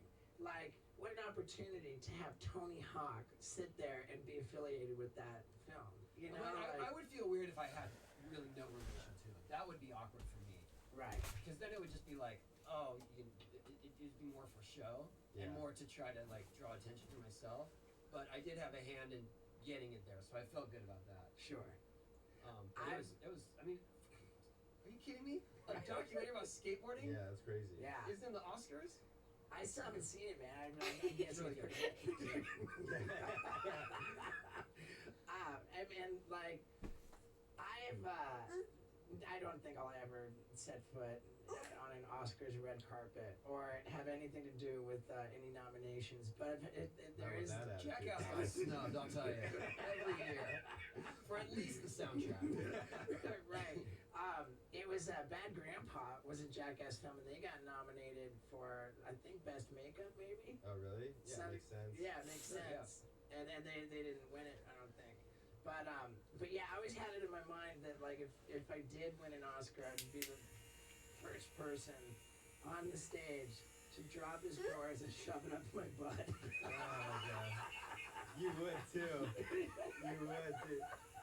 That's Right. funny. And I don't but part of me has this thing like you know, like all of my comedy and stuff like is now like sort of tracking my experience in life, and thus like here I'm in my 40s having a midlife crisis, and as I look towards putting together my next show, it's like, oh, now I gotta like actually go to like the doctor for like the colonoscopy kind of things that we do when when we get old.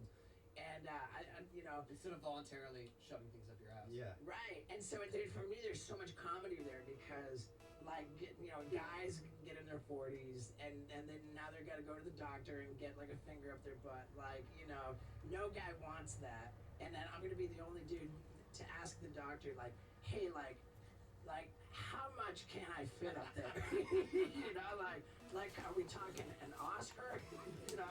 Because I'll settle for going over to somebody's place who has won an Oscar.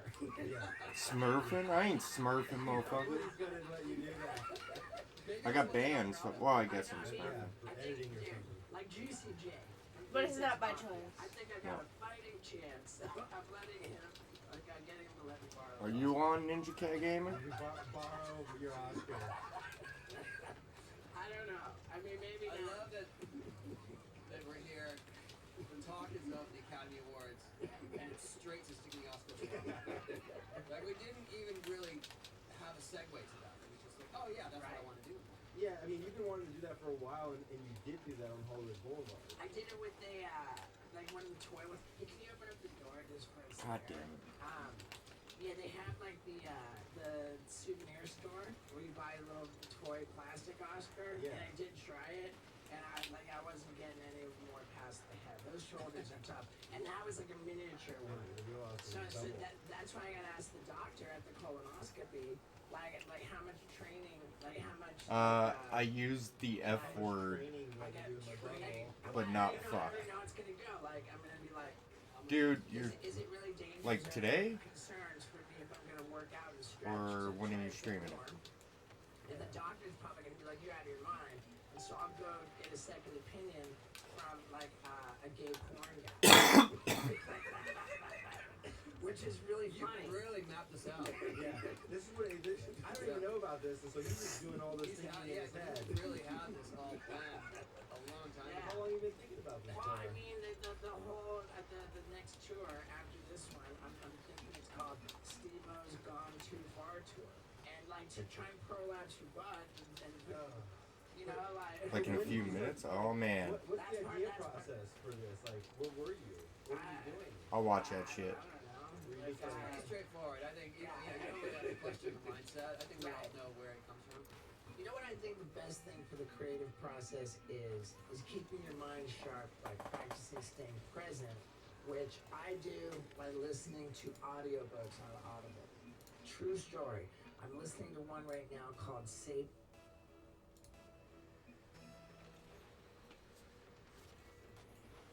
Oh, I wish I was a Whoa. parker with flowers in my hair. And I will always love you. Right? Isn't that We're good? on the song. No, I know. It reminded me of that song. Her voice reminded me of the song. That's what I meant.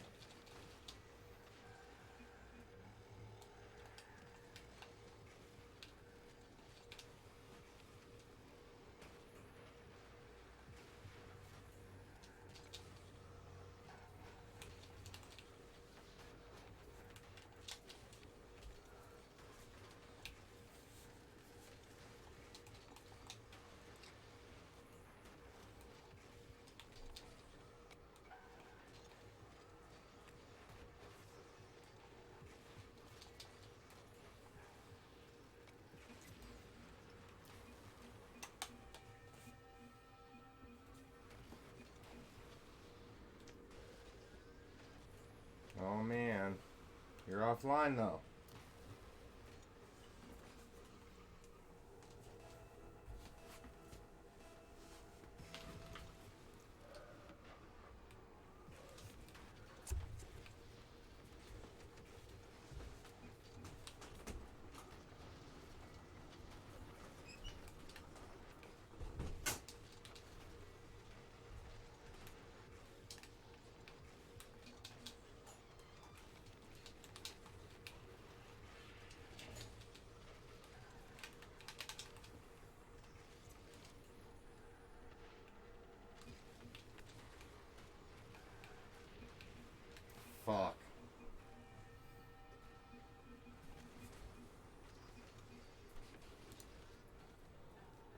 know right when you get on that. Multiple studies have shown that surgeons who game make 32% less errors. I'm not gaming for me. I'm gaming for you. Transcend humanity with Omen.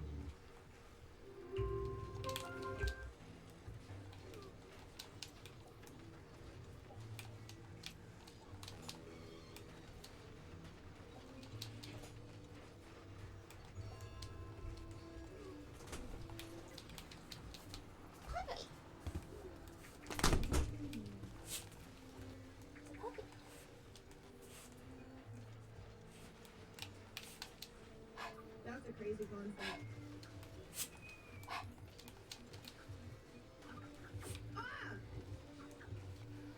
Oh man. I'm used to her playing Rocket League. She's not Alright, playing this is the fun Rocket part. This is the fun part. I got this. I can do this. I got a hand. I got some wine. Got a hand. Wine goes here. I know. You said hello to Dad. You didn't say hello. I got another Hi. hand. I don't know where that goes. I have a plate. I have this one. So Yeah! Fucking, oh my god. straight up, Hey. I don't know if you guys have figured this out yet, but I'm not very good with puzzles.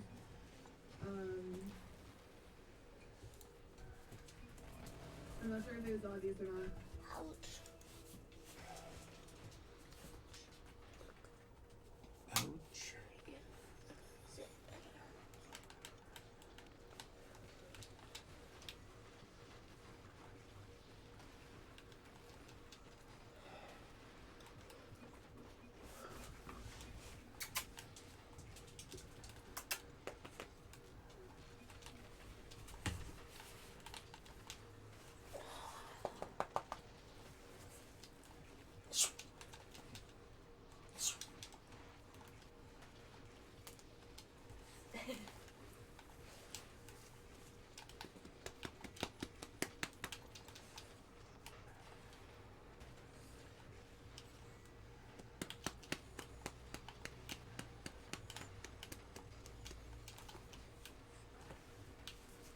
Fuck me. He just wants to run around. Should I take him outside? I throw him out there. Go outside? I got a grill out Go there. outside? No.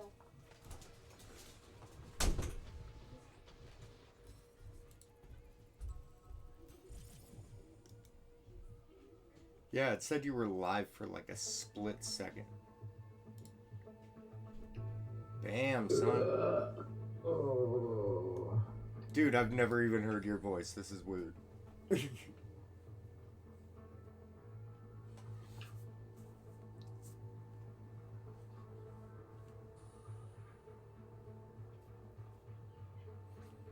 I'm a dude playing a game while I watch another dude play a different game.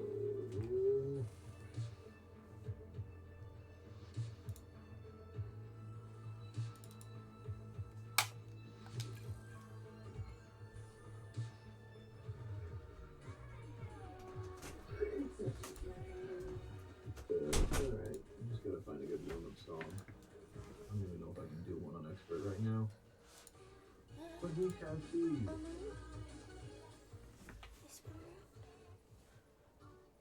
my God, Synthesized. I want to hear some synthesized. Why the hell don't I have these songs unlocked? Whatever. Oh, this is gonna be rough. It's like the fucking hardest game on Amplitude.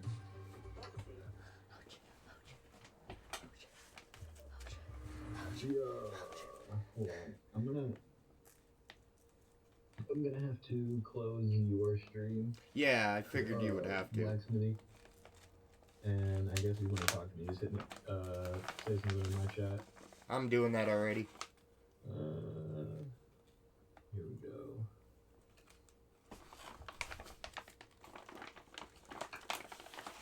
Well, I saw there was a notification in my chat, and I can't see it because it's not there. I loaded up my stream late. Oops.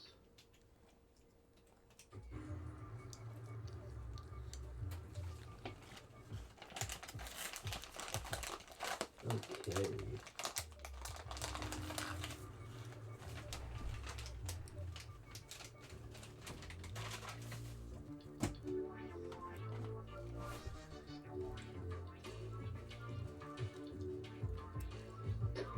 God, dude, this is gonna be so rough. I cannot do this. Oh.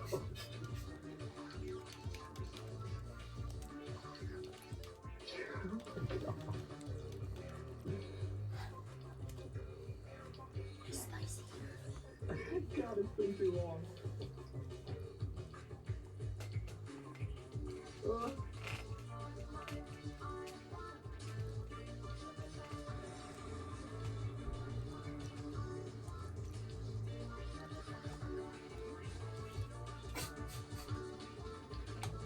Oh. Fuck, dude. Shit, dude. I can't get those triple shits.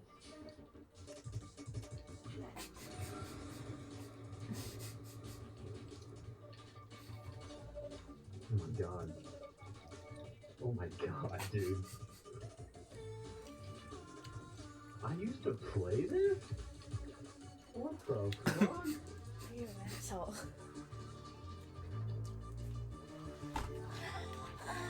So you know what he's having to do right now?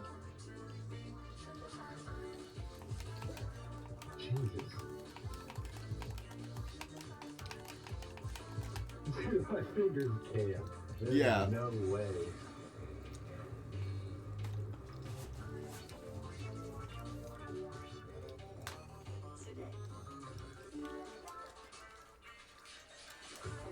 Oh God, can I even get 1,000?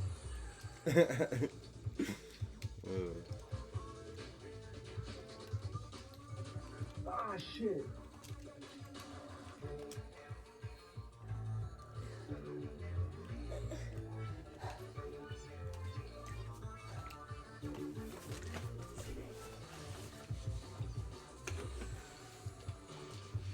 Jesus. Nope, can't do it. Room temperature milk tastes terrible. Oh, fuck that. What? Room temperature milk tastes terrible.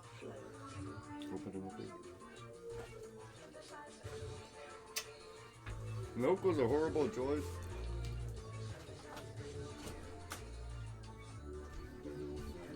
You know what my cousin had at his wedding? Wife? Milk with ice cubes in it. How gross is that?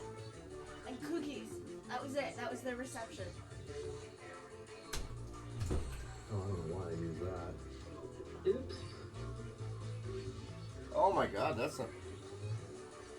Jesus, come on. Why?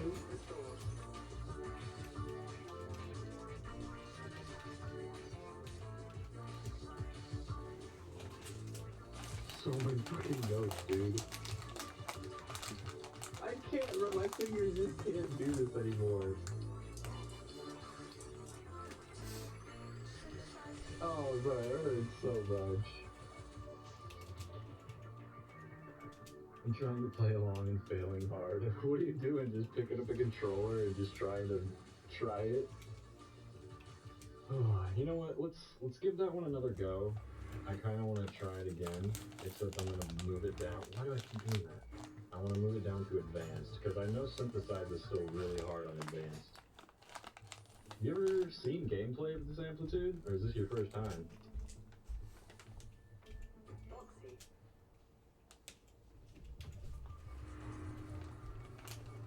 Alright, we're getting at least 2,000. I can't remember to start. I'll check that after the song. Or a checkpoint. Huh? Okay, this is a little bit better, maybe a little too easy. I might beat my words though. First time, huh? Yeah, this is a great game, dude. Not as many songs, nowhere near. And not like as diverse. Like there's no like rock songs really. It's mostly just this kind of shit. but still very good.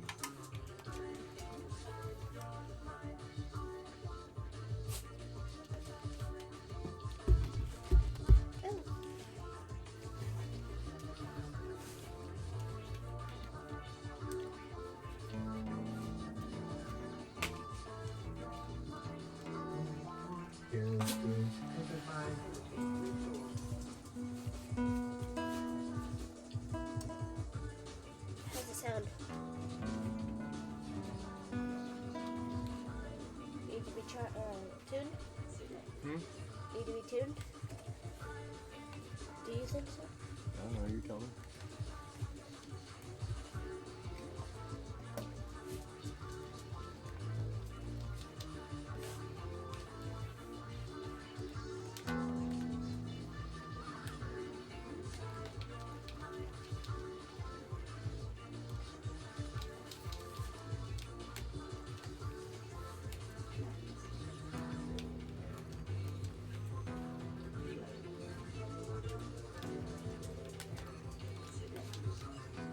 Dude, the difficulty differences are so crazy. Like, this is nothing compared to Expert.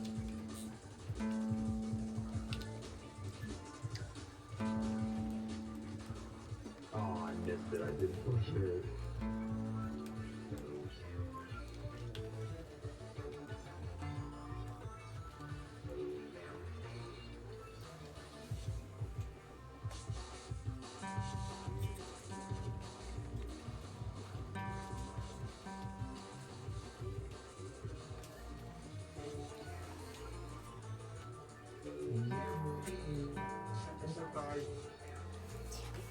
Is it?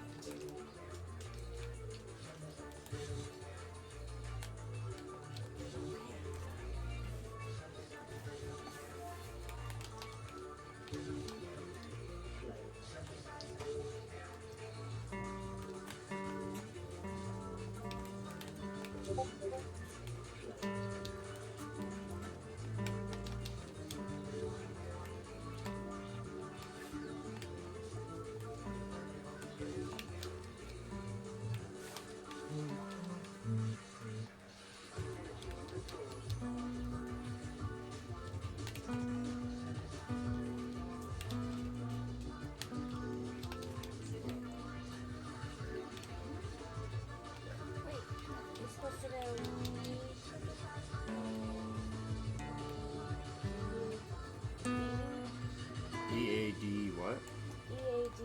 Oh, yeah, difficulty is huge difference, man. I mean, I only missed one note, and I probably missed like 300 in the expert difficulty. Somewhat close to my high score, but the funny thing about my high score is 3,441 is the highest score you can get on advanced, I think. Yeah. Oh, okay, cool. That's a good song, actually. Good thing I can unlock some songs just by playing. Why did it restart? Sounds a little better. Well, I mean, I'll do any of these. Any requests? Here, I'll just start from the top. Gives you a little preview. Or shit, I could just run through campaign if you're really trying to sit here and watch me play some of this.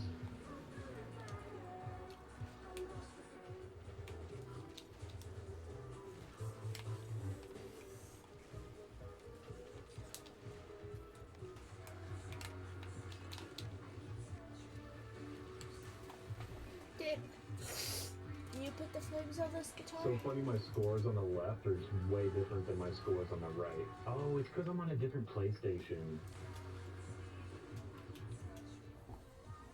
Alright, let's pick a good one. This is probably the hardest song in the game right here. I'll give you a little preview, because there's no way I'm probably going to fail this song.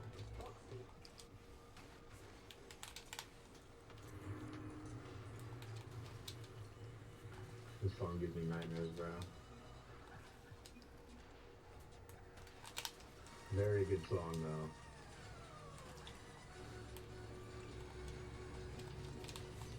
Oh, I didn't see that last note.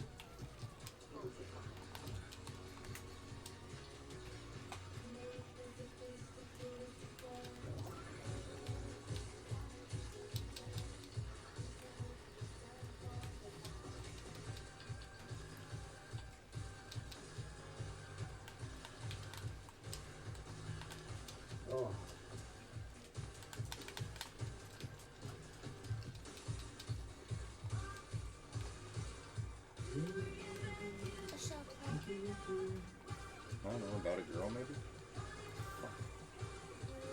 Oh god, I'm not ready for this. God damn. Nope. It's really real after that first checkpoint. EG03. Remember E minor chord, G chord? Oh my god, that hurt. Handwriting sucks.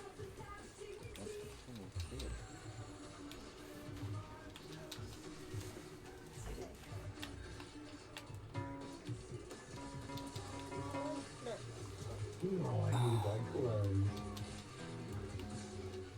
Got it? What am I doing? No!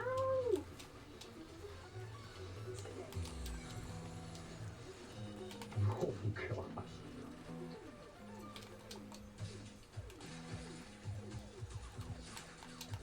Oh god.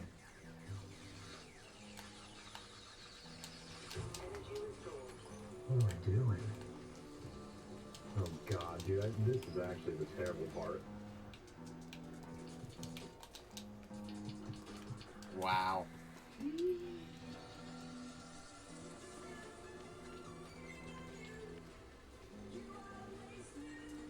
Nope. Nope. Wait, aren't you smurfing? Oh, I'm screwed. Yeah.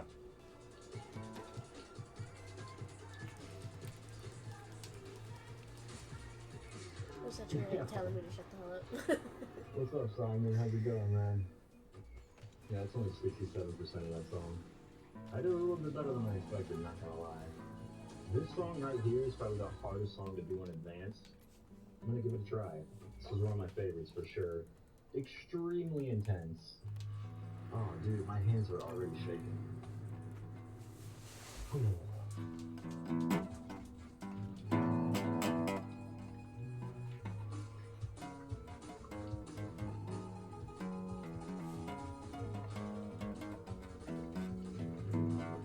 Where's my multiplier?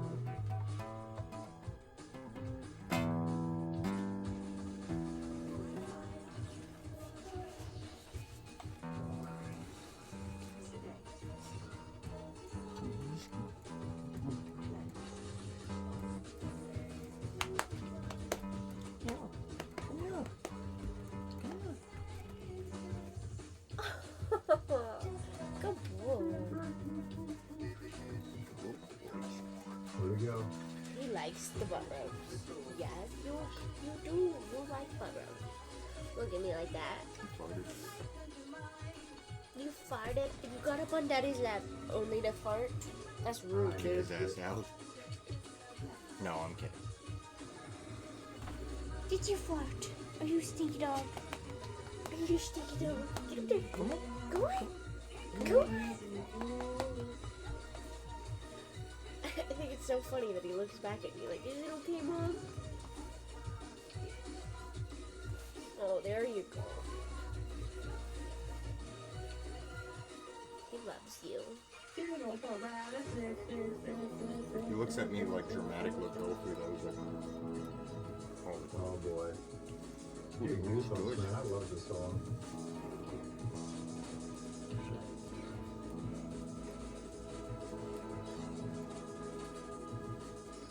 Here we go.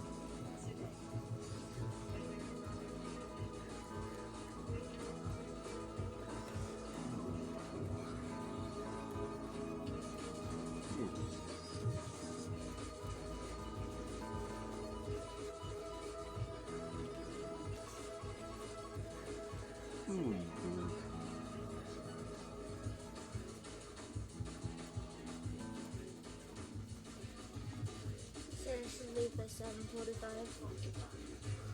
what? You said I should leave by 7:45 to get there by Yep. 8:15. Look at this cute little puppy Yeah, boy. don't get eater. You wanna sniff it? No, you can't eat it, but you can. You gave it kisses. Oh, this pig has now been blessed by the rescue.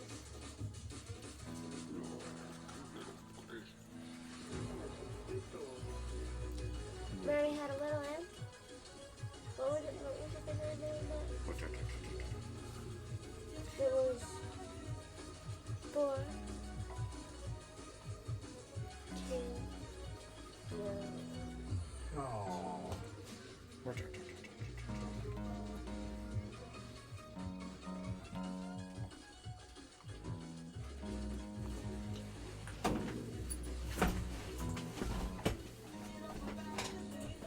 Susie, can you scoot back? Oh my god.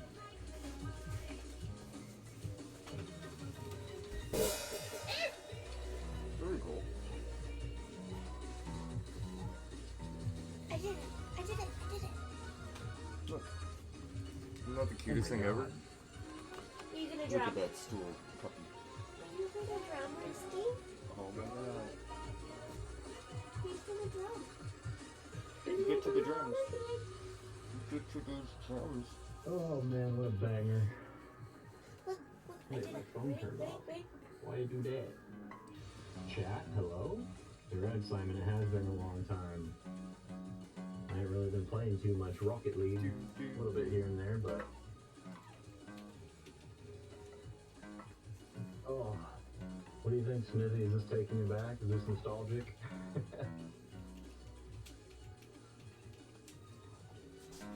I think I'm gonna just start hitting square for a random song. I'll just play whatever.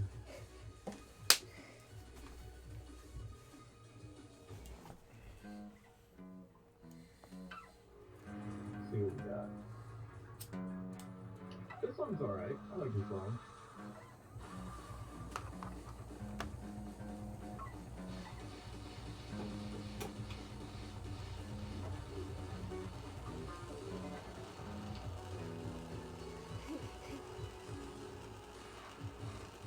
Did it, Risky? I did it. He's wagging his tail. I did it. Look, I did it.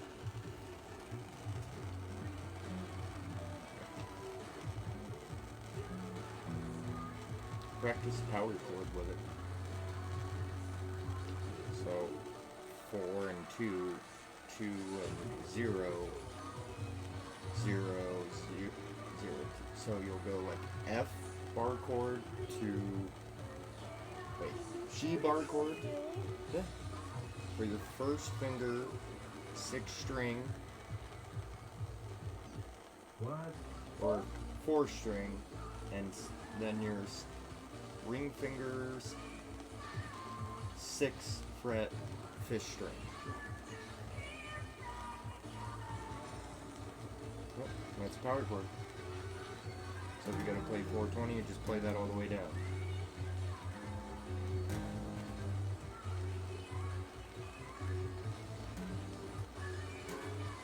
And then E minor.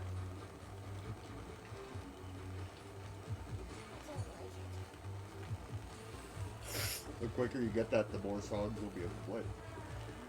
In fact, you'll be able to play so many songs.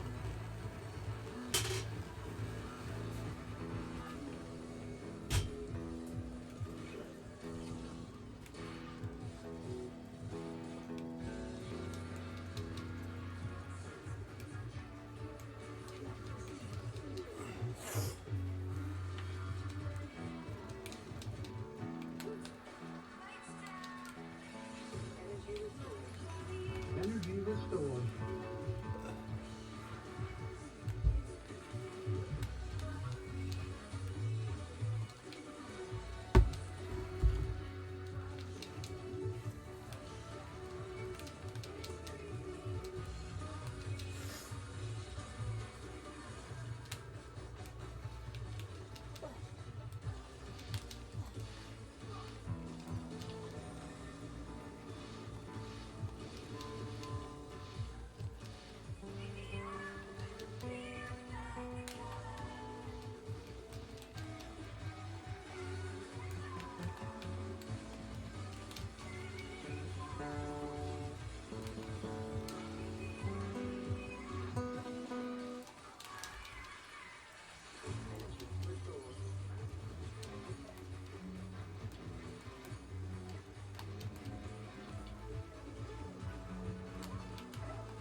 Yeah.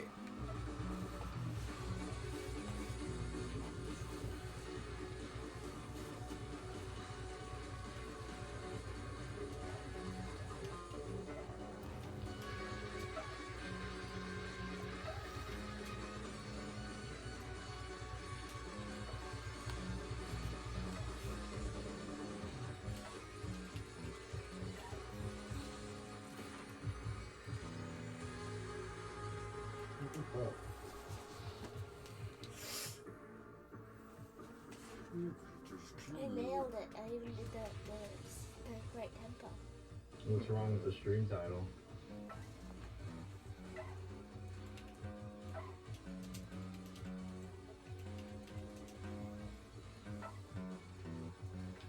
What's wrong with the stream title?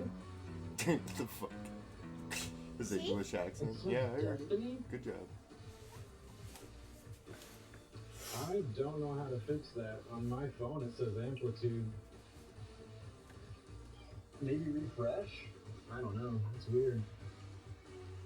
I don't have a computer or a laptop to change that. And I don't know how, if I can do it on my phone. Because on mine it says amplitude. Weird. Oh boy. I haven't heard this song in a minute. What's Twinkle Twinkle?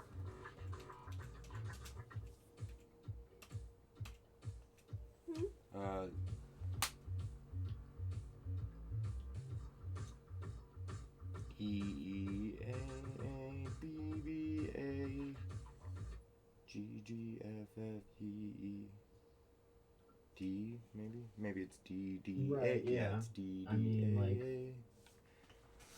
again, it's really just weird to me because I did, like, on my phone it says amplitude.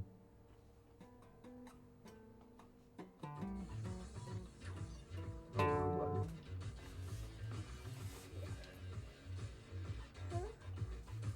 D D A A B B A. Open string, 4 string. And then the 5th fret.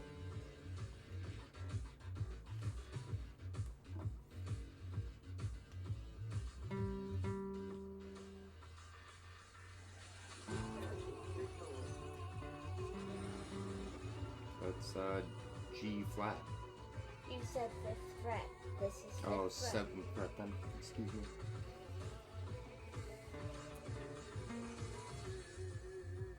That's A sharp.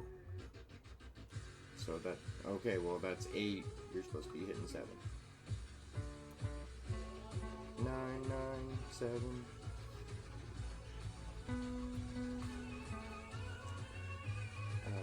5 5 4 4 2 2 0. Too far.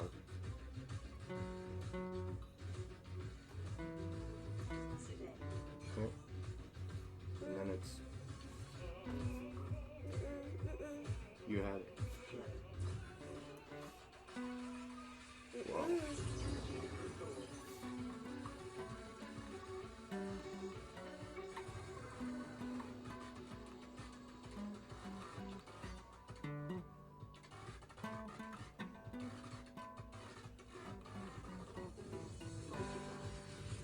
Oh, you were doing the second part. I was trying to do the first part. Well, it just goes the first part and then the second part. Yeah, I know, but I want to learn the first part. Split it into 2 and then I learn it quickly. 0 7 7 9 9 7 5 5 4 4 2 2 0. 1, 2, 3, 4, 6, 7. Look at this biscuits. Look at this biscuits.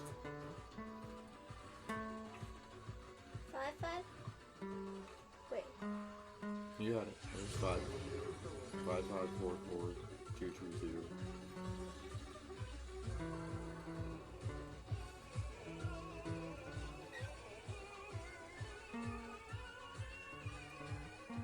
No. Beat, nope. 0 0 7 7 9 9 7.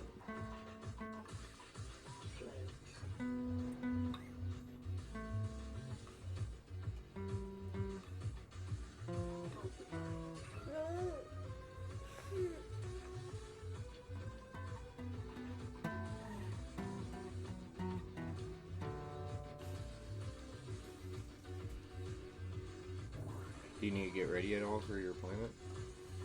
It's 6:45. It's an eye doctor's appointment. Well, I know. Still, you gotta get ready at all? Bingo, bango, bongo. I didn't put in the second load. I kind of spaced it. That's okay. I put Matter of enough fact, that's for a what you should full go do outfit. right now. I put in a full outfit last night. And then come back and finish it. Are you so cute? Well, appreciate you stopping by, Simon. Really, I do, man. It's been a while. Want to play again sometime soon. You're so cute. Risky, you're too cute. Next You're gonna song. break the fabric of the universe. This was a good one. Freeze Pop. They had some Amplitude 1 songs.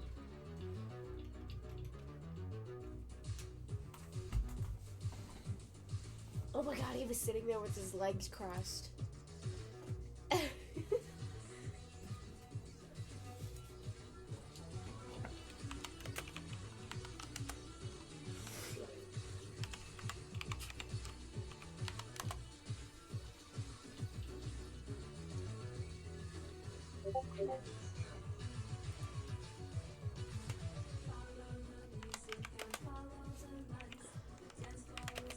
Should I take a shower? I would. So it's out of the way.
Phantoms.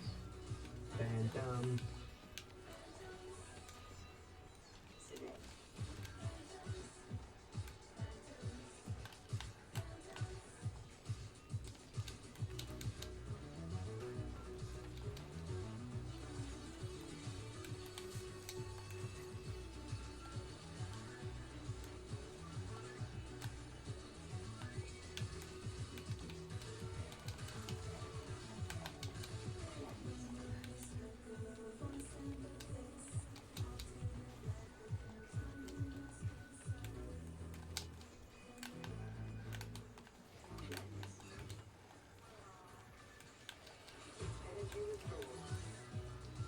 Phantoms.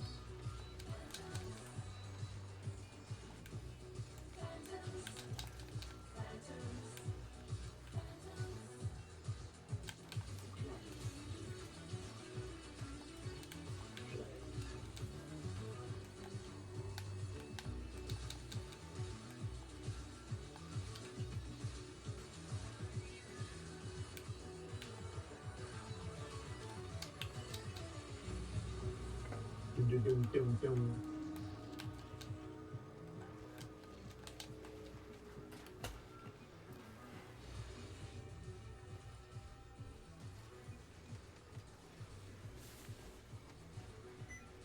Alright, I think it's about time that I challenge myself. I'm switching over to expert. Phantoms. That's a good song. And I'm pretty sure they have more songs. A lot of these songs are actually by harmonics, which is really cool.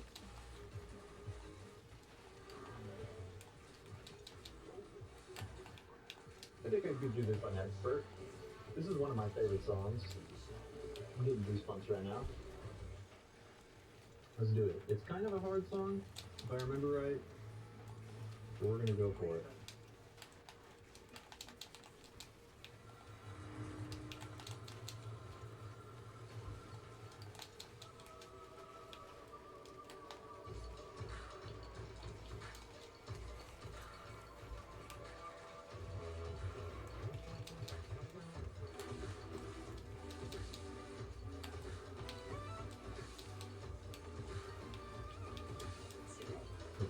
fast.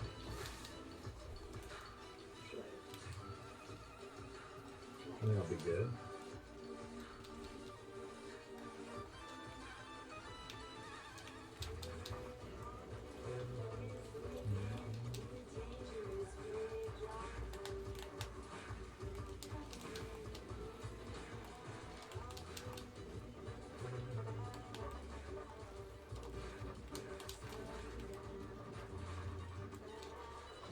Nope, not doing that. Sun is right beside you. Oh, it slowed down.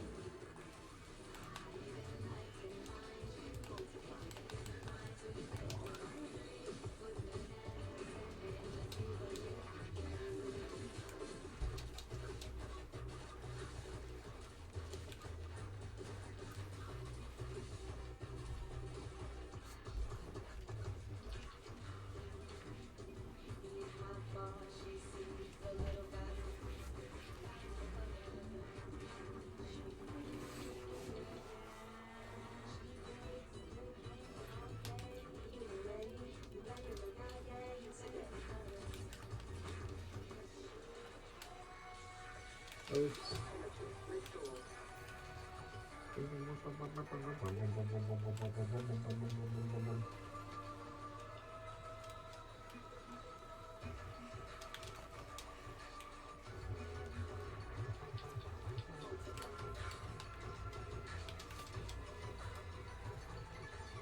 Ouch.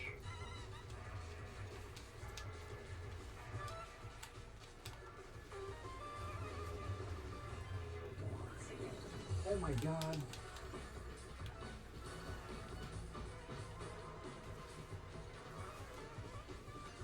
Oops. Oh, I fucked it.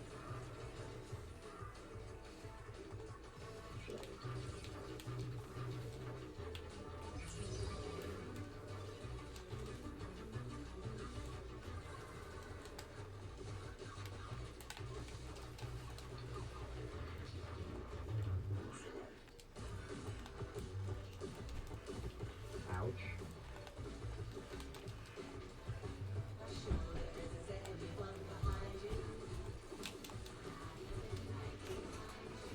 Look. Run free. Oh my god, I can't get that one.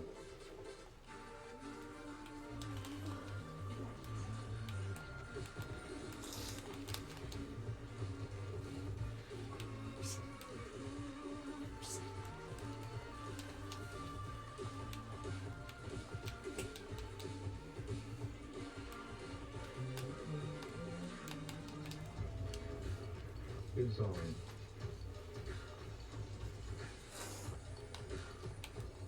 Wasn't too bad.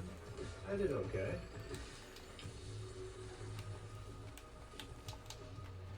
Womp, womp, womp. Womp, womp, womp, womp, womp. Good song, good song.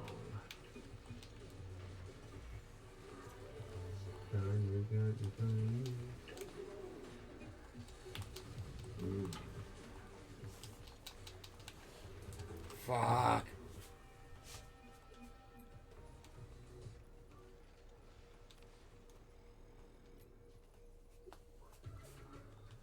I could have sworn there was more than one freeze pop song in this game.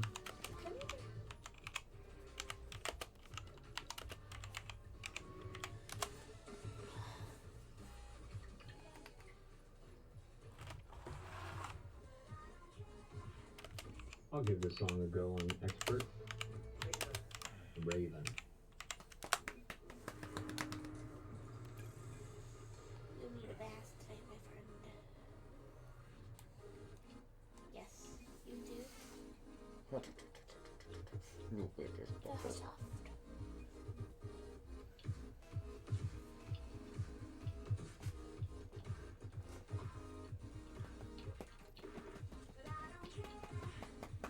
Oh, done.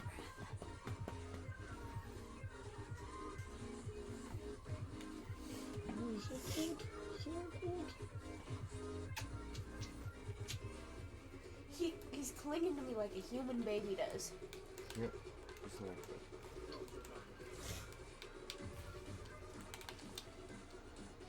Yeah. Oh my thank god. you.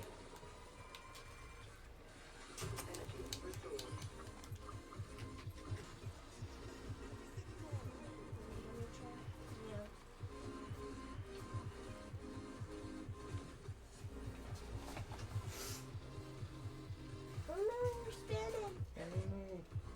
Oh no.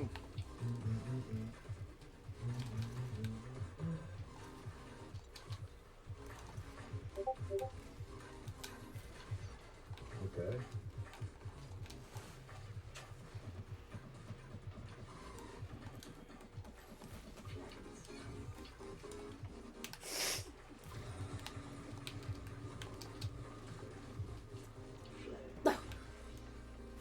Going smoothly.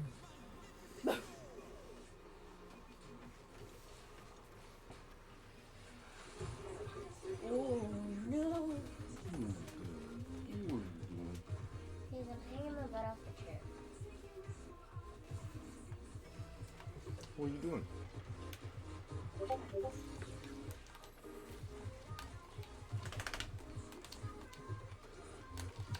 me your paws.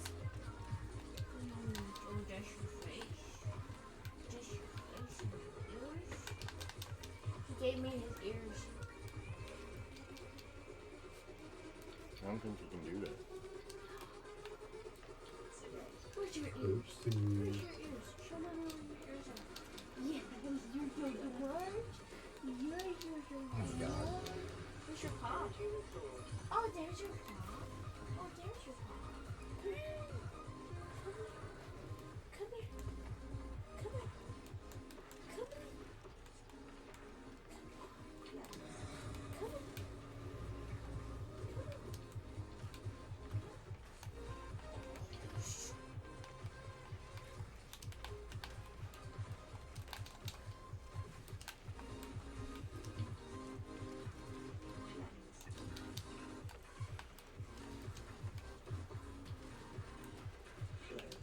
Look at this one.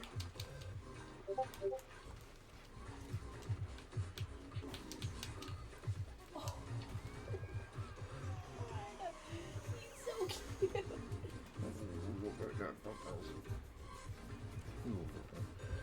Uh-oh. Other puppers. Other puppers.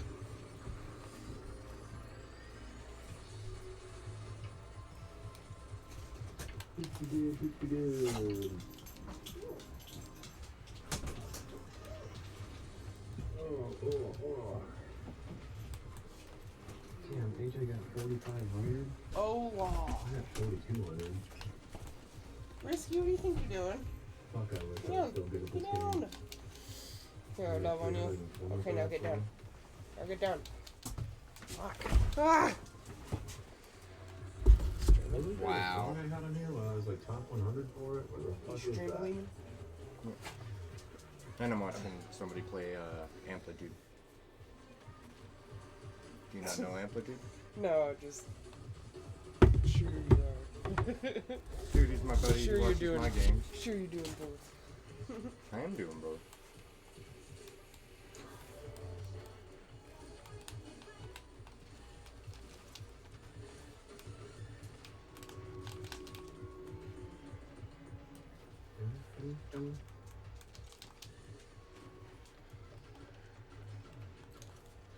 $163, that's a good score.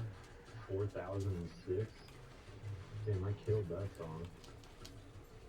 Damn. You killed that.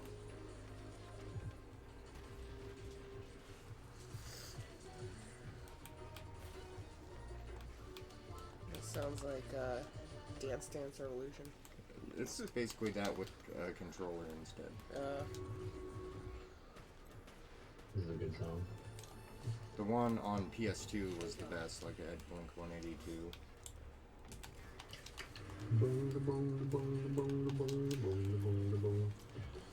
Oh my god!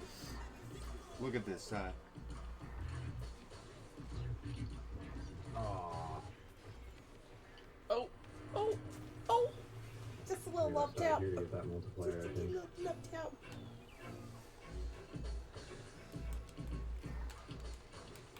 Feeling like a pimp. Don't broke your shoulder off.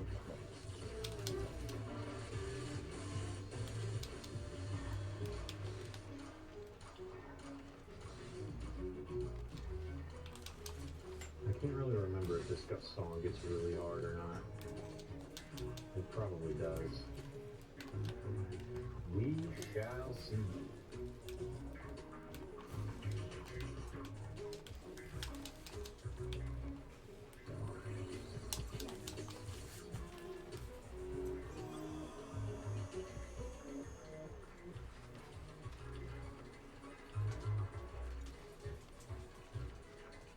This looks like something Brian would play.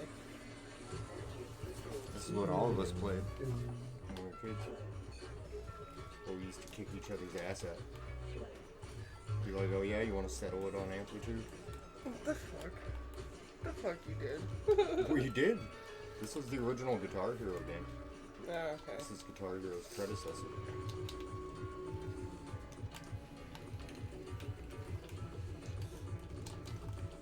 Oh my god. There was no way. Kids, no.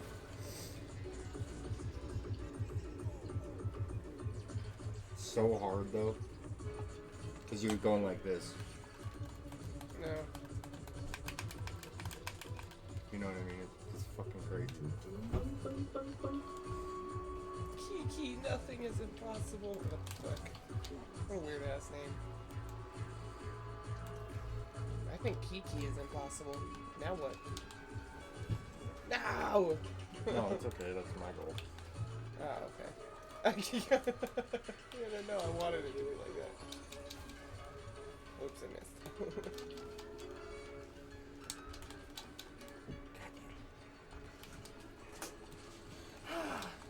That's one of the most important parts of my outfit. Is after I put it in the fucking dryer. Ah, you're fine. So I'm waiting. Watch out, guys. Oh, can of banana. No. Oh, you know, man, my fingers are getting warmed up. No. No. Risky. Come over here, buddy. Risky will fucking fight you.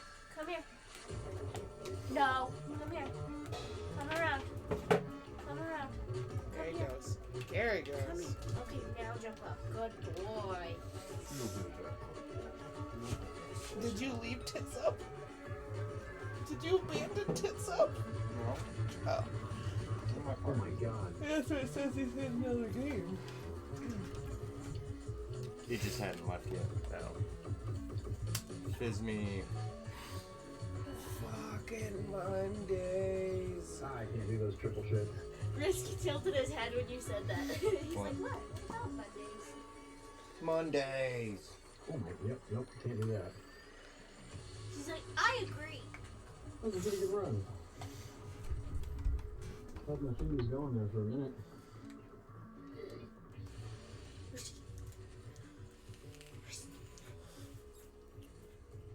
Huh. Good Very run. strange. Very, very If it was strange. online multiplayer, fuck, I'd buy that game right now. Yeah.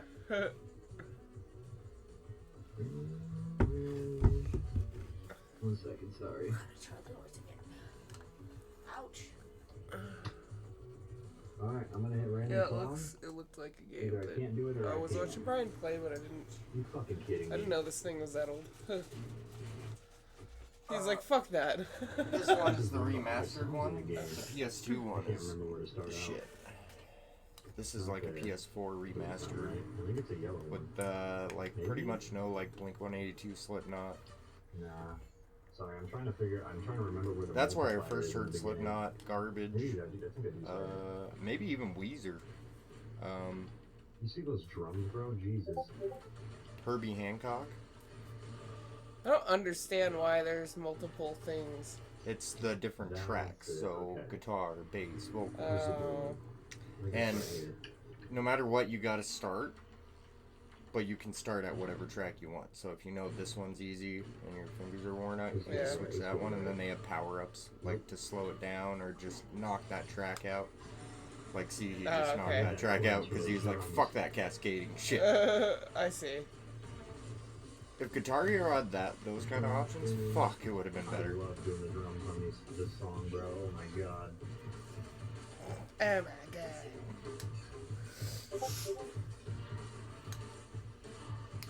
God, dude, this game has so many good songs. Not as many as the last one. Energy stored. Don't go down there.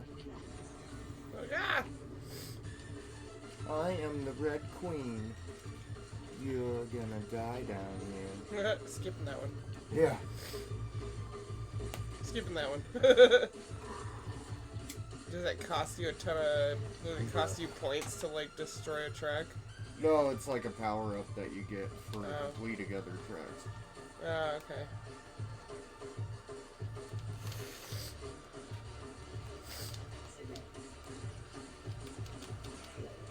I kind of wanted that today.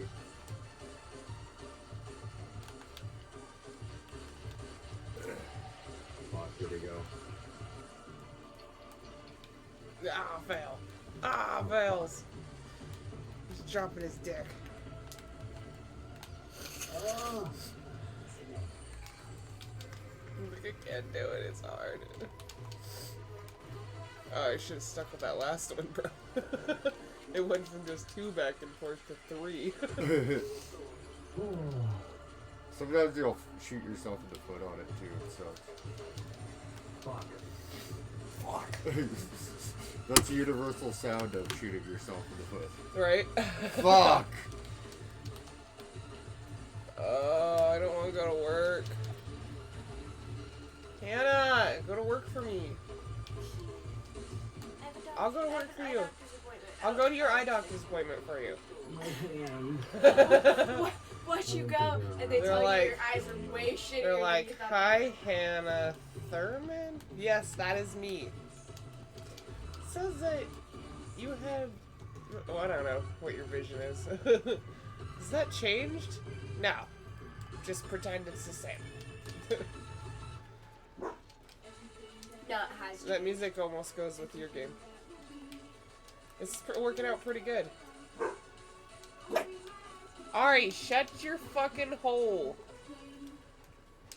I'm gonna use your potty, and then I'm gonna head to work. Okay, thank you for coughs. Yar. We'll see you after work for some shop stuff. Depending on how hard my dick is, for sure. Great. You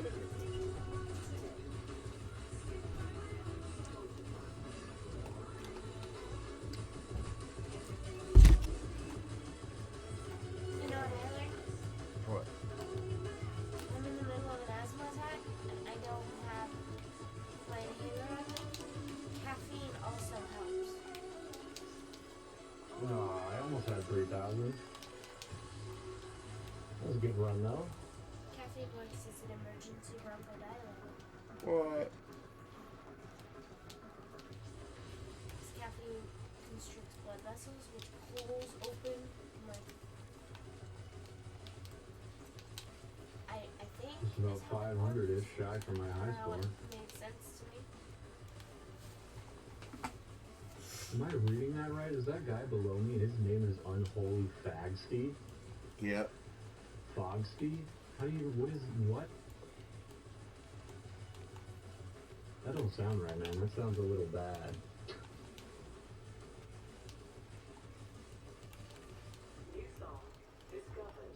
Unfinished Business? Yo, I'm actually gonna play that one. I do like that song. I have a question for you, Smithy. Type for Oh me. my god, it queued up the song that I just unlocked. Do Put you like Fag jazz? Steve. I like jazz. Put D-Jazz. Have you heard D-Jazz?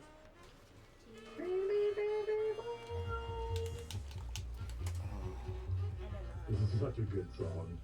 No, you put F to jazz. I tried to hit backspace and it wouldn't do Okay. it. D-Jazz again. And then put stars. Hey.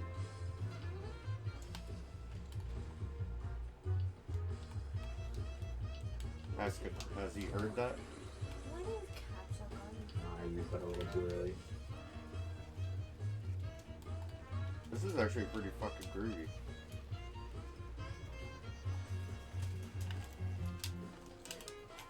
You need to proofread because I can't see it. Question mark.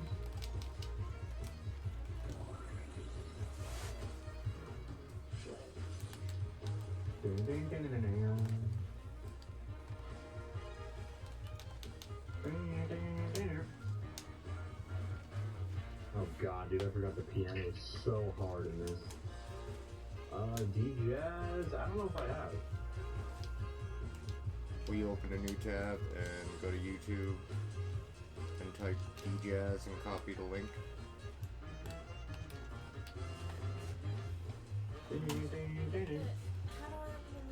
Hit Control T.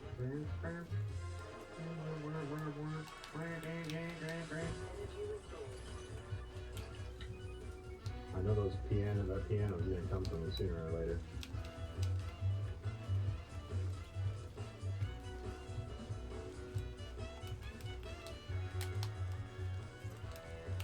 Here we go. This. Yep. That wasn't too bad. And then copy link. Hit share. And copy link.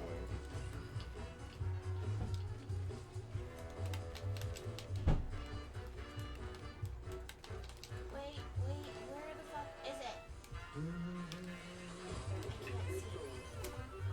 Oh god. Please.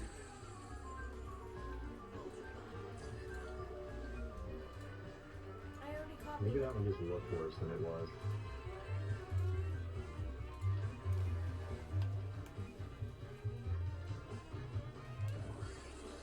Damn, I thought I saw a power up there.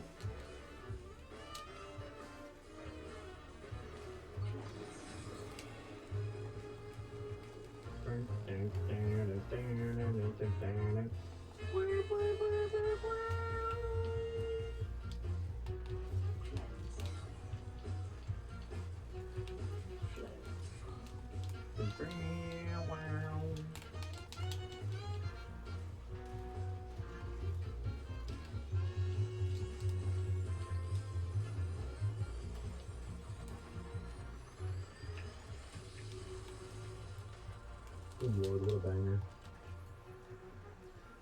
Kind of reminds me of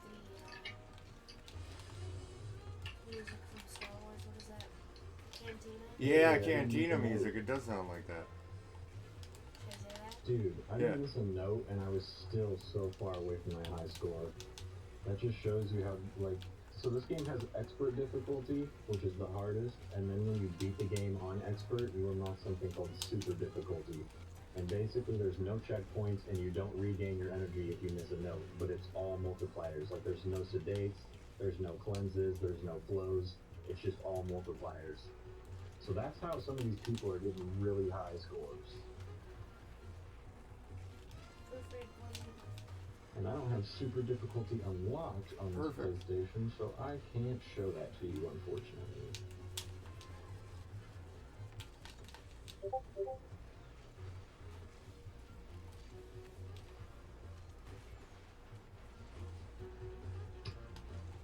Yo, it kind of does, doesn't it?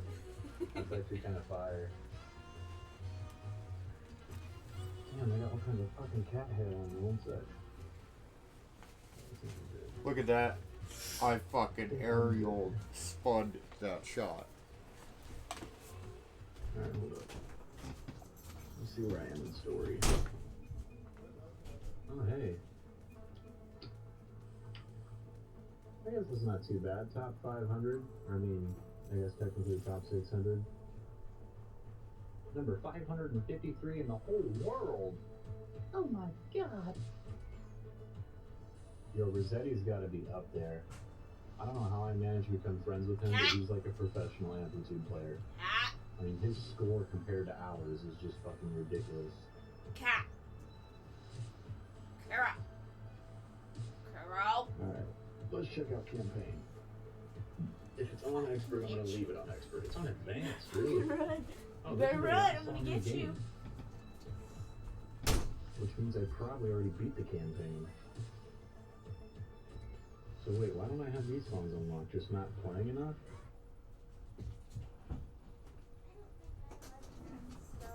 Yeah. Play It's gonna make 27 it smell new like songs tropical to poops. unlock. Right?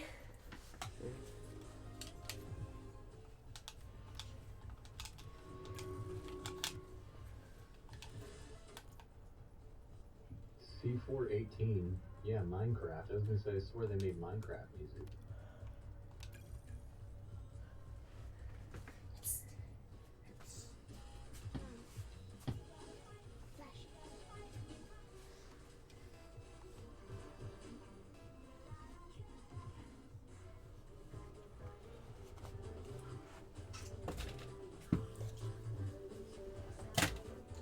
I'm gonna see how long it's gonna take for my bra to be dry.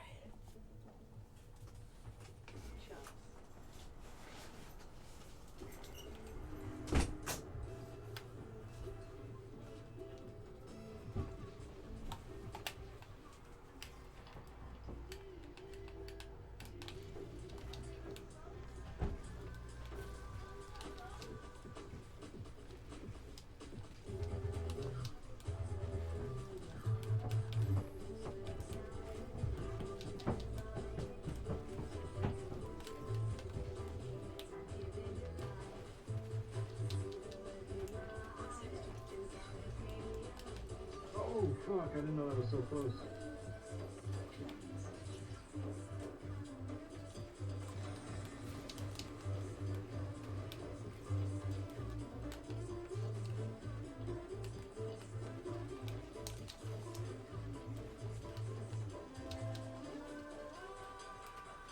Whee!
for watching, everybody.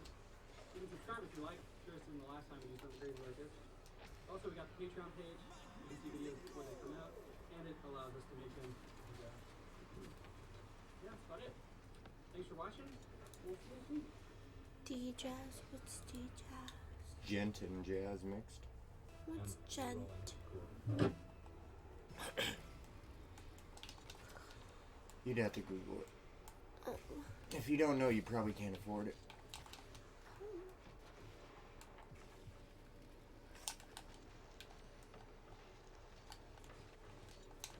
You know, that was my mom's response when when Tommy asked what a stripper was. Pretty good response.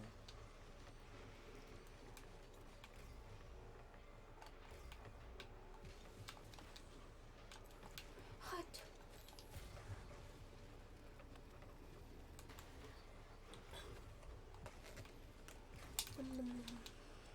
Oh, that's much better hot. So I don't like to drink it when it's cold.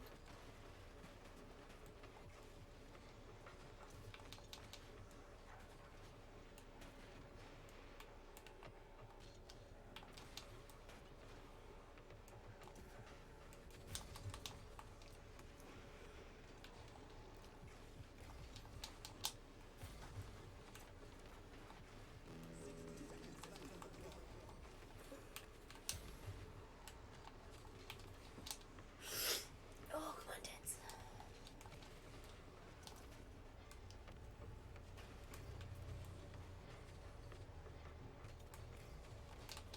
Oh Wow. my god, holy shit. Wow. Holy shit.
It's all user comments.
No, stay.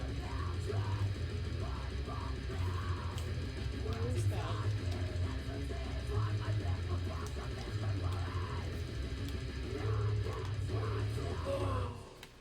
Oh, holy shit.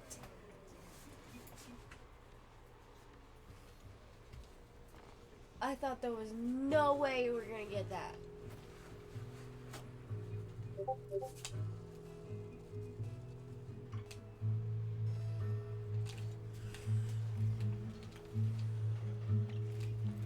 I love this one. You smell like my mom, who ate the last croissant. Has anyone found my bucket? Good. Wait, Margaret, run the bubble bath. The 1980s weren't that bad. Bob for onions, suffering from diabetes.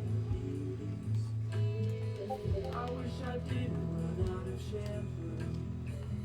I'm a fork in a world of soup. My nose is really itchy. This is my contribution to Mad Libs 3. Where did my pants go?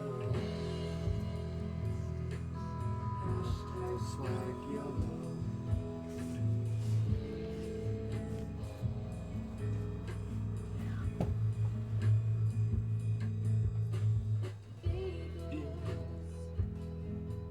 I really, really, really, really, really need to know. Vacuums make me anxious. Sometimes I sneeze and I lose the poppets. Lemonade was a popular drink, it still is. Na na na na nips. I trust the fridge. Throw through a fish. If duct tape can't solve it, bacon can.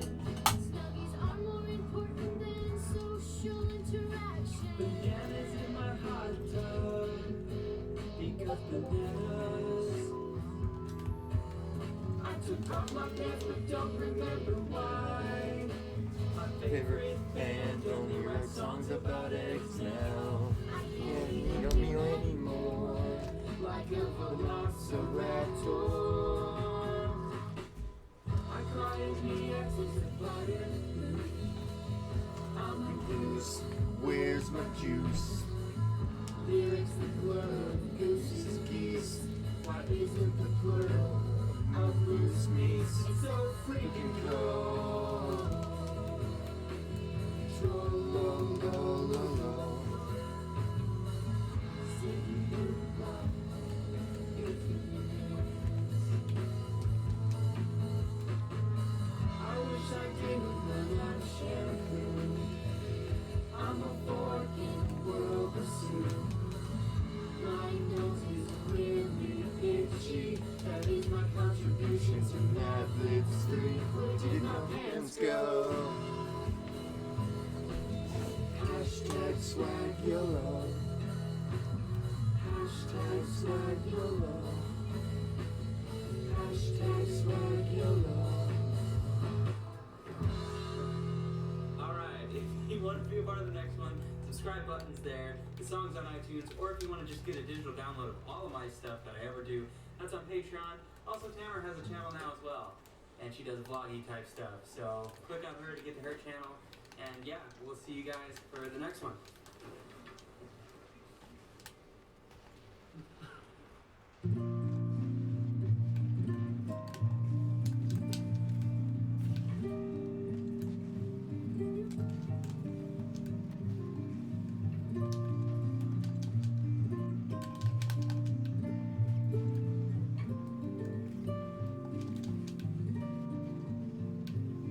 Hello, I saw you got my message on Facebook. I want you. Where are you? These Cheetos will be the end of me. Good pain. Where am I? With hot tacos. I broke my unicycle. I love school. It buzzes.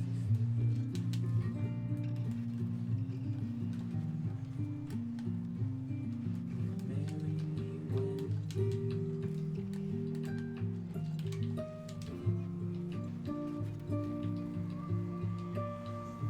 it's all summer.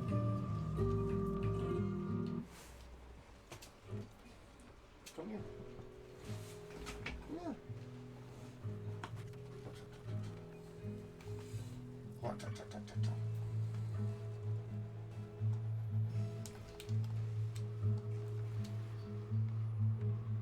You smell like my mom, who ate the last croissant. Has anyone found my bucket? Good. Quick, Margaret, run the bubble bath. The 1980s weren't that bad. Bobbing for onions, suffering from diabetes. I wish I didn't run out of shampoo. I'm a fork in a world of soup. My nose is really itchy. This is my contribution to Mad Libs 3. Where did my pants go?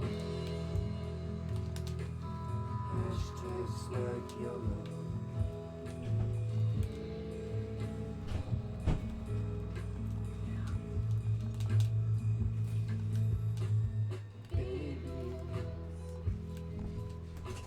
Really, really, really, really, really Oh my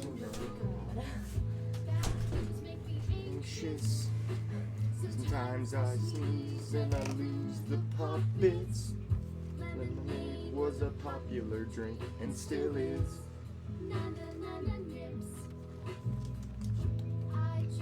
The fridge.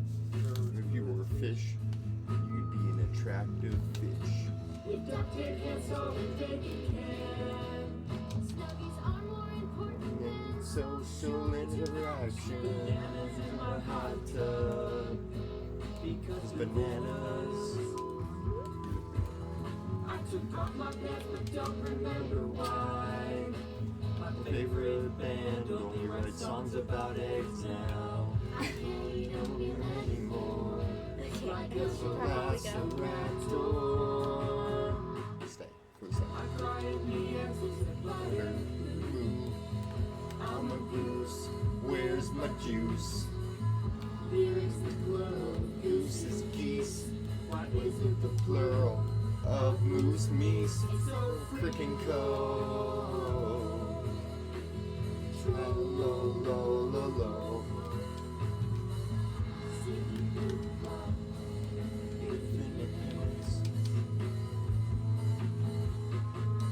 I wish I didn't run out of shampoo.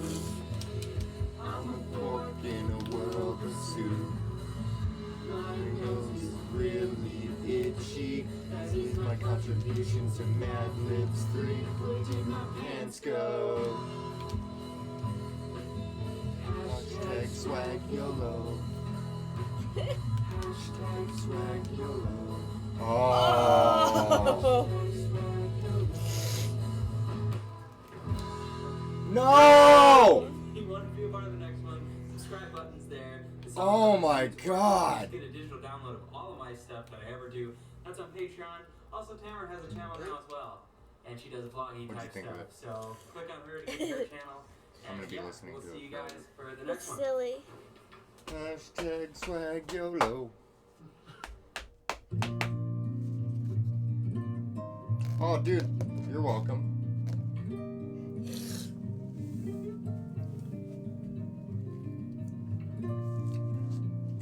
You Bagel. be a good boy for daddy. He won't. You better give him some love and you better not just leave. I gotta hear it one more time. You're doing boy. God damn it. You're doing boy. Ninja Cat, are you fucking gonna play some Rocket League? You be a good boy for daddy. Yeah.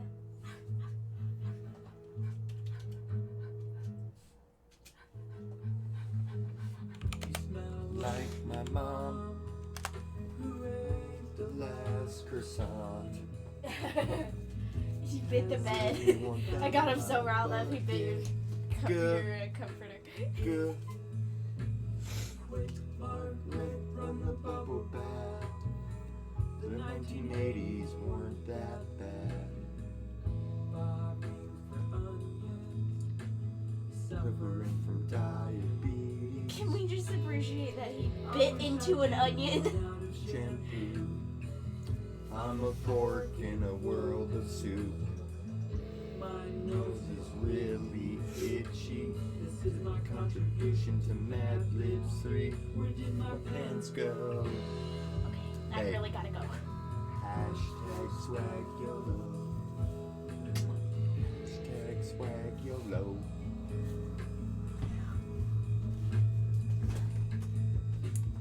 Bagels!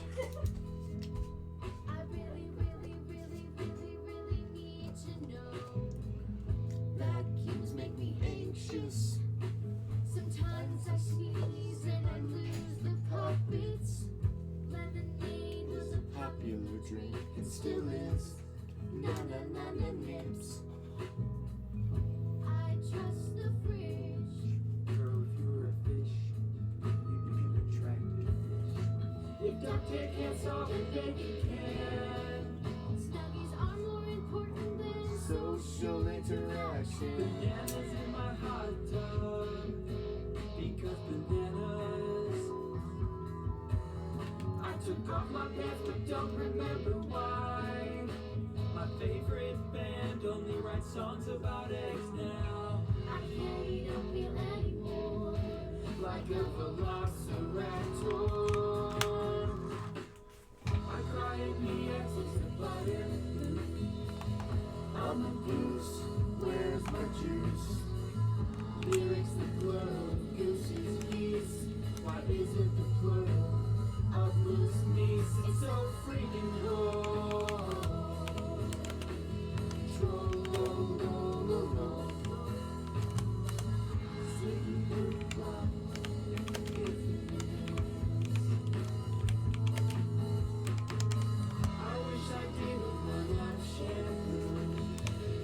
I'm a fork in a world of stew.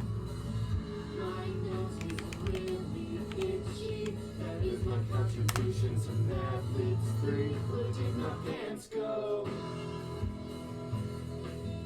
Hashtag swag YOLO. Hashtag swag YOLO. Hashtag swag YOLO. Alright, if you want to be a part of the next one, subscribe button's there. The song's on iTunes.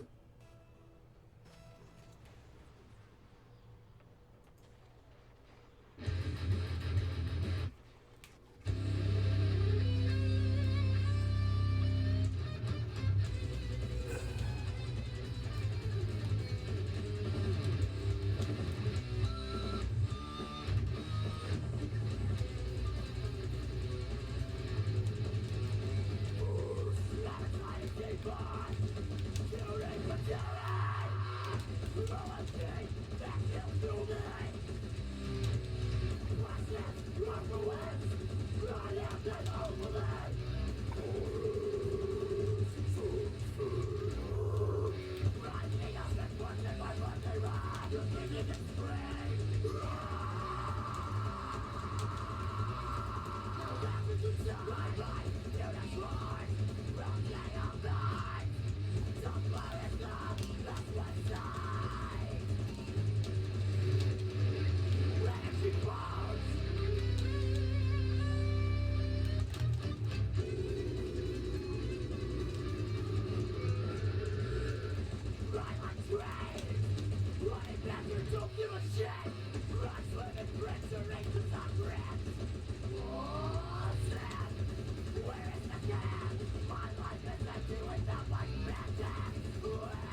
Oh my god.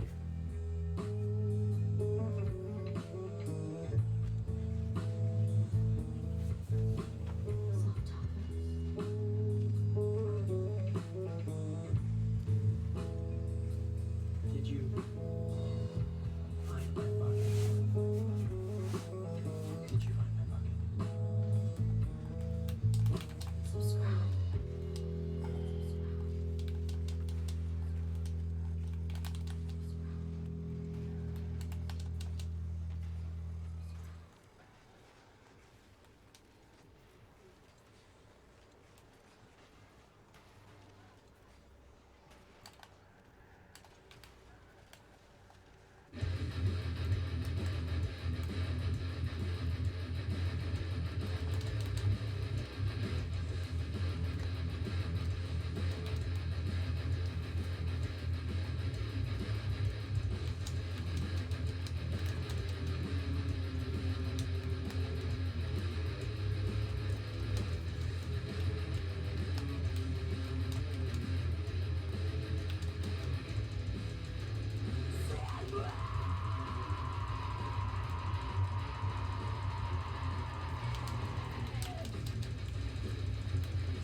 You smell like my mom, who ate the last croissant.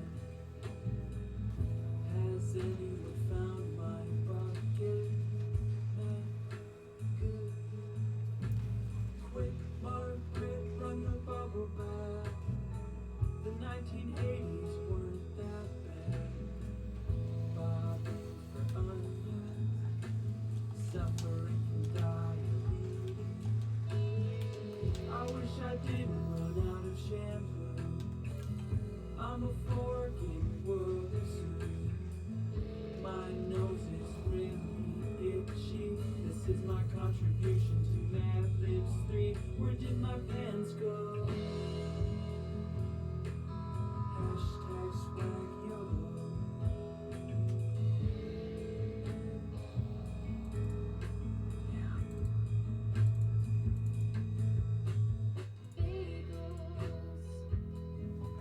I really, really, really, really, really need to know.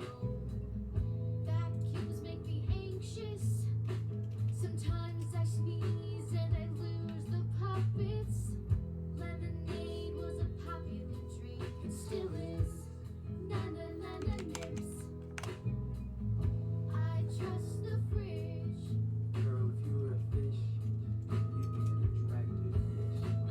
duct tape can't solve a bacon can. Snuggies are more important than social interaction. Bananas in my hot tub, because bananas. I took off my pants but don't remember why. My favorite band only writes songs about eggs now. I can't eat oatmeal anymore. Like a velociraptor, I cry in the axles and butter. I'm a goose, where's my juice? Lyrics the plural, goose is geese. Why isn't the plural of loose meese? It's so freaking cold.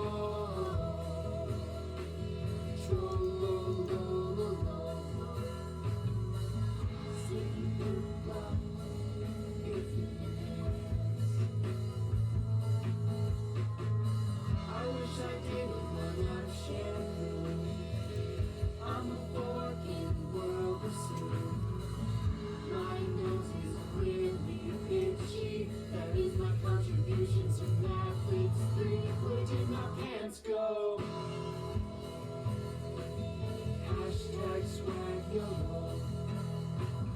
Hashtag swag YOLO. Hashtag swag YOLO. Alright, if you want to be a part of the next one, subscribe button's there, the song's on iTunes, or if you want to just get a digital download of all of my stuff that I ever do, that's on Patreon. Also, Tamara has a channel now as well, and she does vloggy type stuff, so click on her to get to her channel, and yeah, we'll see you guys for the next one.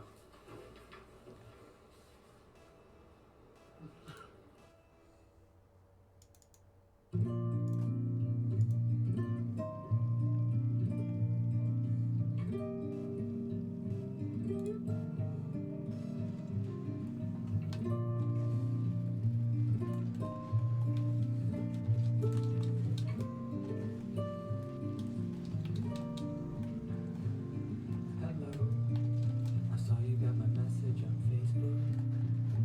I want you. Where are you? These Cheetos will be the end of me. Oh God, the pain. Where am I? With hot tacos. I broke my unicycle. I look so big with fuzzy slippers.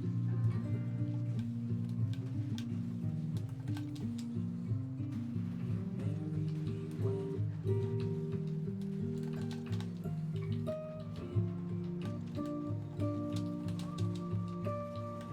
this song's super good.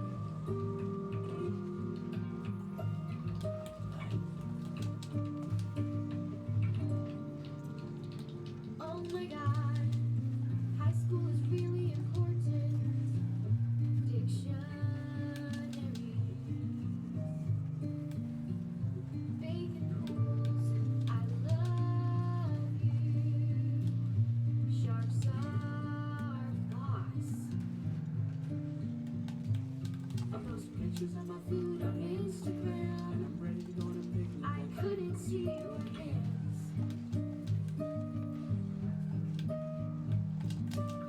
Do you even live? I want that on my next thing.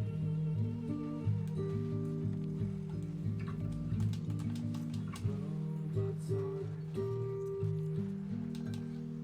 StarCraft 2. please enjoy this Cassie beat.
so much for watching. The song is right here on iTunes. You can click that or the first link in the description. Please share this with all your taco-loving friends. Subscribe so you can be part of the next one.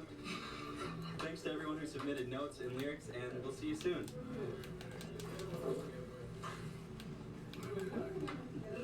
Nice.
Yeah.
watching that video. It was a lot of fun to make. You can subscribe here, super subscribe here.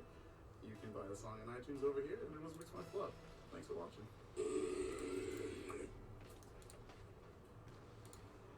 Oh yeah, there he goes. Yeah.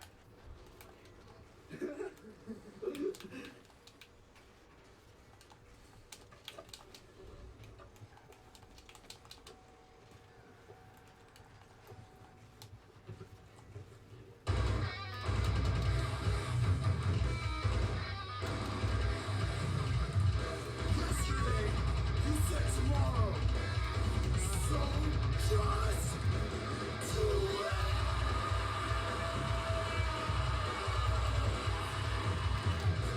Come with me if you want to leave. They told me to be a little party. Let's go. All the hoops are good. What is this good? Does the blow? Shit in the woods. Will my lyrics get built aside? When the first time I'm away, take a shot outside. All the years of frustration, it's ADH. Like a fuck written, come in place. When you spread love it in various ways. Getting my pH, it was a mistake. She's drunk. Put me in my bed, don't give a fuck. No, that's like the old popcorn. Your dad looks like a unicorn. Can we stop talking about buckets and pants? Break glass with hammer, we ass with ham. My mom calls me King Kardashian because of my ass. God go fast. The Gangnam Style sucks. Here's $100. She's out me. Schooling for jobs. I'm punching the salad. Black Friday. I had a son grab my tomato soup, give me the toast. And I totally get back to barbecue. I see you keep dirty, roses and Thanksgiving, rose blue, blood, dog, soup, kiss my mom. Half-Life 3 is a figment of your imagination. This is my scream submission. Look at this fashion, my avatar. Rules of nature. I can't recognize outlaws. I can't follow his bills. The competition tears. I miss my bucket. Seriously, where's my bucket?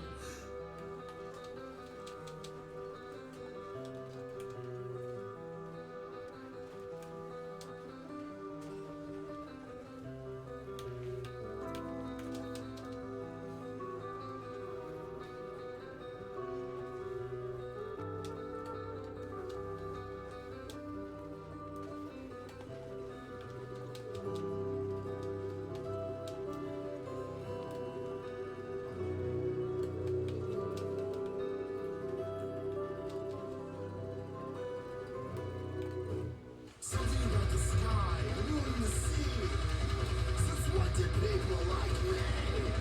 Limited intro, one feel uncomfortable and I'm watching. Do you still need friends? I need atomic orbit. 1, 2, 1, just get to instrument. Bitch, no, I'm not a trumpet. Still, where the hell is my bucket? Your calls look like that, I'm like what's a WTF? I'm finally allowed to fight right now. Alright. Well, that was ridiculous. That makes 5 Metal Mad Libs now. And if you would like to have them all in one ridiculous stream, the first 5 are in an EP on iTunes right here, if you're interested. And to get them on iTunes, I use the site DistroKid, and some sites to get on like Spotify and iTunes and Google Play and all that stuff, it's like $50 a year per album and like 10 per single, and it takes like 2 weeks to get on iTunes sometimes. And DistroKid is $20 a year for unlimited, for all that stuff, and it gets on iTunes within like a day. So I've been recommending this site to my musician friends for a really, really long time. See you guys later. So when they hit me